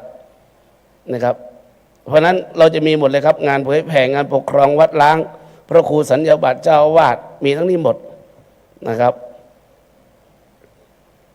เจ้าหน้าจังหวัดนะครับ1 รูปรองจังหวัด3ที่ปรึกษา1นะครับครูแผนกธรรมนะครับสำนักศึกษาอันนี้เปลี่ยนเลยนะครับแผนกธรรมนี่เหลือ17บาลีเหลือ9นะครับแล้วก็สำนักศึกษาบางทีเลขาอำเภอท่านเปลี่ยนบ่อยนะครับจากผมสำรวจดู48สำนักศึกษานะครับรวมแล้วเหลือ20แล้วก็ณบัดนี้มี17นะครับเดี๋ยวผมจะคุยกับพอดีเมื่อกี้ท่านอาจารย์ท่านอาสมมาตรนะครับบอกว่าให้คุยกับหลวงพ่อภาคโดยตรงโรงเรียนพระปริยธรรมเรียนสูงอายุเด็กก่อนเกณฑ์นะครับนี่หมดนะครับพระอุปชาวิสามัญพระธรรมทูตนะครับพระเยลิเทศที่อาจารย์เจ้าคุณปิฎกพูดเมื่อกี้ว่าพระวิเทศกับจริยนิเทศเนี่ยท่านครับมันเขาเรียกว่าอะไรคุณสมบัติเขาตั้งไว้สูงคุณสมบัติเขาตั้งไว้สูงนะครับเพราะฉะนั้นนี่ต้องเป็นมหาปรริญญาเนี่ยเราดูคิดว่าตั้งแต่10 ปีย้อนหลังเนี่ยในจังหวัดเราเนี่ยนะครับมีใครบ้างยากนะไม่ค่อยมีนะมันจะมีก็มีที่วัดจองคำท่านเรียนบาลีเพียวๆจะเอาท่านมาก็ไม่ได้คือเอามาต้องทำงานในยุคนี้พูดง่ายๆนะครับเป็นไม่เป็นแต่ทำได้ไหมนี่แหละพระจริยนิเทศนี่ก็คือมีหน้าที่สนองงานเจ้าคณะจังหวัดอย่างเดียวนะครับไปดูกฎระเบียบได้นะครับพระวินนะครับหน่วยอบรมอบตเรียนการกุศลของวัดและอีกอันหนึ่งก็คือนี่แหละครับกุฏิชีวาภิบาลมี2 แห่งที่ผมว่ามีที่เงากับศพปราบนะครับอันนี้คือข้อมูลทั้งหมดนะครับอันนี้ผมทำไว้3 ปีละก่อนที่พระเดชพระคุณท่านจะประชุมกันวันที่1 มิถุนาที่วัดสังเวชผมทำไว้ตลอดท่านไม่เชื่อท่านถามเลขาได้แต่นั้นผมทำเป็นปีแต่ผมจะขยับมาให้เป็นทีละ3 เดือนเราจะดูว่าพระเนนเข้าออกอย่างไรนะครับอันนี้มันเป็นไตรมาสแค่ไตรมาสที่2นะครับถ้าเราดูครับนะครับไตรมาสที่2นะครับเพราะนั้นเลขาอำเภอก็เตรียมไว้นะครับเมษาพฤษภามิถุนาเพราะนั้นก็หมายความว่าวันที่2 กรกฎาคมต้องส่งข้อมูลนี้ให้ผมละนะครับเพราะทำเป็นไตรมาสแล้วผมจะข้อมูลเหล่านี้เนี่ยเกิดสำนักงานพุทธต้องการเลยก็ใช้ได้บางทีสำนักงานพุทธมาถามปุ๊บเนี่ยผมก็บอกว่าเอาเข้าพรรษากันแล้วกันนะครับถ้าเข้าพรรษาพระเหมือนเยอะไงครับใช่ไหมเวลาออกพรรษาปุ๊บมันหายไปหมดมันลดเราก็ไม่รู้นะครับเพราะนั้นนี่ก็คือฝากเอาไว้นะครับอันนี้คือในส่วนของผมจะขยายลงนะครับไปลงที่เลขาเจ้าตำบลในฐานะเรียนนิติพัฒน์เหมือนกันก็ต้องทำงานฝึกนะครับหลวงพ่อหลวงพี่ผมนี่อายุมากกันแล้วผมก็จะเกือบ60นี่แหละนะครับอยากให้สิ่งเหล่านี้เพราะว่าท่านดูแต่ละท่านนี่มีความรู้ความชำนาญเรื่องเทคโนโลยีผมก็เรียนไม่นานนะครับประมาณ3 วัน 4 วันเนี่ยนะครับรูปๆคำรูปๆคำนะครับนะไม่ได้อะไรก็ยกเลิกไม่รู้อะไรก็แคนเซิลนั่นแหละง่ายที่สุดนะครับมันก็รู้นะครับ learning by doing เนาะหัวใจสำคัญนะครับนี่คือเป็นการพัฒนานะครับอันที่จริงนี่ผมตั้งใจไว้นะปีนี้นะถ้าทำสิ้นเดือนประมาณกรกฎาเนี่ยผมจะทำเป็นระบบ AI ไปสัมภาษณ์หลวงพ่อมีอะไรปุ๊บเนี่ยนะครับหลวงพ่อภาพปุ๊บผมก็ใส่เสียงเข้าไปมีรูปภาพหลวงพ่อก็นั่งดูตัวเองนะพูดไปเลยหลวงพ่อจะพูดเป็นภาษาจีนผมก็กดนะครับ Guinness Language เข้าไปหลวงพ่อก็จี้จี้ไปภาษาอังกฤษนี่นะครับได้นะครับได้เดี๋ยวนี้ผมจะทำครับทำเป็นสื่อโฆษณาของวัดพระแก้วนะครับทั้งภาษาจีนทั้งภาษาฝรั่งเศสนะครับดองแดงๆนะครับผมเคยดูแล้วผมนั่งหัวเราะตัวเองนะครับเพราะฉะนั้นนี่คือหัวใจสำคัญถามว่าทำอย่างนี้เราได้มีสติระมัดระวังเรื่องอะไรครับคอเซ็นเตอร์ก็ในโรงเรียนผมนี่โดนไป7,000พี่ชายบอกว่าส่งตังมาด่วนขณะนี้ตำรวจจะจับเสียงเหมือนแป๊ะ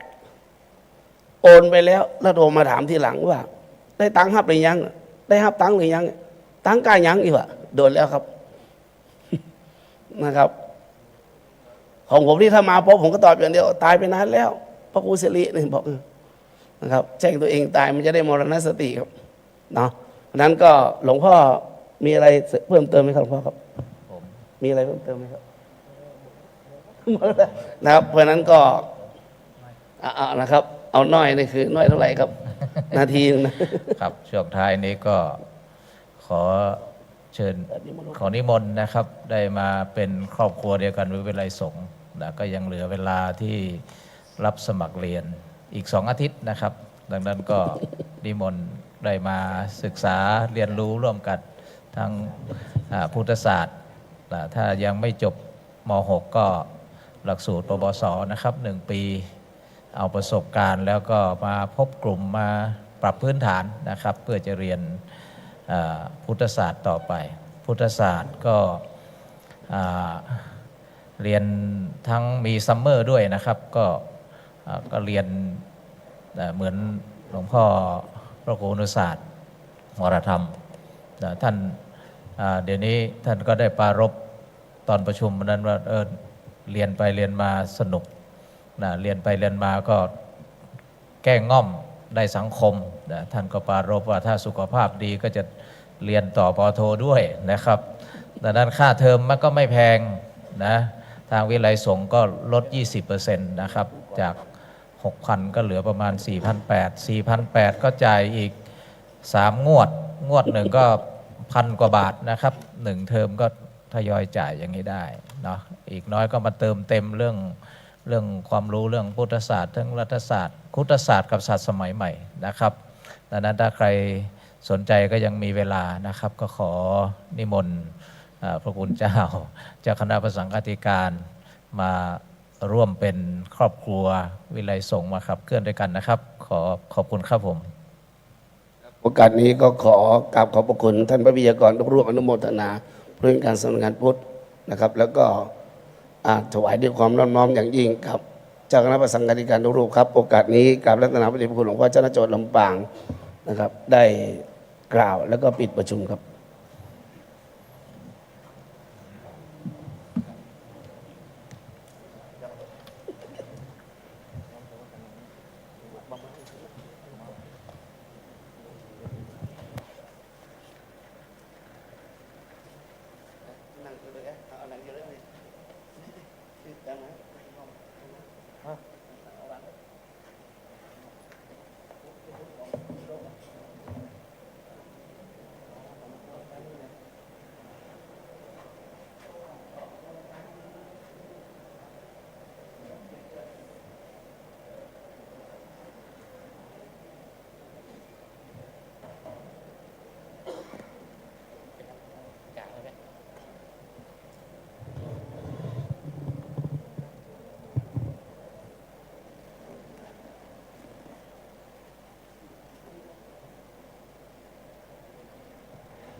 ขอถวายความเคารพท่านพระสังฆาธิการ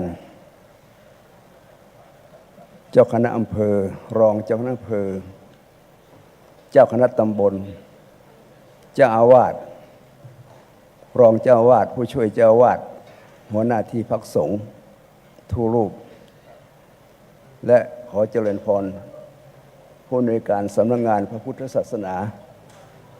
จังหวัดลำปางกลับไปแล้วยังนะนึกว่าจะไม่มีใครแล้วขึ้นมาคนเดียวว้าเวไม่มีใครนั่งมีรองจังหวัดทั้งสองรูปก็ยังดีอุ่นใจขึ้นมาหน่อยวาระต่อไปนี้เป็นวาระสุดท้าย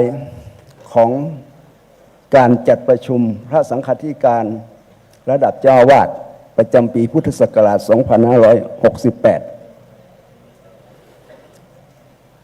เจ้าคณะจังหวัดลำปางมีรูปเดียวรองเจ้าคณะจังหวัดลำปางมี3 รูปรูปที่1ท่านเจ้าคุณพระวิสุทธิธรรมพิราชวัดต้นธงชัยไปปฏิบัติศาสนกิจที่เชียงตุงเพราะกำหนดไว้ก่อนแล้วรูปที่2ก็คือท่านเจ้าคุณพระปิฎกโมรีรองเจ้าคณะจังหวัดลำปางวัดจองคำและรูปที่3คือพระครูวรการโกวิทวัดนากวมเหนือจังหวัดลำปางของเรามีรองเจ้าคณะจังหวัดลำปาง3 รูปณบัดนี้และต่อไปก็จะมีรูปที่4รูปที่4จังหวัดลำปางเป็นจังหวัดใหญ่จะมีรูปที่4อีกรูปหนึ่งรวมแล้วรองเจ้าคณะจังหวัดลำปางจะมี4 รูปการประชุมพระสังฆาธิการครั้งนี้ถือว่าเป็นครั้งสำคัญและครั้งใหญ่เพราะในรอบปีหนึ่งเราจะมีหนเดียวครั้งเดียวหลายรอบไม่ได้เพราะการจัดการประชุมนี้แต่ละครั้งใช้ทุนทรัพย์สูงระดมสภากำลังทุกภาคส่วนของคณะสงฆ์และมหาวิทยาลัยสงฆ์แห่งนี้ด้วยส่วนราชการการประชุมครั้งนี้เป็นการประชุมตามมติมหาเถรสมาคมที่143/2546มหาเถรสมาคมให้จัดประชุมปีละ1 ครั้งและให้รายงานภายในสิ้นเดือนนี้ต่อมหาเถรสมาคมเพื่อขอรับงบประมาณสนับสนุนวันนี้ทางสำนักงานเจ้าคณะจังหวัดลำปางก็สำรองค่าใช้จ่ายไปก่อนปี66ก็ยังไม่ได้ปี67ก็ยังไม่ได้และปีนี้เป็นปีที่3จะได้หรือไม่ได้ยังไม่มั่นใจอันนี้เป็นการจัดประชุมของเราเพราะฉะนั้นเราต้องให้ความสำคัญ365 วันเรามาประชุมวันเดียวนี้ก็ขอให้ท่านพระสังฆาธิการหลายได้ตระหนักว่าการจัดประชุมนี้ลายเซ็นของท่านทุกรูปมีความหมายที่เซ็นรับเอกสารตอนเข้าห้องประชุมเลยนะมีความหมายจะต้องนำลายเซ็นพร้อมกับเอกสารประกอบมีสำเนาบัตรประชาชนด้วยซึ่งทุกอำเภอก็ส่วนมากก็คิดว่าเรียบร้อยแล้วและขอให้ทางเลขาจังหวัดให้สรุปรายงานว่าอำเภอนั้นอำเภอนี้เข้าประชุมเท่าไหร่และขาดประชุมกี่รูปขอให้ทำรายงานด้วยเพราะฉะนั้นเราท่านทั้งหลายมาประชุมในวันนี้ก็ถือว่าเป็นการทำงานอุทิศให้พระศาสนาถ้าเราไม่มาประชุมวันนี้ก็จะลำบากเราร่วมกันเราอยู่แยกหมู่เราตายลายเซ็นของท่านมีความหมายเพราะฉะนั้นงานทั้ง6 ด้านที่พระเถระที่ผมได้มอบหมายไปแต่งตั้งไปก็ถือว่าท่านทั้งหลายเหล่านั้น6 รูปได้รับคำสั่งแต่งตั้งถูกต้องตามกฎพระราชบัญญัติคณะสงฆ์และแต่ละรูปแต่ละท่านก็ทำหน้าที่ได้ดีด้วยมีความเชี่ยวชาญเฉพาะด้านแต่ละรูปที่ท่านฟังไปแล้วได้แถลงได้ทำงานกันตลอดทั้งปีเพราะฉะนั้นก็ถือว่าตั้งคนให้ถูกกับงานรวมทั้งกับสำนักงานพุทธศาสนาซึ่งผู้อำนวยการด้วยก็ถือว่าเป็นไม้เป็นมือให้ถ้าเราขาด ทางพระสงฆ์พระเถระและสำนักงานพุทธศาสนาและการทำงานของเราก็ขรุขระมากติดขัดมาก เฉพาะรายงานที่ท่านรายงานมาเมื่อกี้นี่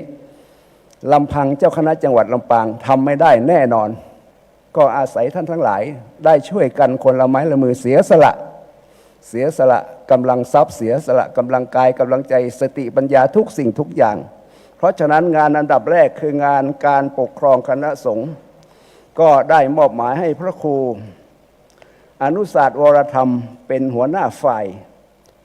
ายงานปกครอง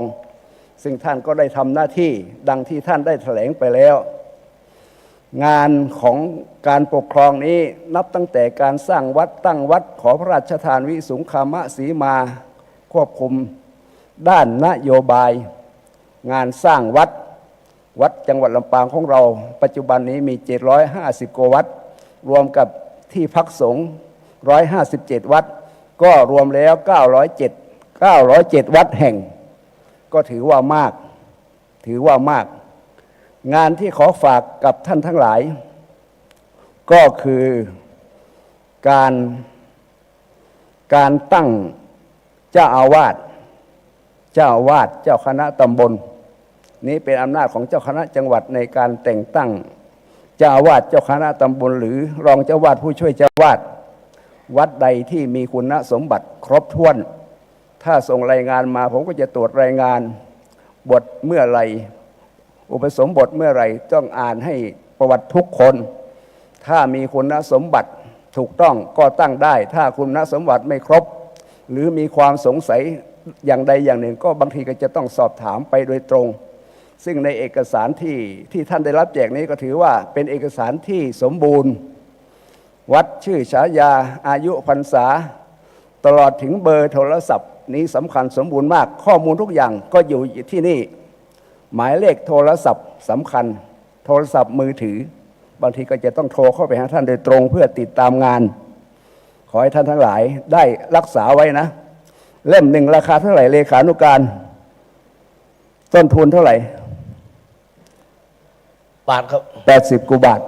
อันนี้พิเศษหน่อยนี่อาบกระดาษดีอันนี้รักษาไว้ให้ดีเก็บไว้ทุกอย่างข้อมูลนี้80กว่าบาทนะทุกปีทำทุกปีหมายเลขโทรศัพท์มือถือก็สำคัญอันนี้ถือว่าเป็นคู่มือในการบริหารจัดการการแต่งตั้งเจ้าอาวาสเจ้าคณะตำบลมีหลักยึดอยู่ว่าการขอแต่งตั้งเจ้าอาวาสนี้แต่งตั้งได้ทุกเดือนทุกวันที่1ของเดือน12เดือนตั้งส่งมาทุกปีตลอดทั้งทุกปีเลยจะยกเว้นเฉพาะว่างเว้นเฉพาะภายในพรรษาซึ่งเข้าพรรษาวันที่11กรกฎาคมที่จะถึงนี้เราก็จะหยุดไว้สัก3เดือนนอกนั้นจะตั้งตลอดปีขอให้ท่านส่งมาถ้ามีอายุพรรษาครบมีคุณสมบัติครบถ้วนอันนี้เกี่ยวกับการแต่งตั้งเป็นงานรูทีนงานประจำนอกจากนั้นการขอพระราชทานวิสุงคามสีมาซึ่งมีข้อมูลบางอำเภอนี้ยังไม่ได้ขอรับพระราชทานวิสุงคามสีมาเป็นวัดแล้ววัดมี2อย่างคือ1วัด2สำนักสงฆ์สำนักสงฆ์เนี่ยคือต้องขอพระราชทานวิสุงคามสีมาเมื่อได้ขอรับพระราชทานวิสุงคามสีมาได้แล้วก็จัดงานผูกพัทธสีมาขอให้แต่ละอำเภอไปดูว่าวัดไหนที่มีความพร้อมมีอุโบสถแล้วก็ขอพระราชทานวิสุงคามสีมาการขอพระราชทานวิสุงคามสีมาบางวัดสร้างวิหารแล้วจะสร้างอุโบสถอีกคงไม่ต้องแล้วเอาวิหารเป็นโบสถ์นะเพราะว่าเราไปลงทุนสร้างอุโบสถอีกก็เงิน5 ล้าน10 ล้านก็จะใช้เงินทุนทรัพย์มากในการก่อสร้างอันนี้เกี่ยวกับการสร้างวัดสร้างขอพระราชทานวิสุงคามสีมานี่งานปกครองและที่สำคัญอีกอย่างหนึ่งเมื่อกี้ก็ได้แจกเอกสารให้แต่ละอำเภอมีเจ้าคณะอำเภอรองเจ้าคณะอำเภอเมื่อเช้านี้ได้รับหนังสือจากสัพพสามิตรจังหวัดลำปางซึ่งได้มาติดต่อกับผม2 ครั้งแล้วเมื่อเช้านี้จะขึ้นรถอยู่แล้ว มาพอดีเอาเอกสารให้มา คือกล่าวโดยสรุปว่ามีพระภิกษุในจังหวัดลำปางสั่งซื้อบุหรี่ที่ไม่ได้เสียภาษีคือบุหรี่เถื่อนทางออนไลน์ ทางสภาสามิตจังหวัดลำปางได้รับข้อมูลมาจากศูนย์ปราบปรามเกี่ยวกับของหนีภาษีก็แล้วกันของหนีภาษีมีพระภิกษุในจังหวัดลำปางสั่งซื้อแล้วก็จะส่งมาทางไปรษณีย์ทางอะไรที่บริษัทขนส่งเนี่ยเขาส่งมาตามวัดต่างๆที่สั่งซื้อเมื่อเจ้าหน้าที่ทราบจากศูนย์ประสานงานจากกรมสรรพสามิตจากกรุงเทพมาเขาก็จะส่งมาแต่ละจังหวัดทั่วประเทศจังหวัดลำปางของเราก็มีหลายวัดหลายอำเภอชื่อบุหรี่ว่าแอตแลนตาเมื่อเช้านี้ก็เอาตัวอย่างให้ผม1 ซองบุหรี่อยู่ในซองในย่ามเนี่ยไม่ได้ขึ้นมาบุหรี่หนีภาษีเพราะฉะนั้นเมื่อเขาจับได้ไล่ทันมีพยานหลักฐานบุคคลแล้วสภาสามิตก็จะเข้าไปที่วัดนั้นที่จับได้แล้วก็จะต้องถ่ายภาพในภาพของพระภิกษุนี้จะต้องเข้าสู่กระบวนการเรียกว่าอัยการตำรวจไปจับสัมภาษานิตไปจับแล้วก็เข้าสู่อัยการก็จะฟ้องศาลแล้วก็จะต้องเสียค่าปรับซึ่งท่านทั้งหลายลองดูท่านเจ้าอำเภอเสียยังไงบุหรี่หนีภาษีสูบบุหรี่ไม่ใช่บุหรี่ไฟฟ้านะเป็นบุหรี่หนีภาษีถ้าหนีภาษีหมายความว่าไม่ได้เสียภาษีก็ส่วนที่ไม่ได้เสียภาษีก็พระเรา5มาศกก็เป็นปาราชิกแล้วนี่บุหรี่หนีภาษีมันก็จะขึ้นไปสู่ศาลแล้วก็เขาก็มาปรึกษากับผมว่าจะต้องศึกไหมเวลาขึ้นศาลอันนี้จะเป็นปัญหาตามมาเพราะฉะนั้นท่านเจ้าคณะพระสังฆาธิการที่เป็นเจ้าอาวาสก็ตามเจ้าคณะตำบลก็ตามหรือเจ้าคณะอำเภอก็ตามต้องปรามไว้อย่าคิดว่าเขาไม่รู้เขารู้เกี่ยวกับเทคโนโลยีสมัยใหม่ซื้อได้หมดของหนีภาษีแม้แต่ปืนเราก็รู้ว่าเดี๋ยวนี้ข่าวก็มีเยอะแยะขายสารพัดทางออนไลน์แล้วสั่งซื้อแล้วจับได้ขึ้นศาลแล้วมันก็ทำให้การคณะสงฆ์ของเราภาพพจน์ของเราพระก็เสียไปเพราะฉะนั้นเรื่องนี้มีเป็นเวลา2 เดือนแล้วก็ขอให้ท่านทั้งหลายสอดส่องดูแลพระภิกษุสามเณรในเขตปกครองว่าสั่งซื้อบุหรี่มานี้ต่อไปห้ามอย่าถ้าจับได้แล้วก็ต้องเสียค่าปรับเป็นหมื่นอย่างนี้มันจะลำบากบุหรี่นี้ก็ถือว่ากระทรวงสาธารณสุขก็ประกาศว่าห้ามสูบบุหรี่ในวัดเป็นกฎหมายผิดกฎหมายอยู่แล้วถ้าจะสูบตัดไม่ได้จริงก็ไปแอบสูบก็ไม่ว่ากันบุหรี่ของเราก็เยอะแยะบุหรี่ที่มันถูกต้องตามกฎหมายเนี่ยอันนี้ก็ขอฝากไว้วันหลังเขาจะถ้าหากมีการประชุมคณะสงฆ์อย่างนี้เขาก็ถ้าเชิญเขามาพูดเขาก็จะมาวันนี้ไม่ทันเมื่อเช้านี้ฉุกละหกก็ขอฝากไว้เรื่องบุหรี่หนีภาษีนะขอฝากกับท่านเจ้าคณะคอยสอดส่องดูแลพระภิกษุสามเณรในเขตปกครองนี้งานปกครองงานต่อไปก็คืองานการศาสนาที่ท่านเจ้าคุณปิฎกโมลีได้พูดไปก็น่าจะครอบคลุมแล้วจสป.เจ้าหน้าที่การศึกษาพระปริยัติธรรมอันนี้พระเรามีงานทำแล้วมีงานก็มีค่าตอบแทนด้วยมีนิตยพัฒน์ด้วยเพียงแต่ขอให้เราทำงานช่วยกันหานักเรียนจะมีเรียนพิธีไหนก็แล้วแต่เขามีค่าตอบแทนให้มีงบประมาณให้อันนี้ก็เจ้าที่การศึกษาพระปริยัติธรรมมีนิตยพัฒน์ให้เจ้าสำนักศาสนศึกษาก็22,000แล้วอันนี้คนหลวงพ่อยังไม่พอครูนะอยู่ครูยังขาดแคลนแล้วก็นักเรียนอีกก็จำเป็นต้องทำการศึกษาพระปริยัติธรรมแผนกธรรมแผนกบาลีการศึกษาพระปริยัติธรรมแผนกสามัญก็สำคัญทั้ง3 ฝ่าย ในการศึกษาพระปริยธรรมการเผยแผ่ท่านพระนพดลก็พูดไปได้วงกว้างการเผยแผ่ได้วงกว้างเดี๋ยวนี้ใช้เทคโนโลยีสมัยใหม่แต่ละวัดแต่ละวาแต่ละรูปที่มีความเชี่ยวชาญในด้านนี้ก็ทำการเผยแผ่ได้โดยไม่ต้องออกไปตลอดตามหมู่บ้านนี่เพียงแต่ทำในวัดทำอะไรเผยแผ่สิ่งธรรมะเป็นสิ่งที่ดีๆงามๆออกไปมันก็ทำได้คนรุ่นใหม่ยุคใหม่พระภิกษุรุ่นใหม่นี่นะนี่เราก็จะต้องช่วยกันคิดช่วยกันทำการเผยแผ่การสาธารณูปการท่านพระครูพิสุทธิ์พระนิพพานก็อธิบายได้ละเอียดมากเป็นตัวแทนของผมไปตรวจดูวัดวาอารามร่วมกับสำนักงานพุทธศาสนาจังหวัดลำปางทั่วจังหวัดวัดไหนขอเงินบูรณะอุดหนุนได้แล้วที่ได้แล้วก็ไปตรวจไปให้คำแนะนำเกี่ยวกับการก่อสร้างนี้ผมเคยให้แนะนำหลายรูปว่ากุฏิเราอยู่รูปเดียว2 รูปไม่ต้องสร้างใหญ่โต2 ชั้นอย่างนี้ไม่ต้องสร้างแล้วช่างสร้างให้มันอยู่พอเหมาะพอควรสร้างใหญ่โตมันก็เป็นการลำบากเวลาเราอายุมากขึ้นอะไรขึ้นชั้น2นี่ขึ้นไม่ได้แล้วนี่ลำบากอยู่พอเหมาะพอควรไม่ต้องสร้างใหญ่โตแล้วสิ่งไหนที่มันปรับปรุงได้รีโนเวทกุฏิเดี๋ยวนี้ก็รีโนเวทได้ทำปรับปรุงไม่ต้องทุบต้องทิ้งแล้วอันนี้ทำให้พอเหมาะพอควรการสาธารณูปการการสาธารณสงเคราะห์พระครูวรการโกวิทก็รับหน้าที่ไปทำได้เป็นผู้ประสานงานเกิดน้ำท่วมไฟไหม้ที่ไหน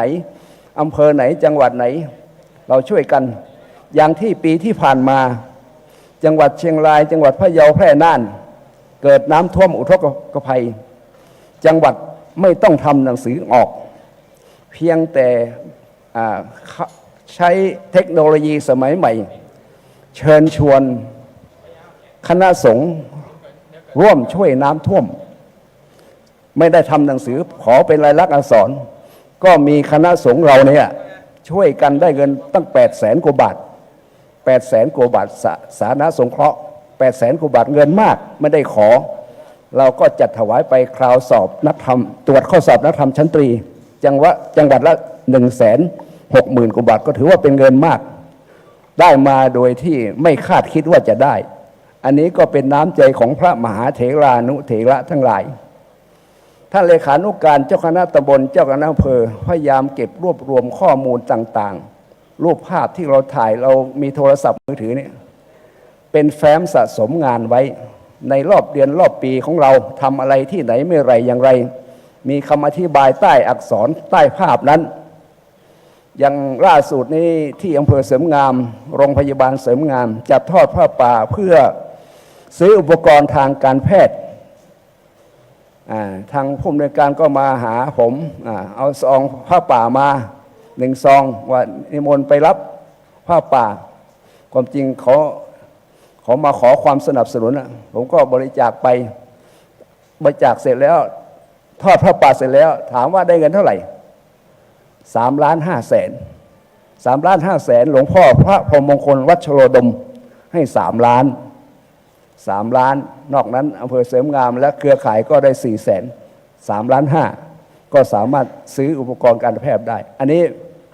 ต้องมีการบันทึกภาพส่งภาพสะสมมาที่สำนักงานเจ้าคณะจังหวัดเลขาเสริมงามนะ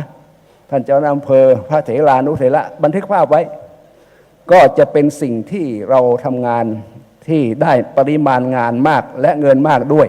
อันที่ว่าเป็นการงานทำการสาธารณสงเคราะห์หลายสิ่งหลายอย่างเราต้องมีการบันทึกภาพให้เป็นสาระแก่นสารบันทึกภาพเหตุการณ์ต่างๆไว้มีคำอธิบายไว้ทำในสิ่งที่ดีที่งามภาพที่ดีที่งามบันทึกไว้นะสะสมภาพเขียนบันทึกข้อความประจำวันไว้อันนี้เราง่ายต่อการทำรายงานจะขอสมณศักดิ์เลื่อนสมณศักดิ์ก็เป็นผลงานได้อันนี้ก็เป็นงานสาธารณสงเคราะห์ศาสนศึกษาก็เราก็ทำถอดผ้าป่าโรงเรียนนั้นมาขอผ้าป่าโรงเรียนขอผ้าป่าก็บันทึกไว้ก็เป็นงานศึกษาสงเคราะห์ได้เช่นเดียวกันซึ่งวันนี้ก็เห็นว่าพอสมควรแก่เวลาใช้เวลามา ตั้งแต่ตอนเช้า9 โมง 17 นาทีเจ้าคณะภาคมาการประชุมทุกครั้งนี้ขอให้พยายามเข้าตรงเวลาหน่อยเข้าตรงเวลามาถึงสถานที่ประชุมแล้วเซ็นลายเซ็นรับเอกสารก็เข้าหาที่ประชุมเลยเพราะว่าการประชุมนี้ต้องพร้อมเพรียงนี้เก้าอี้ยังขาดเยอะอยู่ขาดว่าบางรูปก็คงจะกลับวัดไปแล้วก็ครั้งต่อไปปีต่อไปก็ขอได้รับการสนับสนุนจากท่านพระสังฆาธิการและทั้งเจ้าหน้าที่ทางฝ่ายรัฐบาลมีผู้ในวยการสำนักงานพุทธศาสนาวิทยาลัยสงฆ์นครลำปางที่ให้การสนับสนุนและให้การประชุมครั้งนี้เป็นไปด้วยดีด้วยความเรียบร้อยสมความมุ่งมา่ปรารถนาขอปิดการประชุมครับผม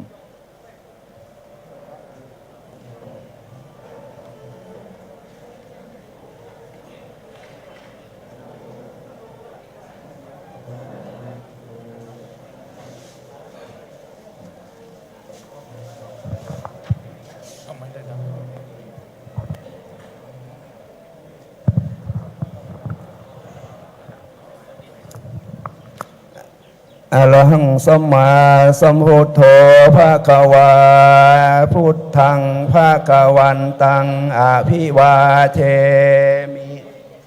สวากขาโตภะคะวะตาธัมโม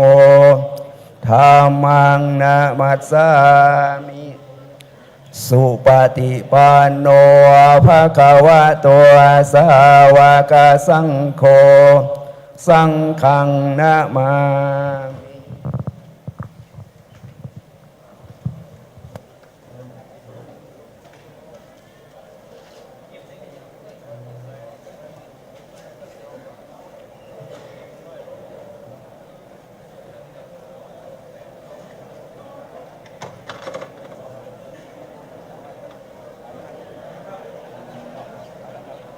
มิ9 นาทีนอกเวลางามชั่วโมง9 นาที